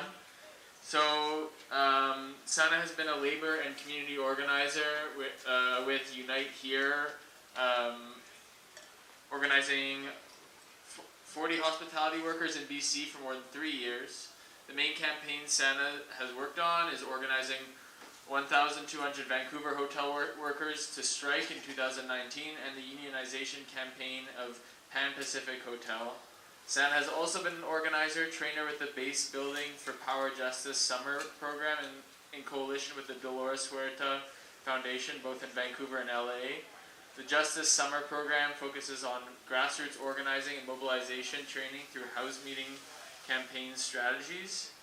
But most importantly, Sana is just an Iranian woman trying to survive the individualized capitalist society. So really lucky to have Sana here with us. You might also recognize them from the Hive Cafe, or I'm just realizing as I meet you now that I've seen you around all over the place. So also a Concordia student, I believe. And yeah, I'll let you do the rest of your presenting yourself, but thank you so much for being here. And yeah, maybe give Sana a warm welcome. Thank you, guys. Hi.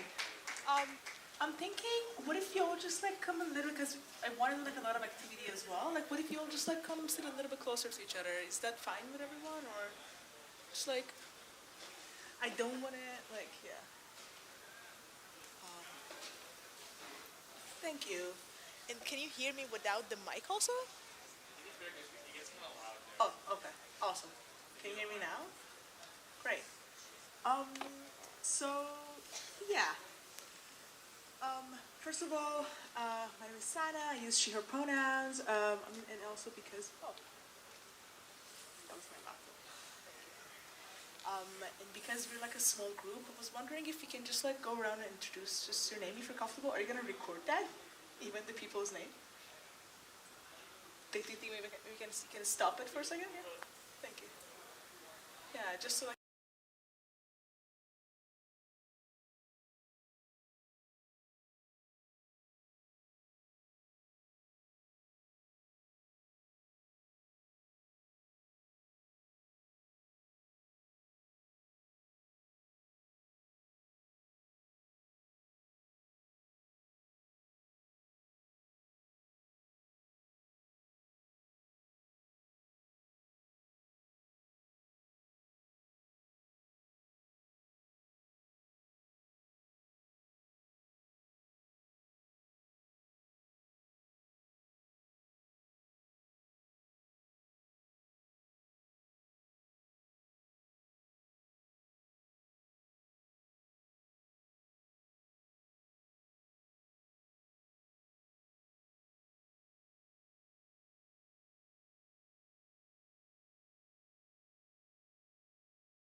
When I moved to Canada, and whoever like asked me, what was the biggest culture shock that, when you came to Canada, and other than the very strange weather, especially in West Coast and here, I was very shocked that it's a super individualized society. Like people are just like, you can like feel it. Like when you sit at the bus and then and then you want to talk to the person next to you and you're like, should I? Is it uncomfortable? Like back when we just like, you sit next to someone, you talk to them and you become friend with them, it's like common and very, normal.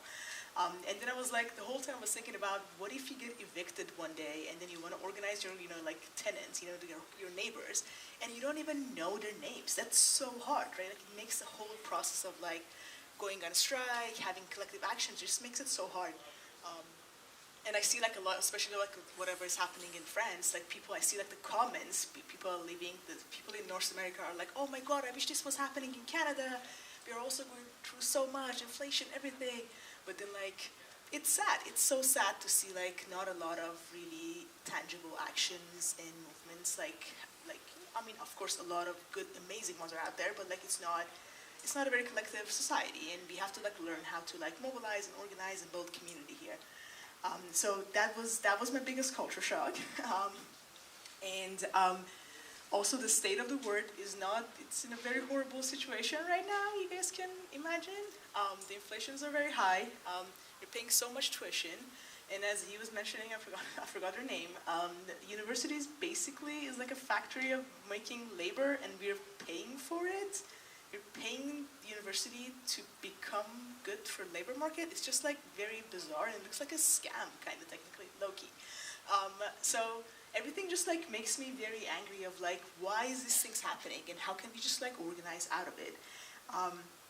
And one thing that is like very interesting is that what happens usually, especially in universities, is that when we mobilize and we organize, we keep organizing the people around us, the like-minded people. Like we talk to our, classmates or like friends who are like quote unquote, I don't know, like lefty or like comrades or like in our own bubble, our friends, which is amazing. We gotta organize them and talk to them.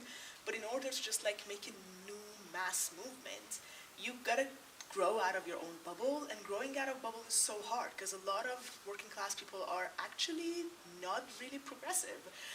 Like I remember when I was working in the hotel union, I've heard about it because I was not working there at that time, but in 2016 in one of the hotels, when Trump got elected, workers in cafeteria brought a cake and just like celebrated the fact that Trump got elected, and then you go to this workplace and you're like, they're absolutely Trump supporter, but they're very working class and they're living paycheck to paycheck. Like, how can I organize these people that are so different from me? And probably I would get into a huge argument with them about politics, but I should be compassionate about them. Like, they are my comrades. They are the people that we can together build an army and overthrow the system, and like demand our rights, etc. Right? So I feel like it makes organizing very hard because you have to like work with people who are not only apolitical but also so many times just like conservative and like not even progressive at all. And that's what makes organizing hard, and that's why we know everything. We know climate crisis is here. We know inflation is bad. We know whatever is happening is bad, but we can't do much about it because it's so hard. And what I usually believe in is just like base building organizing. So you basically just make an army of people. I don't like the word army, but like you basically make a decentralized organizing of building an army, and with that army you can just like do whatever you want to do. Like in France, now that they're increasing the retirement age, the army is like out. The working class army of people. And I very much believe in that, and I think it's decentralized, and I just want to talk about a little bit more of that. Oh, sorry. Can I go to the next slide? Amazing, yeah. And then you've probably like seen this. This is my favorite. This is my favorite photo. Like it's very mainstream now, but I love it, and it's literally what it is. The only thing that working class people have is that we have power in our numbers, and they don't. And we believe in community and being together, and they don't. And that's it. That can be a weapon to like do whatever we want, and go on from there. Yeah. It's just gonna go next. So, I mean, there are so many things that we can talk about mobilization. I'm just gonna like jump into like turnout and like some of like the little techniques that I always used to do and still do for turnout, and some do's and don'ts. But feel free to just like, you guys should also like let me know what are the things that you have done before that worked. Is there any rally or anything happening in Concordia these days that you're like working on? Any campaign?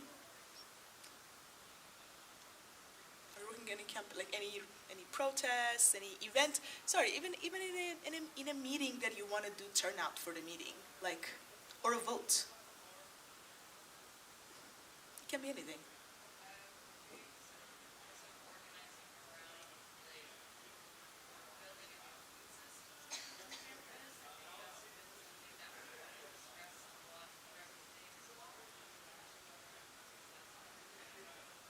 Is that with an organization on campus, or? Yeah, there's a couple like groups, like people, groups are working on it. Students are like residents. There's some Awesome. We can take that as an example. You know, like turnout is hard. People say they come, they don't come. People say yes to your face and they just disappear. Or right away it's just so hard. You can share it, you can have Facebook ad of your poster of your event out, and you end up like not having a lot of people in a rally that is so important, even to those people that like you invited, you know. And there are so many bugs in it, and we can just like talk about it. First of all, we should understand that people have different capacities, and they are, sorry, but they're like surviving under capitalism. They are working probably, different jobs, and they're studying, and they have to like have fun, sorry, but they have to have fun, so it's hard to like come to rallies and expect people to just like show up. But in order to organize them, there are some like do's and don'ts that I wrote down here, and for do's is like setting goal, setting deadline, and most of them are very clear. Like if you're a team and you want to organize something, you've got to have a goal and you've got to have a deadline. You should keep yourself, have yourself accountable for like the reason and the fight that you're fighting for, because it's so important that we gotta have a goal. Like we cannot just like, I don't believe in just like organizing of like, I'm gonna like see what happens, how many people come. I really believe in setting goal and setting deadline. And it doesn't mean that we want to implement like a very capitalistic point of view of like having individual goal. It can be a collective goal, and also we can be very, like accommodating to our teammates. Some people might not be available to have like a goal that week, and it's okay, everyone else can help with them. And those two are super important. Like we can have you're a teammate and we are teams, and we're like, okay, by end of next week, we got to have 5 people confirmed for this rally or the strike vote that we're having, and that's it. And then next week, we check with each other, like, how did it go? What did go wrong? What did go right, And it's like super important. I would say like these two are like the most important part of the turnouts. And then the mapping and the list making, which is like, you know what that is. And then reminders and follow-ups. You got to make sure the people that you confirm, you know who you confirmed. Like when, like the people you confirm, you remind them, you tell them you're going to remind them. And these are like super important because people forget, and you cannot really expect people to remember everything you told them. And the other thing that is like super important, and I'm pretty sure like not a lot of people do that, is just like check in with people after they don't show up. Like you have a friend who's like, I'm gonna be there, and I'm definitely gonna be there. I'm gonna show up and bring you coffee, and they never show up. And sorry. Anyone knows how to fix this? Is weird. My like screen always goes. It's okay. I can just like move it like every other time. I personally feel like it's not okay to just like don't follow and don't check in with that person after the no-show. And it doesn't need to be like, you told me you're gonna come, you betrayed me by not coming. That's totally okay. Things come up. Just check in with people that what happened. Was it because, I don't know, if it's a big rally, was it because like you felt a little scared to like come to a rally against the, admin at the university? Like what happened, and not only it makes your organizing better, but also you show people how important it is to you that you even follow up with them after, that what happened, that you didn't come, and then you also can learn about from your mistakes, that what happened.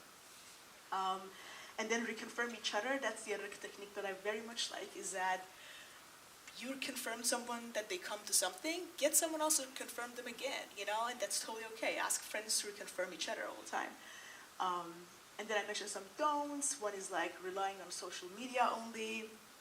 This is my least favorite way of turning out, and I feel like this is just, it is killing a lot of organizing campaigns, and it's mostly because there are so many contents on social media, and people they just don't. You, for such important movement, whatever you're having, you gotta talk to people one-on-one and turn them out. Social media can be very handy, like sharing the info and details and like reminders, but it does not have to be the only way of organizing. It's very dangerous to fall in that trap, and I totally avoid it all the time. I only send it as a reminder or like having poster with details, but not more than that. People do not come off of like social media events to things. It can come, but you cannot have a big turnout out of it. You gotta have like personal one-on-one conversation with people, or through connections. No follow-ups, no show up. Avoiding one-on-ones, the other dangerous trap in texting. I personally feel like texting is usually good for follow-ups and reminders. I don't think it's good to just be like, hey, this rally is happening. Do you want to come, to this rally just by text? If the person is someone you know and you have connection, and you've talked about it before, you had a one-on-one before, that's fine. But not just the mass text to everyone usually do not work for mass turnouts. Yeah, do you guys have like any do's or don'ts like with your experience? Like what did work and you were so excited, and what didn't work and you were so disappointed? Feel comfortable.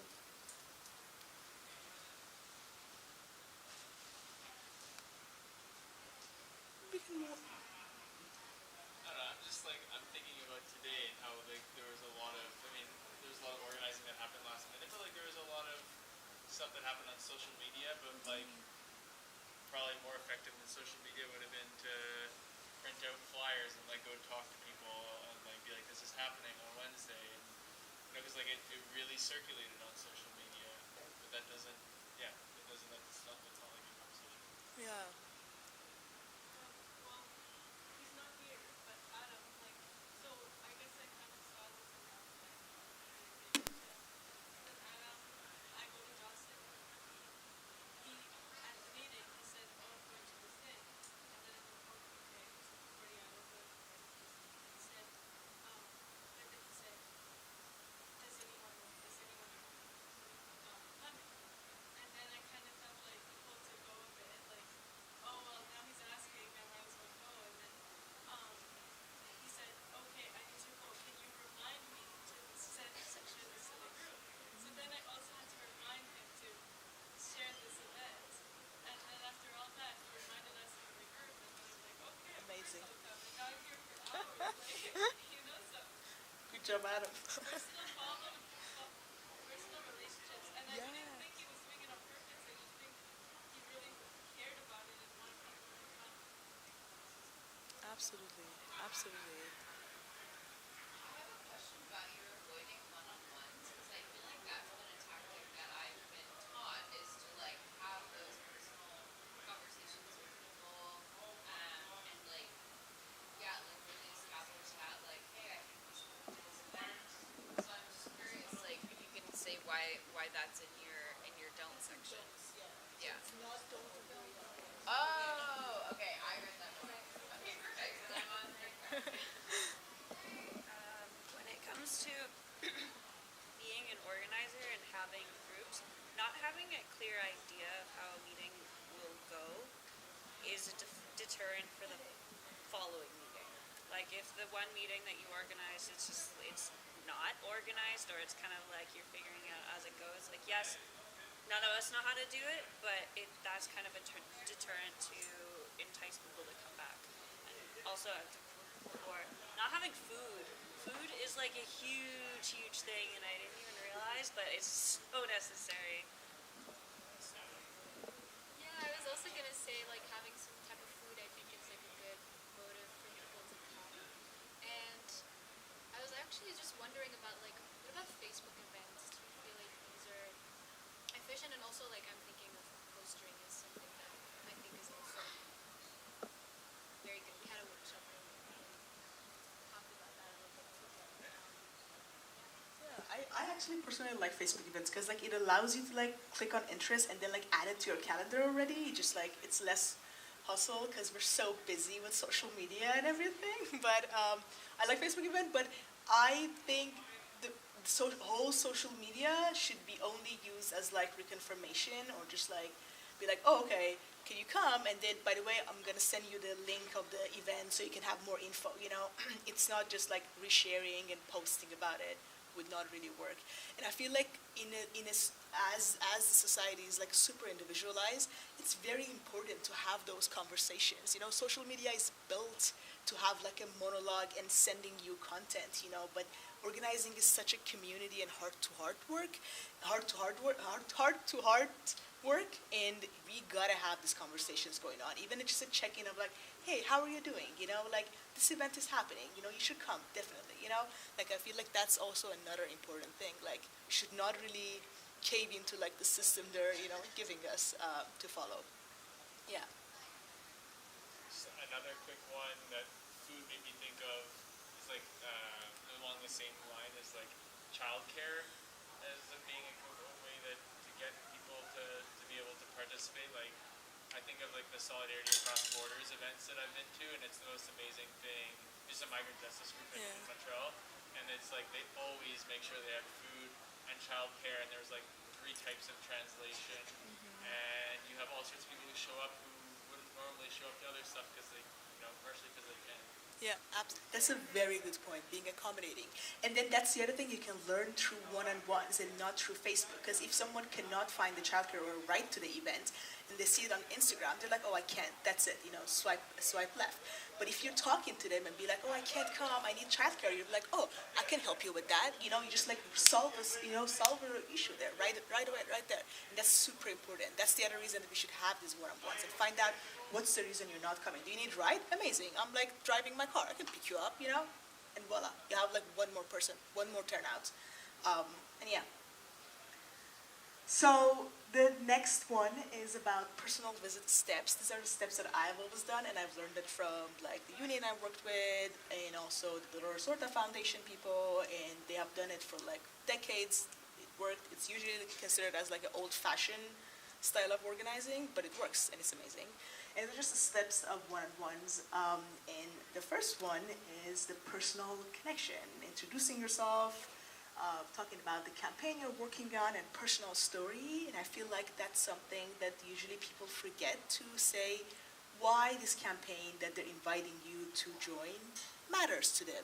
Like, I am inviting you to come to a tuition freeze or like anything related to university, and I'm not telling you why it matters to me. It just doesn't make a lot of connection. Like, you gotta be like, hey, I'm paying a lot of tuition, I'm tired of this shit, and I don't want to pay like this. I don't want to work 2 jobs and study and like, have, time with my family. Enough is enough. Do you also want to join me, So I think that's personal story is a super important part of the organizing here, assisting.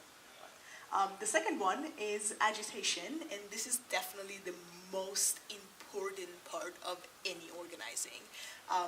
Very proudly, I would say, Trump always calls these agitators, they get people out, they do this, they do that.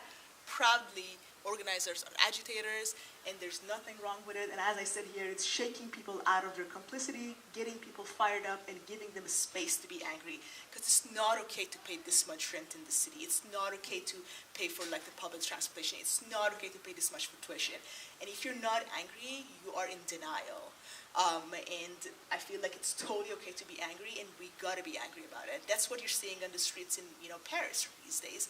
They're angry. Fair reasons, duh, we should be angry too. It's not okay to raise the age of, retirement, or like don't give an F about working class people during COVID, but then giving like so many bailouts to all these big corporations. That's not fair. We gotta be angry. And it's okay to also like bring that fire out in other people. A lot of class consciousness happen in agitation because you, through like questions and conversations, you tell people indirectly that, hey, you are not in the same boat with like rich people. We are in the same boat, and that goes through agitation. Some of the points that I always mention is that questions. No one wanna hear you guys or like me or anyone else to just be like, this is what's happening, blah, blah, blah, blah, blah, blah, and then boom, come to this action. We wanna ask people what, if they're comfortable, what they're going through. How did COVID affect their job? What makes them angry about the tuition fee? Can they afford it? Are they paying rent? How much? Have they ever got a, eviction letter, eviction notice? And through a lot of questions, you can agitate people. That's what usually happens because you remind them, what's happening. Conversation. The other thing is like what agitates you. If you're not agitated, people are not gonna, no one is dumb. They're gonna understand like, hey, this person who's talking to me and telling me to do this, they don't even care themselves about this thing. So it's pretty obvious. You gotta choose something that you're truly agitated about and fight for that. And when the meeting, I think, ends at the end of one-on-ones, you should know what agitates the other person and what matters to the other person. What do they want to fight for? And bring out the fire. That's like, this is literally agitation. If you don't do any other thing, I think agitation would be enough for the whole conversation as well.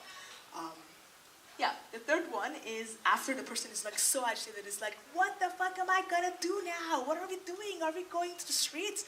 Then you can give them a vision of like what other campaigns did and it worked. What the same university, like the People's Potato, High Free Lunch, these things didn't come because university cared about the students. No fucking way. You know, it came through like a lot of actions, collective actions, strikes. You know, like the Concordia students are famous for going on the strike, and with other, you know, Quebec universities. So it came out of somewhere, and we gotta acknowledge that and give them the vision. Be like, if the students, you know, years ago did that, we can do the same thing. Why not? You know, inspire them that this is totally possible to redo. Yeah. And update them about your campaign that you're doing. But again, agitation is super important, and agitation comes through asking a lot of questions. The fourth one is inoculation. I also like that. This one should be also very short in the conversations, but like, just to, because we're not, it might seem like we're salespeople as organizer, but we're not. You know, we truly care about our community and our people, so we should let them know that, hey, the things that we're doing might get messy, you know? Like, it might be hard. Like, when I was unionizing the workplace, I would tell the workers that, hey, once we go public, the company gotta come after you, you know? Just so you know. And they would just like let them know that this might happen. And it's the honesty, the trust, you know. It's super important. Number 5, ask very direct question. Do you want to join us this Thursday, 5 p.m. for this rally that we're having for tuition freeze? Directly. Or do you want to join our team and organize with us? Direct questions, whatever your plan is. Or do you want to help us recruiting people? That's it. And then number 6 is follow up and reconfirmation. You gotta also let them know that, hey, I'm gonna follow up with you again. I'm gonna remind you again, you know, about the rally or whatever that's happening. And that's also super important. In organizing, we usually call it like protecting the action. By follow-up and reminders, you remind them by text or phone, whatever. You make sure you know how they're getting to the events. Like when I was doing workers organizing, when workers are off after work, they're so tired, you know. And if you're having like a worker meeting, like a worker leader meeting for the union, I would make sure that for every single person, I know how they are getting to the meeting. Like for example, like, you know, Alexa, like, how are you getting to the meeting? Just a random question. They would be like, oh, I'm gonna walk. I will take a note, you know. Like, are you getting a ride? Do you need a ride? Do you need someone? Who are you walking with? You know, just like make sure that, you know how they're getting. Can you help them? And reconfirm with them. Yeah, and I think it might seem a little bit like intimidating to all these tasks and questions, but we are doing it for the same reason, for the same cause. So I think it's very pure and very powerful. Yeah, those are the steps. We can go through it one more time. Personal connection, agitation, vision, inoculation, ask, follow-up, information. Do you guys have any questions? We can from now on, we're just going to talk about this and do some practice together. But do you have any questions or anything? Or any notes or points that you think is important to say? Because there's no right or wrong in organizing.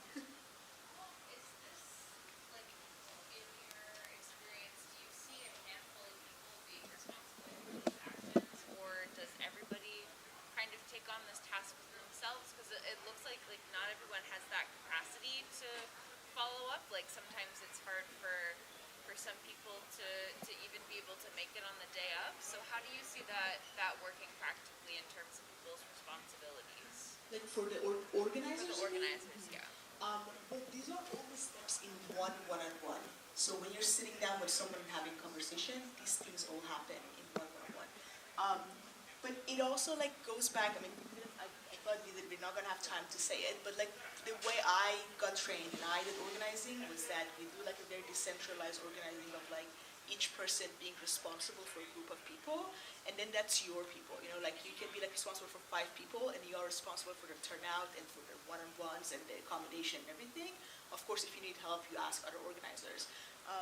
So I feel this is not just it just takes one-on-one for reconfirmation. Yeah, other people can reconfirm them. what I would always do, and it always worked, is that not only I would reconfirm the workers to come to events, I would also get other workers confirmation from their workers, from their coworkers. Yeah, I hope that answered the question. Yeah. Yeah. You good? Can you give some examples of agitation, like beyond maybe the immediate context? Example of agitation, about what? Like, I personally would talk a little bit about why I'm agitated to the person at first. I would be like, hey, honestly, like, I'm working 2 jobs now. I work at a cafe, and I also do like a organizing job part-time on the side. And I also pay tuition, and I don't have any family member here, so I have to like pay for my rent, pay my bills and everything. And it's just very hard on me, and so many times I would be like, there's no way I can ever afford to buy a house or an apartment in Canada. I don't see that ever coming up, even though I had a union job before and it was like good paid. And that agitates me very much, because I'm probably going to be a tenant for the rest of my life, and that boils just my blood. And I will tell that to them. I'll be like, I find that very, very frustrating, and that's why I'm doing it. Do you pay rent? Like, how's your living situation? No, for real.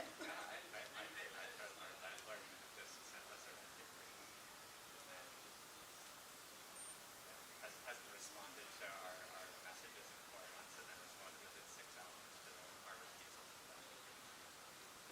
That's good. That's amazing.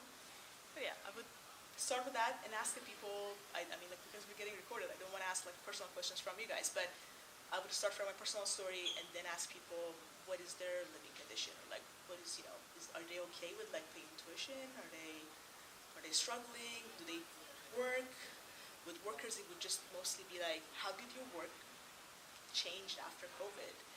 And most of the time they would be like, my workload increased. And then from there, they would start talking about how their back hurts, how this is so unfair. They have to come home and cook for their family, even though they work 9 to 5, and they're living paycheck to paycheck. They can't come to a rally because they have to work because they live paycheck to paycheck. And you're like, that's it there, girl. That's why you gotta come, because that's not okay to live like that.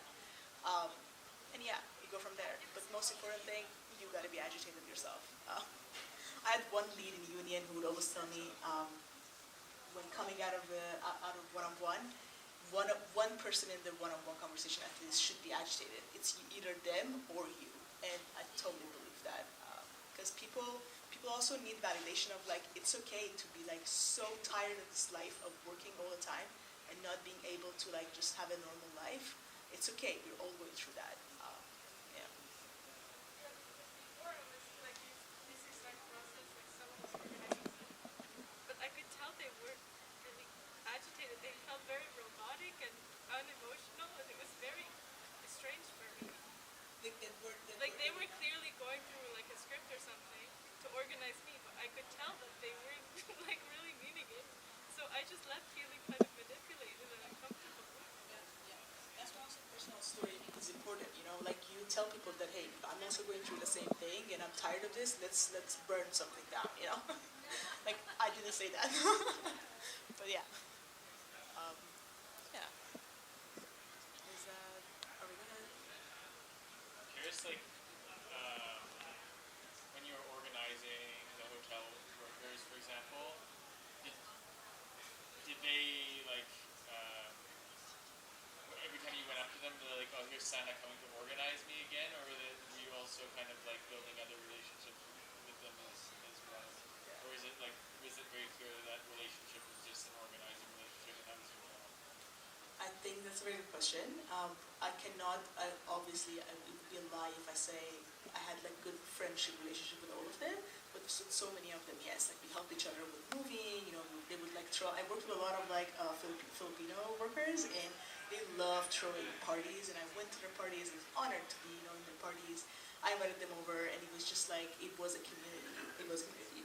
Or like when in 2019, I feel like the movements, that's the power of the movements, a lot of doors open, a lot of breakthrough happened. In the 2019 strike, we had one worker leader who was this amazing person, and had an abusive husband, and they left their abusive husband after the strike.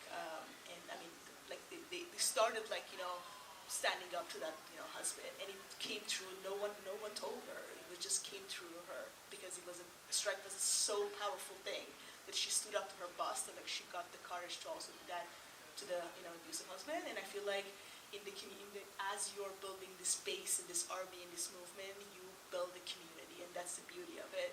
On the picket line, you always see, like when you go to the picket line, you see they're like cooking. You saw like in the Paris, they were like having the hot dog stands, like just moving, That's the beauty of like doing a collective action, and the community comes with it. Yes, yeah.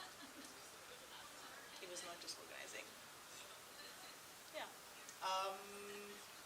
I'm done here, but I was thinking that if you guys are comfortable, we could just do a practice. But if you're not tired, the practice would be just like having each two of you talking to each other and trying to go through the steps and get to know each other. If you're comfortable, I don't want to push anyone to do it. So you can, if you want, close your eyes, and if you agree or disagree, and show me your fingers. And how it would work is that like two, you would just like talk to each other for like 5-10 minutes, and yeah, go through the steps to just practice or get to know each other. Around what issue? Any issue? It can be most. I think it's better just to be a student because we're on student issues or like the campus issues. But it can be anything. You can just whatever that agitates you, and it's the most important thing to you. I think it's good because, as my last slide is that the most important thing about organizing is that you just gotta do it and wing it and see how it goes, and you learn through by doing it. We tend to overthink talking to people a lot, but it's okay if you make mistakes. That's okay. None of us is like a boss or like a professional. We're all just like people who want to help each other out and build a movement. And it's okay to make mistakes. And yeah, you just gotta do it. Learning by doing and being open. That's it. And the Nike one is upside down. So yeah, if you guys wanna do it, I think that's a good practice. But if you feel comfortable. Do you guys want to do ups and down? Awesome. That's totally okay. Okay. Awesome. Thank you.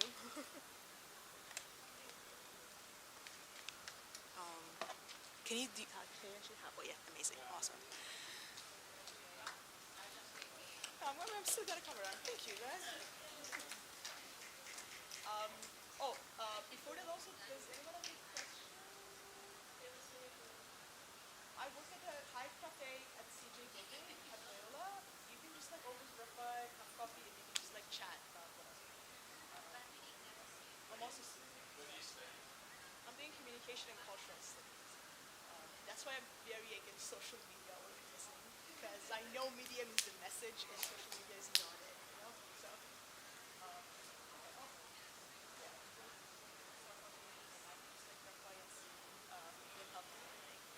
the step first one, introduce yourself, what makes you agitated, and what is going to change your focus.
Started with the last workshop of the day, this wonderful teaching of Concordia Activism. It's been really wonderful getting to hear all the different perspectives.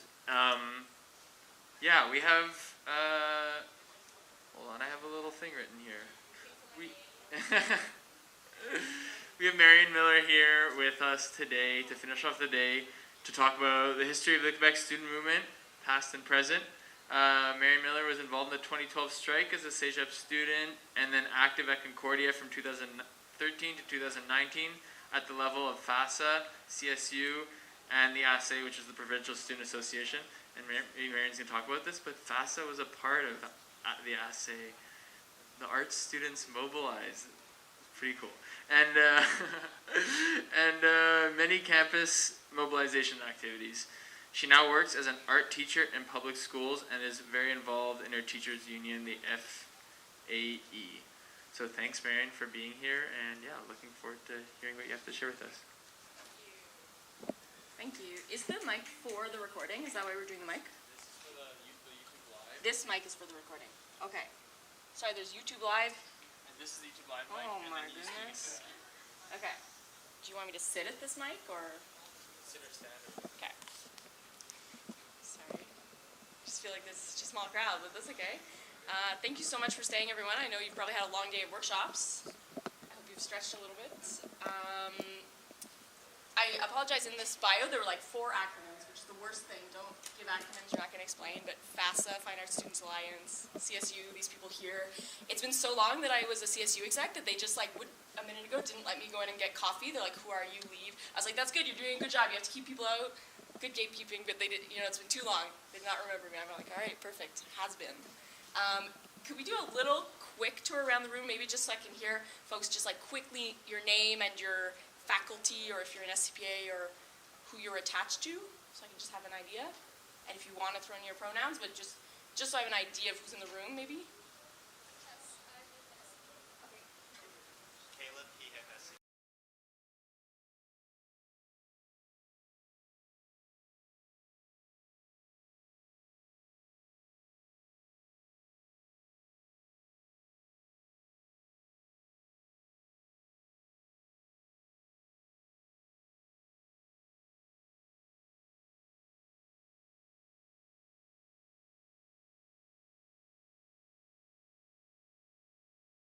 Outline here of the workshop, and we can definitely adjust to what people are interested in talking about. So I wanted to give kind of a history and context for the student movement in Quebec. What are student unions, who have they been throughout time in the last 60 years? How have students organized and won? What student groups are on the landscape today? And then, we can dive into other things if we get through all of that. But I want to know if there's anything in particular, like maybe y'all have talked about half of this stuff already today, you want to focus in on 2012, or you want to focus on the structures of the provincial-wide associations that we have had or that we now have. I don't know quickly if there's any particular points of interest before we get going. Or yeah?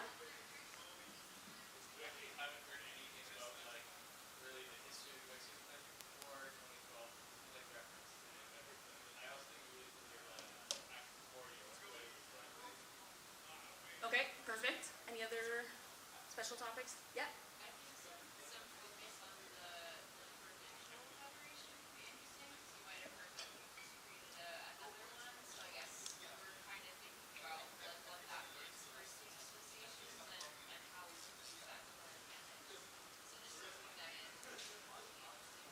So what are the lessons from the old ones that have existed, kind of, or what structures? Yeah, I guess so. Whatever you feel like talking about would be beneficial is great. Okay, what would be beneficial for the new one? Okay. Any other thoughts before we because my main point here is students in Quebec have successfully organized and won so many times in the last 60 years. And it's a really impressive history, and there's such a richness there. And when we look at how it was done, we can reproduce that. So for me, this workshop is let's get energized about the amazing history of the Quebec student movement and what was so successful and how do we keep that energy going. So does that make sense? That's kind of my big idea, but then definitely jump in with questions the whole time because I want to elaborate on what's relevant to y'all, if that makes sense. So, tell me what's going to happen. Sorry. Okay, but I know what my first question on the first slide is anyway. So, do we know kind of about like the Duplessis era, the Dark Ages in Quebec? Does this ring a bell for anyone? Like pre-1960s Quebec? Yes? No? Yes? Who knows about this guy Duplessis? Okay, bad guy, right? Church and state were like this, very oppressive. He's like, all right, little Francophone Catholic families have a lot of babies, right? So this is, honestly, he's a super ultra-right Quebec government. And so when you think about then what happened with the Quiet Revolution, does this say something? La Révolution Tranquille, FTQ, mailbox bombs, you know a little bit about this? We have to remember that everything that happened then in the 60s was a reaction to this super intense Duplessis era. So, in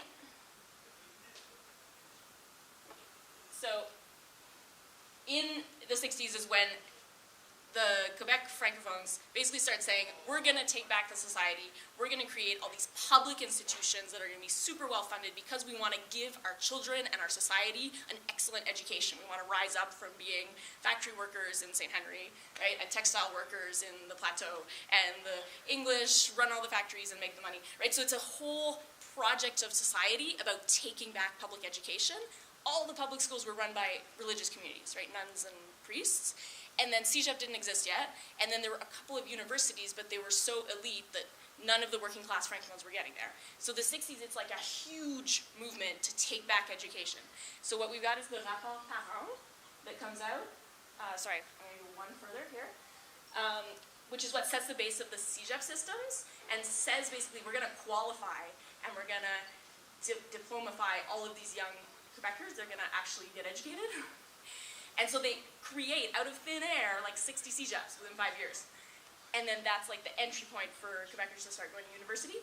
So that there's this huge idea of this social program in Quebec, of like we're going to be actually this democratic and socialist or social democrat society that's going to actually be good for the people. So when you think of why Quebec kept tuition low for all those years, why we have free CEGEP, why we have so many universities, this comes from this big idea in society that, you know, dwindled out over time, but it's kind of important to know where that's coming from, right? So then students are at the same time being influenced by what's happening in France with worker movements. So students are looking at the Charte de Grenoble, which is a little bit earlier in 46, but where French students said, you know what, we're going to redefine what student means. To us, student is an intellectual worker. So we're the working class, we work. All of our work that we do in class, all of our papers we write is labor, and we should be paid for it. The government should pay us for our labor. So it's the idea of like, not only should there be free education, but you should pay your student workers just to write their papers. They're doing intellectual work for your society. So having this idea right from the foundation of the 40s and into the 60s, that's what sets the tone for the way student associations are so combative, right? Because they have this vision of like, you know what, we are a key working force in the society. As students, we're intellectual workers. So that kind of sets the stage, and the Student Union of UDM adopts like a similar version of the Grenoble in 61. The CEGEPs are created, the UQ network is created in the 60s, the Université de Québec à Montréal, à Trois-Rivières, à Chicoutimi, à Rimouski, which is like such a good idea. Why do not other provinces do this? The idea that you're gonna have a network of 12 universities, but they're all the same university, so then you're gonna have like 30,000 students at UQAM, Université de Québec à Montréal. They're going to share resources with the 2,000 students at Université du Québec à Saguenay-Lac-Saint-Jean, Abitibi. No, but seriously, like, it's brilliant. This is the kind of forward thinking that was happening in Quebec in those years. So that sets the stage. Immediately, student unions start to get organized. Once the CEGEPs are created, once the UQ network universities are created. So I would like to throw out the question, what are the characteristics and roles of a union versus a student union? So just like, what does a union do in general? What kind of things do unions do for people? Yes? Collective bargaining, so bargaining to get a work contract that then defines how much work you do, how much you get paid. Perfect. collective bargaining. What else do unions do in life? Defense against firing, not just punishment. So defending the rights of the workers, yep, against being fired, punished. What else do unions do?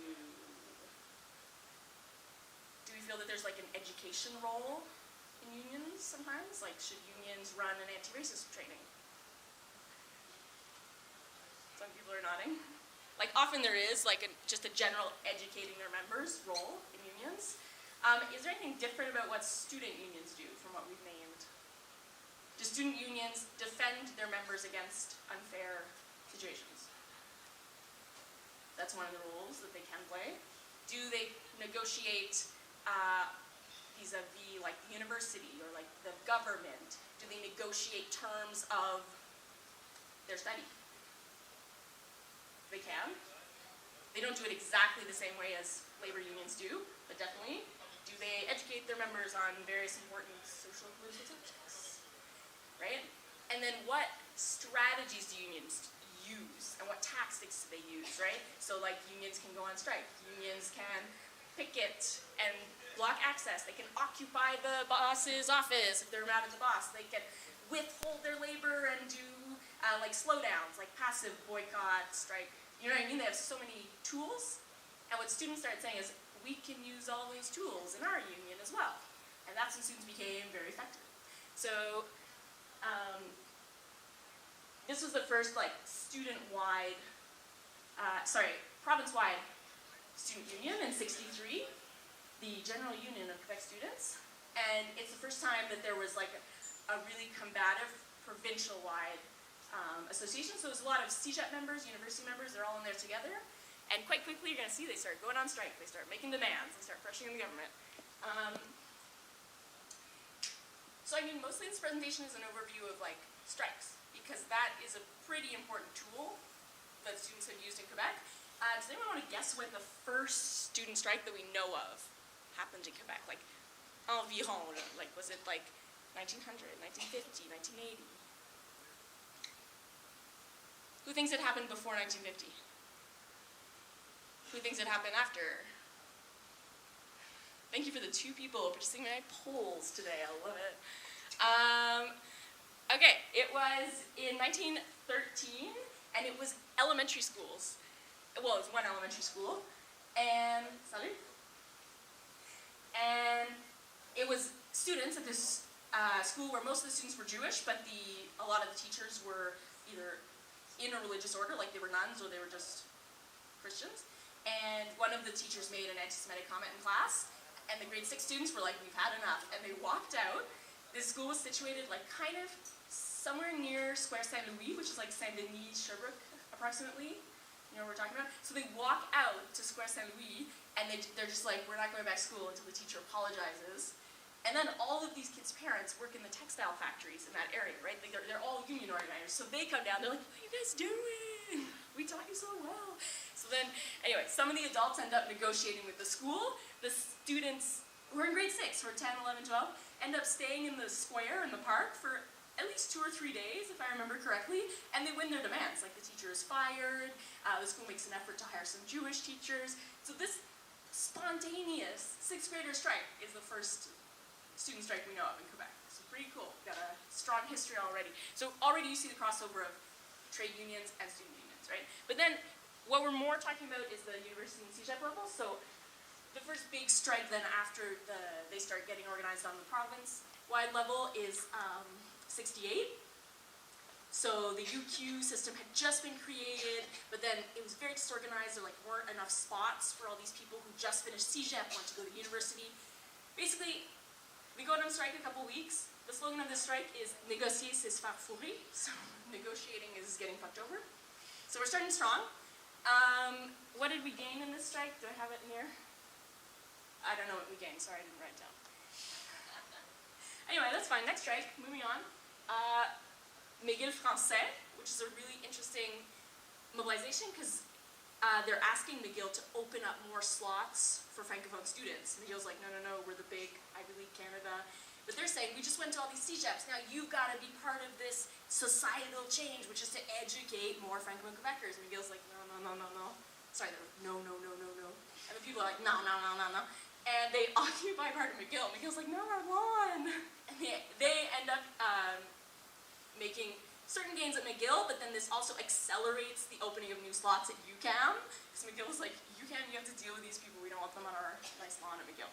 So they end up winning in terms of that. I'm going to go quickly through some of these early stuff so we can talk more about 2012 and stuff, but this is an important one to know. Who's heard of the Concordia computer lab riots? Okay, 1, 2, 3, couple of you. Okay, most people. If the documentary Ninth Floor, I think you can probably watch it free online, Ninth Floor. It's great because when you go on the Concordia's website, they acknowledge this event, but they call it the Sir George Williams Affair. And we call it the Computer Lab Riots.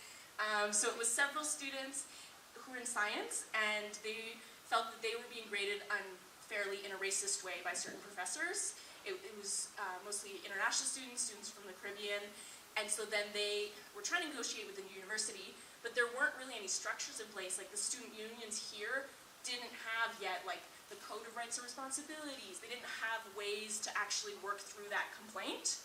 So the university was like, no, no, it's fine, our prof's not racist, what are you talking about? And so they're like, oh, okay. And they went to the 9th floor of the hall, which at that time would have been, like, you know when computers filled whole rooms? They were just like big boxes? It was like that kind of computer, right? And so it was not that big a room, but filled with these enormous computers that were worth $2 million. And what I love in the photos is that they would have to feed the computers these data cards, which are like these white cards, and the computer punches binary on it or whatever. And so they're just throwing these out the window. So this is why this is not snow, this is like data cards that have been like raining down for days. Because they ended up occupying the space for almost 2 weeks. And then a lot of them got arrested, some faced pretty serious charges. There ended up being a fire at the end of it, possibly implanted from the police. That's what the organizers often said. Anyway, but a super important moment in that early history, and especially because it was led by people of color at Concordia, Anglophones, like, you know, it kind of stands out within that moment in Quebec, where there was more kind of white Francophone organizing. So this is like a really interesting, pivotal, and the way it was repressed, you can tell that they were also just worried about Black students organizing. There had been the Black Writers Conference in Montreal the summer before, and so the university, the government, they're kind of getting a little worried about these, you know, radicals who are organizing, as they should be. I mean, we know what I'm saying. I feel like stressed because I'm being filmed, you know, like, oh my, I know everything. Okay, in 74, the students are back at it. They got 2 strikes going on in 1 semester. One is in opposition to aptitude tests to get into university. They end up rolling that back after going on strike for a month, so they really held out. And the second is a change in bursaries program. And 40 institutions go on strike. They pressure the government to cancel that. So 2 successful strikes in 1 semester. So it's doing pretty well, this first provincial association that they've founded. They still had grievances left out from 74, so they go, is this their proactive strike? They go on a proactive strike to try and get more reforms to the loan and bursary system. Anyway, we're going to bring up a lot of these strikes. And then in 83, this is what's interesting in the question of like, what's a student union, what's a labor union? We get the Act respecting the accreditation and financing of student associations. This is going to be really important when you guys go on strike, or when you interact with Concordia, or when you're trying to get accredited as a student association. This is a great document. I love imagining the people who sat in the room and wrote this with the government, because there's so much good stuff in it. So they, like, I would love to know, they had such a strong rapport de force with the government at that time, like such a strong buildup of just strength as a student movement. The amount of things they won in this act, like, you know, these are just some excerpts. There's 120 articles in it. The university has to give you furniture for your student association office. The university, even if you're not accredited, has to treat you as if you are. The university, if you're trying to get accredited as a student union, has to like set up a polling booth for you and help you do it. Anyway, it's just all of these super interesting concessions that I love imagining how the students got those particular, and why. But it's very important. One of the articles that we were this close to going to court to the university with in 2016 was the student association, comma, alone, comma, will select its representatives to sit on any university-mandated body, which is so important, because the university is like, oh, let's set up a committee about, engineering students' fairness and grading. And the university, if they don't have this, they could be like, oh, I know someone, my cousin, he's a first-year engineering student, let's put him on the committee, then we'll say we have a student representative. No. We have a law that says the student association, comma, alone, comma, chooses. Anyway, they were trying to fight us on that, Concordia, and we had to unblock at CSU $50,000 in this budget to be like, look, we just unblocked this budget to bring you to court about this. Do not fuck with the act representing student associations. Just keep that in mind. You can read the whole thing online, a great read. So then that sets the tone for the next unions that are formed, because a student union is a union, thanks to this law. And obviously, the legal aspects around student strikes remain in a gray zone. That's fine. That's probably always going to be the case. But a student union is a union. There is automatic dues checkoffs, right? You can't opt out of your student union fees. You can opt out of fee levies. You can't opt out if that's an important thing. It's a great game. We have to protect this kind of game. It negotiates on behalf of students. Anyway. Then we go into a freeze period. Then there was a failed strike in '88 that leads to the freeze being broken. Yeah, because they didn't get organized enough. And then the Liberal government increases a little bit at that point. This was a march around I guess they were unfreezing again, or they were hiking. This was the Bourassa government, not a great guy, we don't like him. The Parti Québécois had a plan when they got back in power to up tuition, but then 100,000 students go on strike, and then there's the freeze that we have from '96 until 2007. So that was a pretty long, pretty important freeze. This is our friend Pauline. She's going to come back in the story a little bit later. At this time, she was Minister of Families, and she was actually the one who started the $5 a day CPE daycares with the intention that it would go down from $5 to $0. And what do you think it did instead? It went up. And then suddenly it was 7. It was 7.25. I think it was 8. Now it's 9. And then so thank you, Pauline, for that. They were not even giving out CPE permits anymore. It's over. The CSU daycare was a project I worked on when I was in office over there. And we applied for 3 years for CPE permits. The government was like, listen, we're just going to tell you straight up, we're not giving out CPE permits. We want to kill CPEs. We're letting the ones that exist, and you guys are going to be a private daycare, so deal with it. And so the daycare over there is a private daycare. It sucks. Anyway, thank you, Pauline, for that. Okay, so then, we're getting towards the 2012 strike. So the student associations, I haven't mentioned each one, but there's the original one dissolved, another one dissolved. We're up to about the 4th round by this point. It's not that important, because provincial-wide student associations, they like to rebrand every 10 to 15 years and change their name. They don't change their structures that much. They try to address the grievances of the Maoists and the anarchists and the communists who are never going to agree about how to have a perfect union. These 3 groups are never going to agree, They rebrand, and by early 2000s, these are the ones on the landscape. So we've got FEUQ, the Fédération Étudiante Universitaire du Québec, which later becomes UEC, that still exists. There you go, that's a copier-coller. They're like, hey guys, we're reinventing FEUQ. FEUQ's over, it's gonna be UEC. You're like, oh, you took out one letter and kept all the same bylaws, thank you. This happens over and over. We have FEC, who still exists, malgré leur impertinence depuis 40 ans.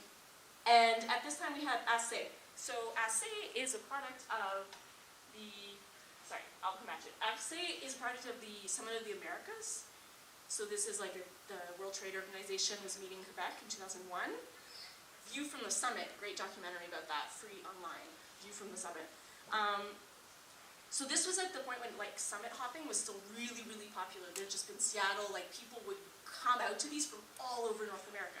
So I grew up in Nova Scotia. My dad took a bus to Quebec for 20 hours to go to the summit and rattle his hand on the gates and be like, no World Trade Organization.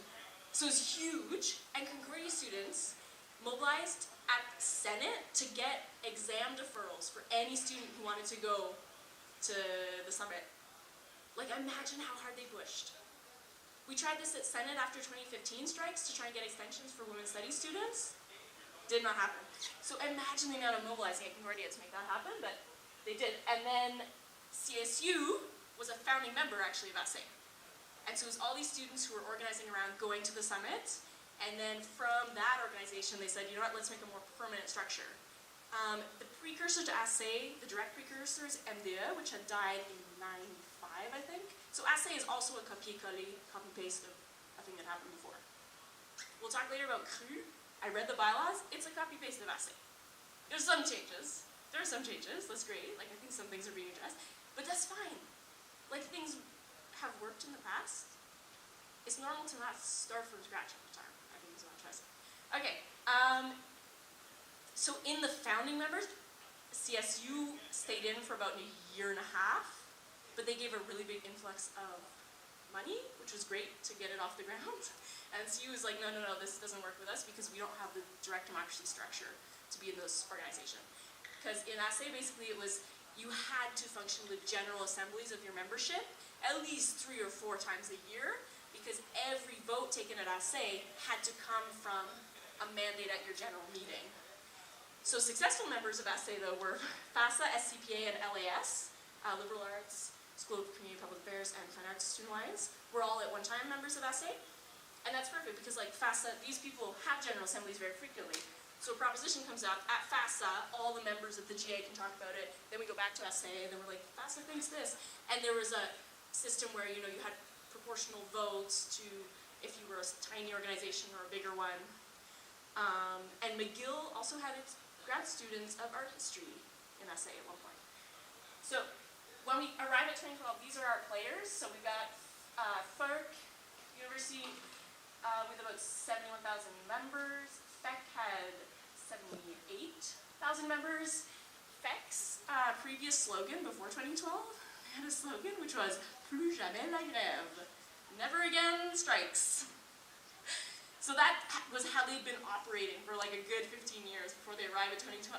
So when I tell you they're not the most relevant in this whole story, you know, look at their beautiful logos that sync up. So here's the pathway. You start at FEC, and then you go to FERC, and then you go to PQ, the Parti Québécois. So beautiful. Maybe not anymore, they're kind of dead, but that was the pathway at one time.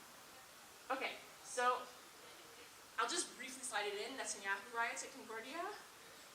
This time the documentary you have to watch is Discordia. Excellent documentary.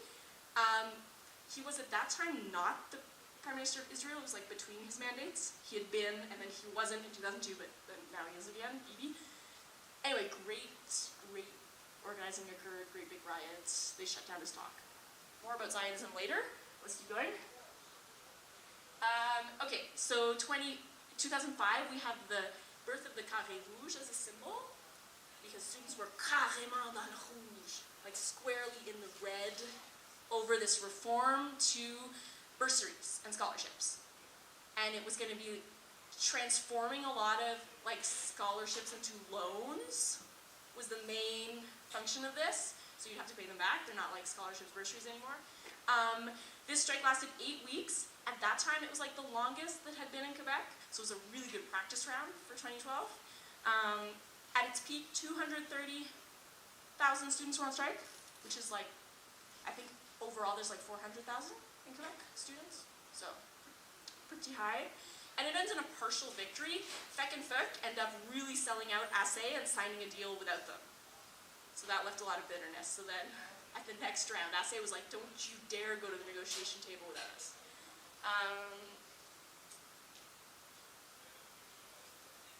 In 2007 was when they started unfreezing tuition. At that point, the students were still kind of hadn't totally recovered from 2005. They're like, let's not do a big strike. We're going to individually boycott our tuition fees. When has individually boycotting been a good idea for anything? Ever. Did not work. Horrible failure. It was like less than 1% of the students who tried this tactic, and then just like when they declared their taxes the next year, they had to pay it anyway. Don't individually boycott. If people try to call your strike a boycott, no. It's not a boycott. It's a collective decision to all go on strike together and to not be in class. You can't individually boycott or strike. Bad idea. Okay. Then we have the lead up to 2012.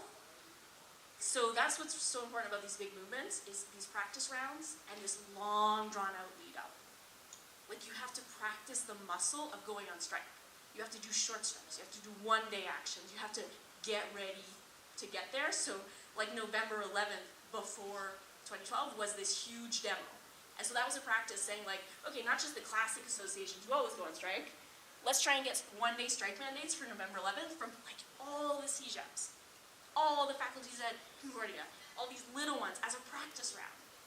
So that's when you gotta be strategic. The people who have like great organizers already, if SCPA has a ton of people, send them over to the other departments and help them out. This is why you do these practice rounds, to build those relationships, right? To be like, when we go on our big strike, we're gonna come help you. We already have a relationship with you, we know you. So we're building. McGill occupies this admin building. This is, I think, oh yeah, that's the McGill building. Concordia at that time had Free Education Montreal, which was a group doing a lot of organizing in Concordia in lead up to the strike. I wasn't at Concordia yet, I was still in CJEP, but I can give you all the names like Rusha Marine, Ermac Bahar, Nadia Housefather were some of those big organizers that were in that moment with Free Education Montreal.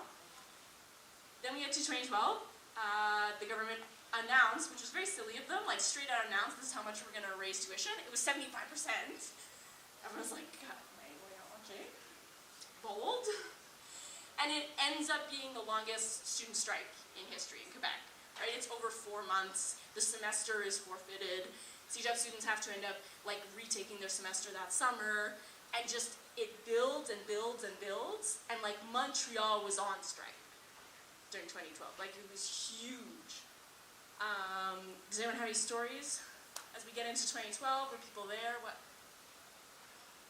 Crying, because you're right there. You're in maternelle. Some secondary, some high schools went on strike. There was this one high school, I think it was Sophie Barra, that a child pulled the fire alarm to evacuate the school, which is illegal, and then once everyone was outside, they like held a general assembly after they'd evacuated and decided to go on strike. Inspiring, amazing. But basically there's been this really long build-up, and the groundwork in terms of the education of why we're going on strike was done 2 years in advance. So in 2010, we started having these workshops in all the CJEPs, all the universities. What is the hike? What are other solutions to the hike? What could the government do to fund education? Does the government need to do it this way? So every student in Quebec at that time knew these arguments, like the back of their hand. You talk to a 17-year-old in like assainissement des eaux, like water purification program in CJEP, that person can say to you, well, did you know the government used to have 10 tax brackets, now it only has 5. If we went back to 8, then we could actually make up the difference that it costs for tuition. So like we actually had laid the framework of like, why are we doing this? What is our program? So it wasn't just like, oh yeah, well, we're mad and we're going on strike. We had a specific goal, stop the strike. It was an achievable goal, stop the strike before next rentrée, before next September. And we had started laying the groundwork of like, what's our alternative social program? So I think that's what's so important. Everyone could see the goal. The goal was stop the hike. The hike was $1,625. So the messaging was clear, no to 1625. Stop it before September. And here are these other ideas, these alternatives that we have. Obviously there's this like really detailed strike calendar where it's like, okay, that we're gonna vote in a strategic way. The CJEPs and the universities that we know are gonna adopt the strike, we'll have them vote in January, February. And then we'll have the like more reluctant ones, and then we'll have the like really hard buy. Like McGill Medicine voted last, and they went on strike for like a few days. They did. So at the peak there was like 300,000 students on strike. So 3 and 4 students were on strike at one point during the 2012. There were protests every day, and then as it built, it became this social movement, which was easy to bring people into because there was this underlying program. The program was, we want free education eventually, but in the meantime, we can pay, we can do it, we can give our students affordable education. We can keep education affordable in Quebec. It's possible. Here's the ways we do it. Here's the, we eliminate the tax havens. We do this, do that. What do y'all want to know about 2012? I think it was really impressive just how long the strike was. It allowed us to start all of these side projects of amazing creativity. And what I remember from that time was suddenly you're not competing against each other for marks. You were not doing these very structured assignments because your prof told you to. You had so much free time. There were these poetry magazines. There was a dance troupe at all the manifs. There was these theater troupes. There were these people who they'd get on the metro in the morning all wearing red, and then they would go in the doors together, and then they would come out at the next stop. So it was called the Red Line. So there would be like 100 people on the metro platform all wearing fully red, right? The metro comes, they all step onto it. So then you're in the metro, you're like, what? There's like, your whole metro car is full of like 15 people all wearing. Then next station, then they all step out together. Then they wait for the next train, and they all, so there was just these amazing projects. There was this whole like screen printing group that you could join. I was in the strike choir. I was in the strike gumboots group at one point that we were doing gumboots dances. Like there was so much building of things together because we had the time. Because we weren't in class. Anyway, so it was pretty neat. Then there was a lot of repression. I don't know if I talk about it too, but they started doing these special laws. They wanted us to go back to the school. We're like, nope. They wanted us to condemn violence. We're like, nope. They started kettling us. But by the way, that got overturned and everyone got compensated. Everyone who was like in a kettle, police kettle, trapped for hours and hours, got like this big payout from Montreal. This happened like a few weeks ago in New York. I don't know if y'all heard about this in relation to Black Lives Matter protests. People who had been kettled by the police also got a super big payout from the New York police. And this happened in Toronto for the G20 protests that were in 2010. They also got a payout. So basically we've established in all of these big cities, like police can no longer just randomly kettle people and hold them for hours. Because they're gonna get... What's kettling people? So kettling is you're in the demo, in the manif, and then the police come in from all sides and encircle you. And there's no like warning. It's not like, all right, this is illegal, you better leave or we're gonna arrest you. It's just they close in and then they hold you there for hours and then they just process everyone and to get every person. Basically, so people are being held for just hours and hours. We have to mention just the amount of police violence during the strike. Like 2 people lost their eyes, like students, from the little grenades that police were throwing into the crowds for crowd control. Here's Concordia. So Concordia at one point was on strike, all the CSU, which is a very bad idea. If you do it again, do it by departments. Because how are you gonna hold a strike mandate on all CSU? You have to pick at every class of the CSU. Mistakes were made. This is a paper mache of Chevalier, who was the premier at the time of Quebec.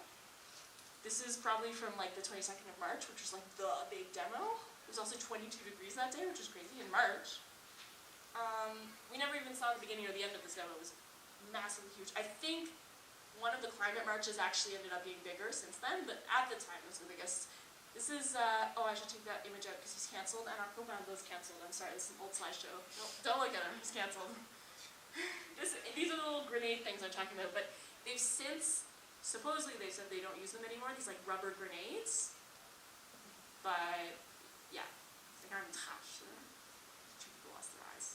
I don't know, what should we go into about 2012? What was the difference? Because you organized it and sent a like Franco space and Concordia, you weren't here in 2012, but what's the big organizing benefits? Yep, definitely. I'll just listen to your question first and then I'll... Do you have a question? Regarding the grenades, I mean, first of all, wasn't it legal to protest or go on the strike? How were, and why were they using the grenades? Did they get violence? Or what was the point of grenades? It sounded really weird to the police to... Yeah. I'll just answer that first, then I'll come back to like where you did. So the strikes are in a gray zone, but the strike mandates were democratically decided by students, so there's a legitimacy to those mandates. The protests, like, It's possible that not all of them were respecting all of the bylaws of the City of Montreal for protests, but you don't have to declare your itinerary, you don't have to ask for a permit, just have a protest. When the police talk about violence, they're usually referring to breaking of things, like violence against objects, which is not something I consider violence. You know, it's breaking, or it's grabuge, or it's vandalism, sure. But, so as soon as they would see breaking of things, then they would be like, okay, crowd control, crowd dispersion. But sometimes it was totally unprovoked. They would say that they're doing it preventatively. Like the first guy who lost his life, Francis Grenier, it was on March 7th, and I was at that demo, and we were blocking the Lotto Quebec building on Sherbrooke, near McGill, because at the very top of that building was the offices of it was a group that was all of the university presidents and rector were in a group, the Quebec. Anyway, was in that building. So we were just blocking the street accesses to that building. Nothing had been broken. We were blocking entrances to the building. And we'd only been there like half an hour, and the police were like, that's enough, we're breaking up this. And so they start ramming people with their, like, you know the like little gates they have, those little mobile gates for like blocking off streets? They start ramming people with that. They start coming up the side streets. People, anyway, I won't say what I was doing because we're on camera. People were getting like pushed by the shields, and then they just start throwing the little rubber grenades into the crowd to disperse it as a crowd tactic. Yeah. So I don't think it was ever justified to use that type of weaponry against students who might be blocking access, sure, to a building, but like, yeah. Anyway. But yeah, it was pretty intense. And there was a lot of use of like, not just pepper spray, but like gas, like gaz lacrymogène, which is technically a war crime. You're not even supposed to spray it in cities. Yeah. It's pretty wild. But I think that was the good thing about 2012. There was so much going on that there were so many entry points. Everyone could go to a type of action or manif or demo that they were comfortable with. So there'd be like a kind of more smashy smash demo going on over here. Meanwhile, there would be like a baby stroller demo for free education over here, and there would be like an art demo. So, I mean, I think that's interesting to keep in mind is like, you have to have some demos that are more like targeting an economic disruption, but you also have to have some that are for the general public to bring in people as part of your movement. You kind of always have to have a bunch of levels of engagement going on at once. I think that was really a strength of 2012. There were so many family demos as well. Or just like, there was a couple of like silent protests where it was like silent all through the centre-ville. There was one protest where we sat in front of Charest, the premier's office, and counted from 0 to 1,625. It was very tiring. It was creative. A lot of creativity. I think most people consider it a partial victory 2012 because the hike itself was blocked. We forced an election to happen. So like students literally forced the government to collapse and call an election early. Like I think that's a non-negligible gain. The government was like, we give up. Let's call an election and we'll let the electorate decide if we should stay in power or not. Because the students have been telling us no for like 5 months. But you know what, let's ask everyone else. Everyone else also said no.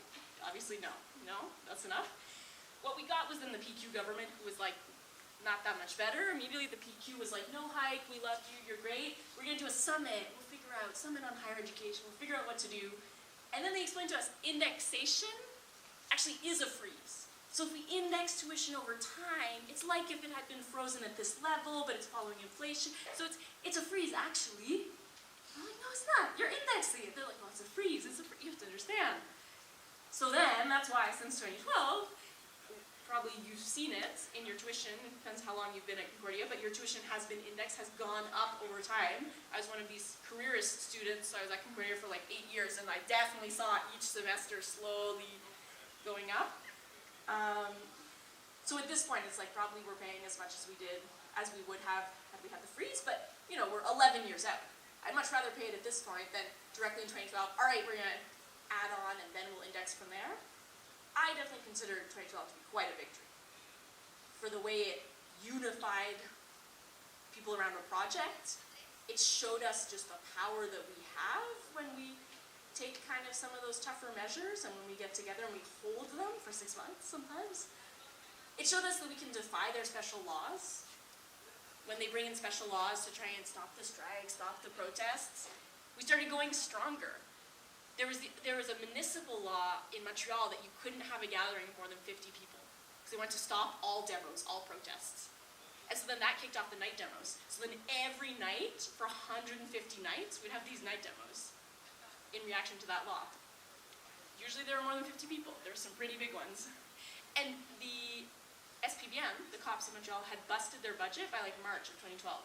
So now we're in May, we're doing night demos every night. They don't have the resources anymore. They would follow us with like 2 people on bikes and a megaphone. And the cops are like, arrêtez, c'est illégal, like stop it, it's illegal. There's like 80 of us, we're like, what are they gonna do? I don't have any budget anymore. I mean, those are the takeaways, I would say, from 2012. I think it was a pretty successful movement. What's unfortunate is that, you know, not a lot continued. Like at the height of that summer, citizens were coming out with their pots and pans every night, and they were doing the casserole, inspired by like the Chile movement with the pots and pans.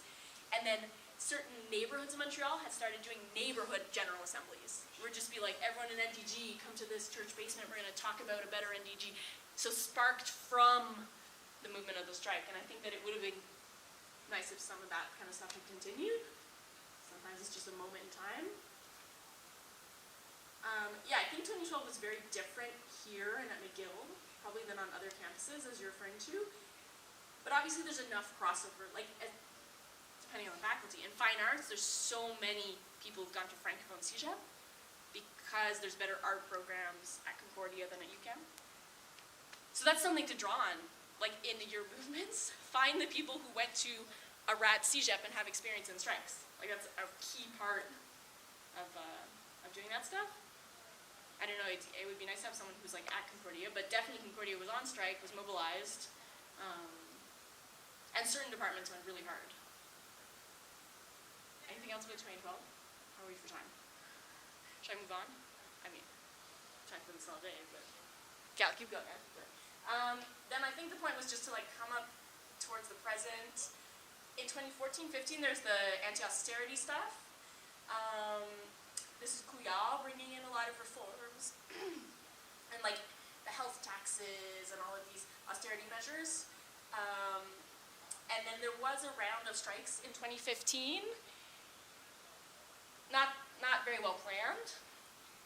This is where I'm going to go kind of into my lecture of like, don't try to plan a strike outside of your democratic structure. Don't try to plan a strike with a group of your friends. You have to use your union. Because that's the democratic way to do it, and that's how you're going to get the legitimacy and also the widespread effect and also the coordination. So the problem with this strike was that it was a secret, une meute de loup, a pack of wolves. It was the wolf pack that organized this strike. But everyone's like, okay, can we ask the wolf pack, like when, you know, what's the next upcoming event? How do we hold the wolf pack accountable for this action that didn't work? How do we, no, it's the wolf pack, we don't know who they are. So this was an interesting trial of this idea of organizing a strike through an affinity group.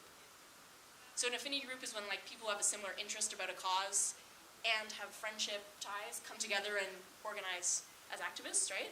But it's like, don't do that for a student strike. You can do it, but I'm saying we tried it twice.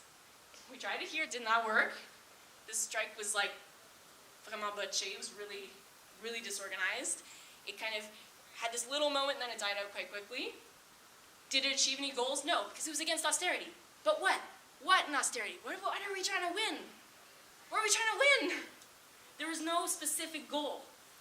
So once again, specific goal that you can achieve on an achievable timeline, and then you can have a bigger social program around it. So if they picked one thing, if they said no to the increased health taxes proposed by Couillard, and we're going to go on strike until we win that. We think we can win that in 3 months. And our social program is that we're against all these other austerity measures as well, and blah, blah, blah. Sure, doesn't know what happened. It was a pretty good strike at Concordia. We had 15 member associations who were on strike, so SCPA, LAS, SOFIA, GUS, SASU, FASA. I'm sorry, I'm saying the acronyms, but like a bunch of arts and science people, basically, and FASA. Unfortunately, we faced a lot of internal repression at Concordia. So 33 people received tribunals summons within Concordia for breaking the Concordia Code of Rights and Responsibilities. So this was when the security department bought these tiny cameras, which they still have, and they go around and they like, and this was a classroom disruption that didn't go well. A bunch of people got processed, tribunalized. Was anyone there for the ATI workshop earlier, Access to Information workshop? No? Was it good? We did an Access to Information following this stuff. My document they sent me of information that Concordia Security and other Concordia people had on me, 550 pages. So they had screenshots of Facebook events, and they had screenshots of who said that they were attending the strike potluck, who said that they were going to banner making. They had pages and pages of photos taken with that little camera. They sent me a DVD of footage of us like on picket lines.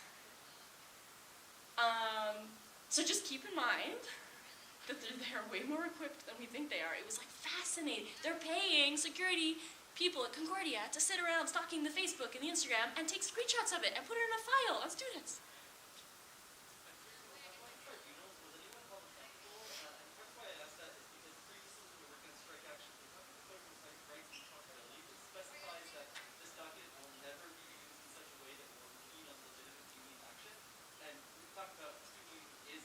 Yeah. So is that like how it played out, or was there an instance where they were penalized regardless of this policy? So that's when they're then going to tell you the student union is not a union. It's not legal. It's not union action. It's not job action. What they were processing us under was 29G, which is disrupting the regular activities of the university. So if you were a union that's on a legal strike, then like a workers' union, then you could say like we were on a legal strike. But because we're a student union, they were saying no, you're not. You were impeding the regular activities. So we tried. That's what we tried to argue, that we were a legitimate student union, and we took this decision together to impede these activities. This was consentement éclairé. Everyone was involved in the democratic process. No. And so we went to tribunal. We made it as long and drawn out as we could for them. They wanted to schedule us in, punish us, whatever. We made it last like 9 months. We brought them through this expensive mediation, and there was a second mediation. It was great because we're so organized. In the end, some people graduated, so there were 25 of us who were being like charged. And the university signed on as a co-accuser of us. So originally it was the profs whose class we disrupted with our strike, who were like, I accuse them. The university signed on as co-accuser, which was very interesting. That was a choice. They didn't have to do that. So then we were being processed in a university tribunal by the university as co-accuser. Anyway, but we did this huge campaign called CATS, Concordia Against Tribunals, and we really intimidated them. We had these fake litter boxes that would appear on campus. It's like, the cats are here. I don't know who, but somebody mailed postcards to the president of the university's house. He was intimidated by this. We're like, oh, we're so sorry.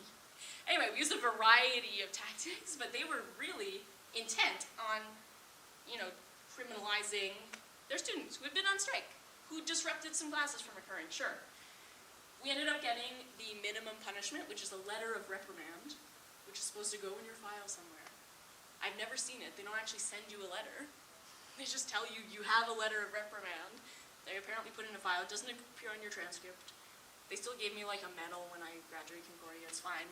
So then I have a great picture. Does anyone know the Dean of Students, Andrew Woodall? I have a great picture. After convocation, I was like, oh, Andrew, come take a picture of me. I was like, look, I brought my brown envelope from the tribunal. And then I'm standing with Andrew with my envelope and my Concordia medal in this hand. And Andrew's got the most excellent expression on his face. So good. So do whatever you want. It's fine. They still let me graduate. I mean, don't do whatever you want, but I'm just saying they can do their little circus all they want. But definitely to be aware of. They've tried this. I think now at this point we've shown them twice that it wasn't worth it, because in 2012 they also tried this, and eventually they just threw out. They didn't even go to tribunal because the students were so pissed and they were not interested in the process. Then this time they really tried hard to bring us to tribunal just to give us the minimum punishment. So, worth keeping in mind. Remind them of that next time if they try this. Be like, really, do you want to spend another 9 months and 2 mediators to resolve this? Keep it in the back of your mind. Okay. This was a great stuff in 2016 at Concordia. We actually successfully stopped a tuition hike that was a hike only for international students in deregulated programs. And we occupied the GM building. I mean, I don't know if I was there. So we, in a large sense, some people occupied the GM building and actually swung the meeting. Some people blocked the Board of Governors from getting into their meeting, and they actually voted down their own hike. That was pretty epic. But then a couple years later, unfortunately, they passed it. Worth trying again, though. Yeah, this was the time when they actually did pass the 3.28 raise the tuition for student programs. Okay, let's go to the current landscape. We've got no minutes left. We've got 5 minutes left. I'm so sorry. I guess just what folks want to hear about the current landscape. So Avec was tried as an alternate in between these guys who are terrible and Assay, who uses direct democracy. So this Third Avenue at one point was tried for groups like CSU who don't use direct democracy but are not as right-wing as UEC. And groups like in the regions, like Rimouski, Trois-Rivières, who are kind of not as connected to Montreal. I think it was an interesting idea. It didn't end up working for some very specific reasons. So they're gone, but we've still got FEC, UEC, and then other stuff. Where's my other image? I put a little image of the it didn't show up. I'm sorry. So what's going on now, folks? You probably know better than me, but we have, is this the logo? There we go. I put it yesterday in my little thing. All right, so we've got CRU, which is, for all intents and purposes, another version of Assay, in that it seems like it's going to use a pretty similar structure, just in terms of the members have to have general assemblies. There's going to be kind of proportional big associations, small associations. There's going to be CEGEP and university together. There's going to be meetings where you mandate your delegates, and then everyone decides based on the delegates who are in the room, without the lobbying or trying to sway people. So there's that. Does anyone know what's happening with SEV? Got any update? Are they dead? Go ahead. It's a bit more of an affinity group now. It tried to be a structure of direct democracy and bringing together campus groups and student unions. That was kind of the original vision, but the pandemic was really tough on SF, and it's mostly in Quebec City and Montreal and more affinity-based. Okay, so still kind of got stuck a little bit in the affinity stuff. And then, are they still around? SPTS, the stagiaire people, collective around the stagiaire. Are they still around? Because they were also very much an affinity group by campus model, right? Yeah, from what I know. So I don't know if they're still going on. But you still got your traditional ones. You've got UEC and FEC that still exist, right? And then you've got hopefully CRU that they're hoping people will affiliate to, that follows kind of those more combative models, hopefully. I mean, I don't know what else to say about the current landscape, because I'm sure y'all know it a lot better than I do. I've been out 4 years now, so. Should we just go into closing questions and comments? I don't know. I hope I wasn't too large. I just want to inspire y'all to keep going here. Maybe I'll just show you my book recommendations. I didn't mention Carré Rouge sur fond noir, which is the doc to watch on the strike, which is, you can get the subtitles in English. How do you think I can find my little email here? What's the English title? But it's Carré Rouge sur fond noir. I think it's red square on black. Is it chalkboard? Okay, maybe. Sorry, I think that's your email. Sorry.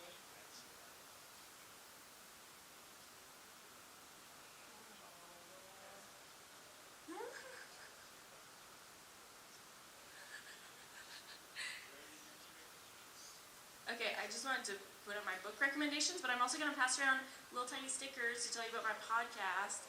It's not great quality, but we do interview a bunch of people who played different roles in 2012 about different aspects of how did that strike work, how did we make those student associations work that way, what were the strengths and weaknesses of Assay, for example. So we have 12 episodes about different aspects.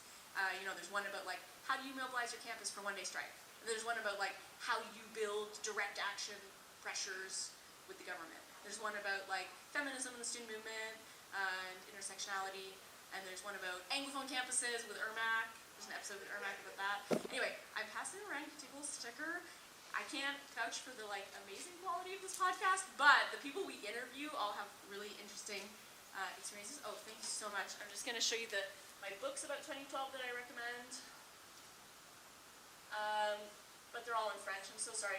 This one is if you want to get super deep into every student association that ever existed in Quebec and know all the details. It's very dense, but it's got everything from the 60s until now. This is a short book that I really like that gives such a good context of just how we neoliberalized education in the past 20 years in Quebec to get to the point where we are now with tuition and with the way universities are run and the privatization of universities. It's not very long to read. It's quite easy to read. Of course, it's in French, and then this is the book I read about how did we go on strike so effectively. These are two people who are involved in kind of the top levels of ASE, but not the spokespeople, they're doing other games. Okay, that's all I got. Unless people have other questions or comments. Just quickly, what do we do with that group at Concordia? Sorry? What do we do with the new association? What do we do with that? What should you do with it? The CSU and ASPA doesn't really make sense to me. No. You should affiliate by modulaire, by department association. So, that's my opinion. Do you want to respond to that? Well, just quickly, that's, there were three people from the CSU, people from ASPA, and people from the SCPSA that went to the founding congress of that crew last month. And we've been having conversations ever since about what do we do at Concordia. We're also we're having meetings with people from Dawson, people from McGill, just the Anglo community, and not trying to stay in an Anglo bubble, but just to support each other. And what we kind of thought of is we just started at the department level. So if that's something that interests you, having those conversations, you can talk to me and I can get you in the loop about that crew organizing. There's going to be a second congress, which is going to be the first congress where there will be student associations that are actually affiliated, happening at the end of April in Sherbrooke. Oh, nice. So there's also possibility to go to that either just as an observer, as actually voting members. Yeah. When we affiliated to SA, it was not that hard. I was on the FASA affiliation 2013, and it was ça se fait bien, a little campaign to affiliate. So, Chloé, that's a blague.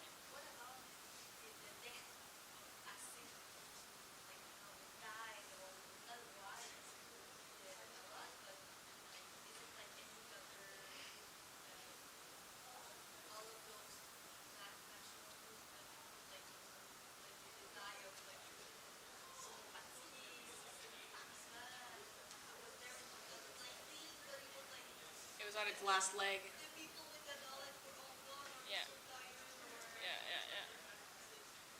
I think the main reason it died was a tension between people who wanted to organize strikes through affinity groups and people who still believed in the idea that you have to do it through your student union with a direct democracy structure. I think that was the main source of tension because that had been eating away at ASE since 2015, right? That was the original source of the problem. In 2015, the Wolfpack was we're going to run the strike. ASE was okay, but also we have a union for that, And then it repeated itself with the CUTE, which I didn't mention, but were the other version of the unpaid internships before the other Piev octopus. I'm sorry, I work in French all day, so the octopus group. Anyway, same tension reoccurred in 2017, 18, 19, 20, around, probably still, around we should organize the internship strikes through affinity groups versus through real unions. So, I say there was an essoufflement partially, but it was mostly born of those tensions. I truly believe that it's fine to just rebrand your student union every 15 years and make another one. I don't think there's really a problem with that. But. How do you organize a strike with an affinity group? It's a bad idea, but how do you do that? So this is what happens. The affinity group has meetings. Everyone who comes to the meeting is there one person, one vote, right? Then you decide a political platform at your little meeting. Then each person goes to the General Assembly, goes up to the mic and is let's go on strike. And then everyone's who? They're doesn't matter, it's the Wolfpack. And then you're okay, but if there's problems in the strike, who's accountable? Who can, it's the eternal question of do we have leaders or not? But it's at least when you know who the leadership is, you can hold them accountable. You can get rid of them. You can vote them out. You can put a new leader. So, I mean, that's how. Did it work well? No. Big mistakes were made. Yeah. I don't know. Any other questions? Thanks, you guys. Thanks for your participation. It's a great conversation. I hope you all will go forth and continue amongst yourselves. I don't need this. Thanks so much, Marion. Thank you all for sticking around till the end of this. Thank you so much, CTV. Thank you for staying here all day. Seriously, it's so amazing. We'll have a record of this. It'll be really nice to be able to go back to. Thanks for being willing to be filmed. I should have shouted out CUTV during the strike. They were like amazing during the 2012 strike. The footage that they were live streaming, very, very cool. Everyone knew about them. People not at Concordia. Reach out to CTV to get grassroots live streams. Yeah. Thanks so much, Marion. Thank you, everybody.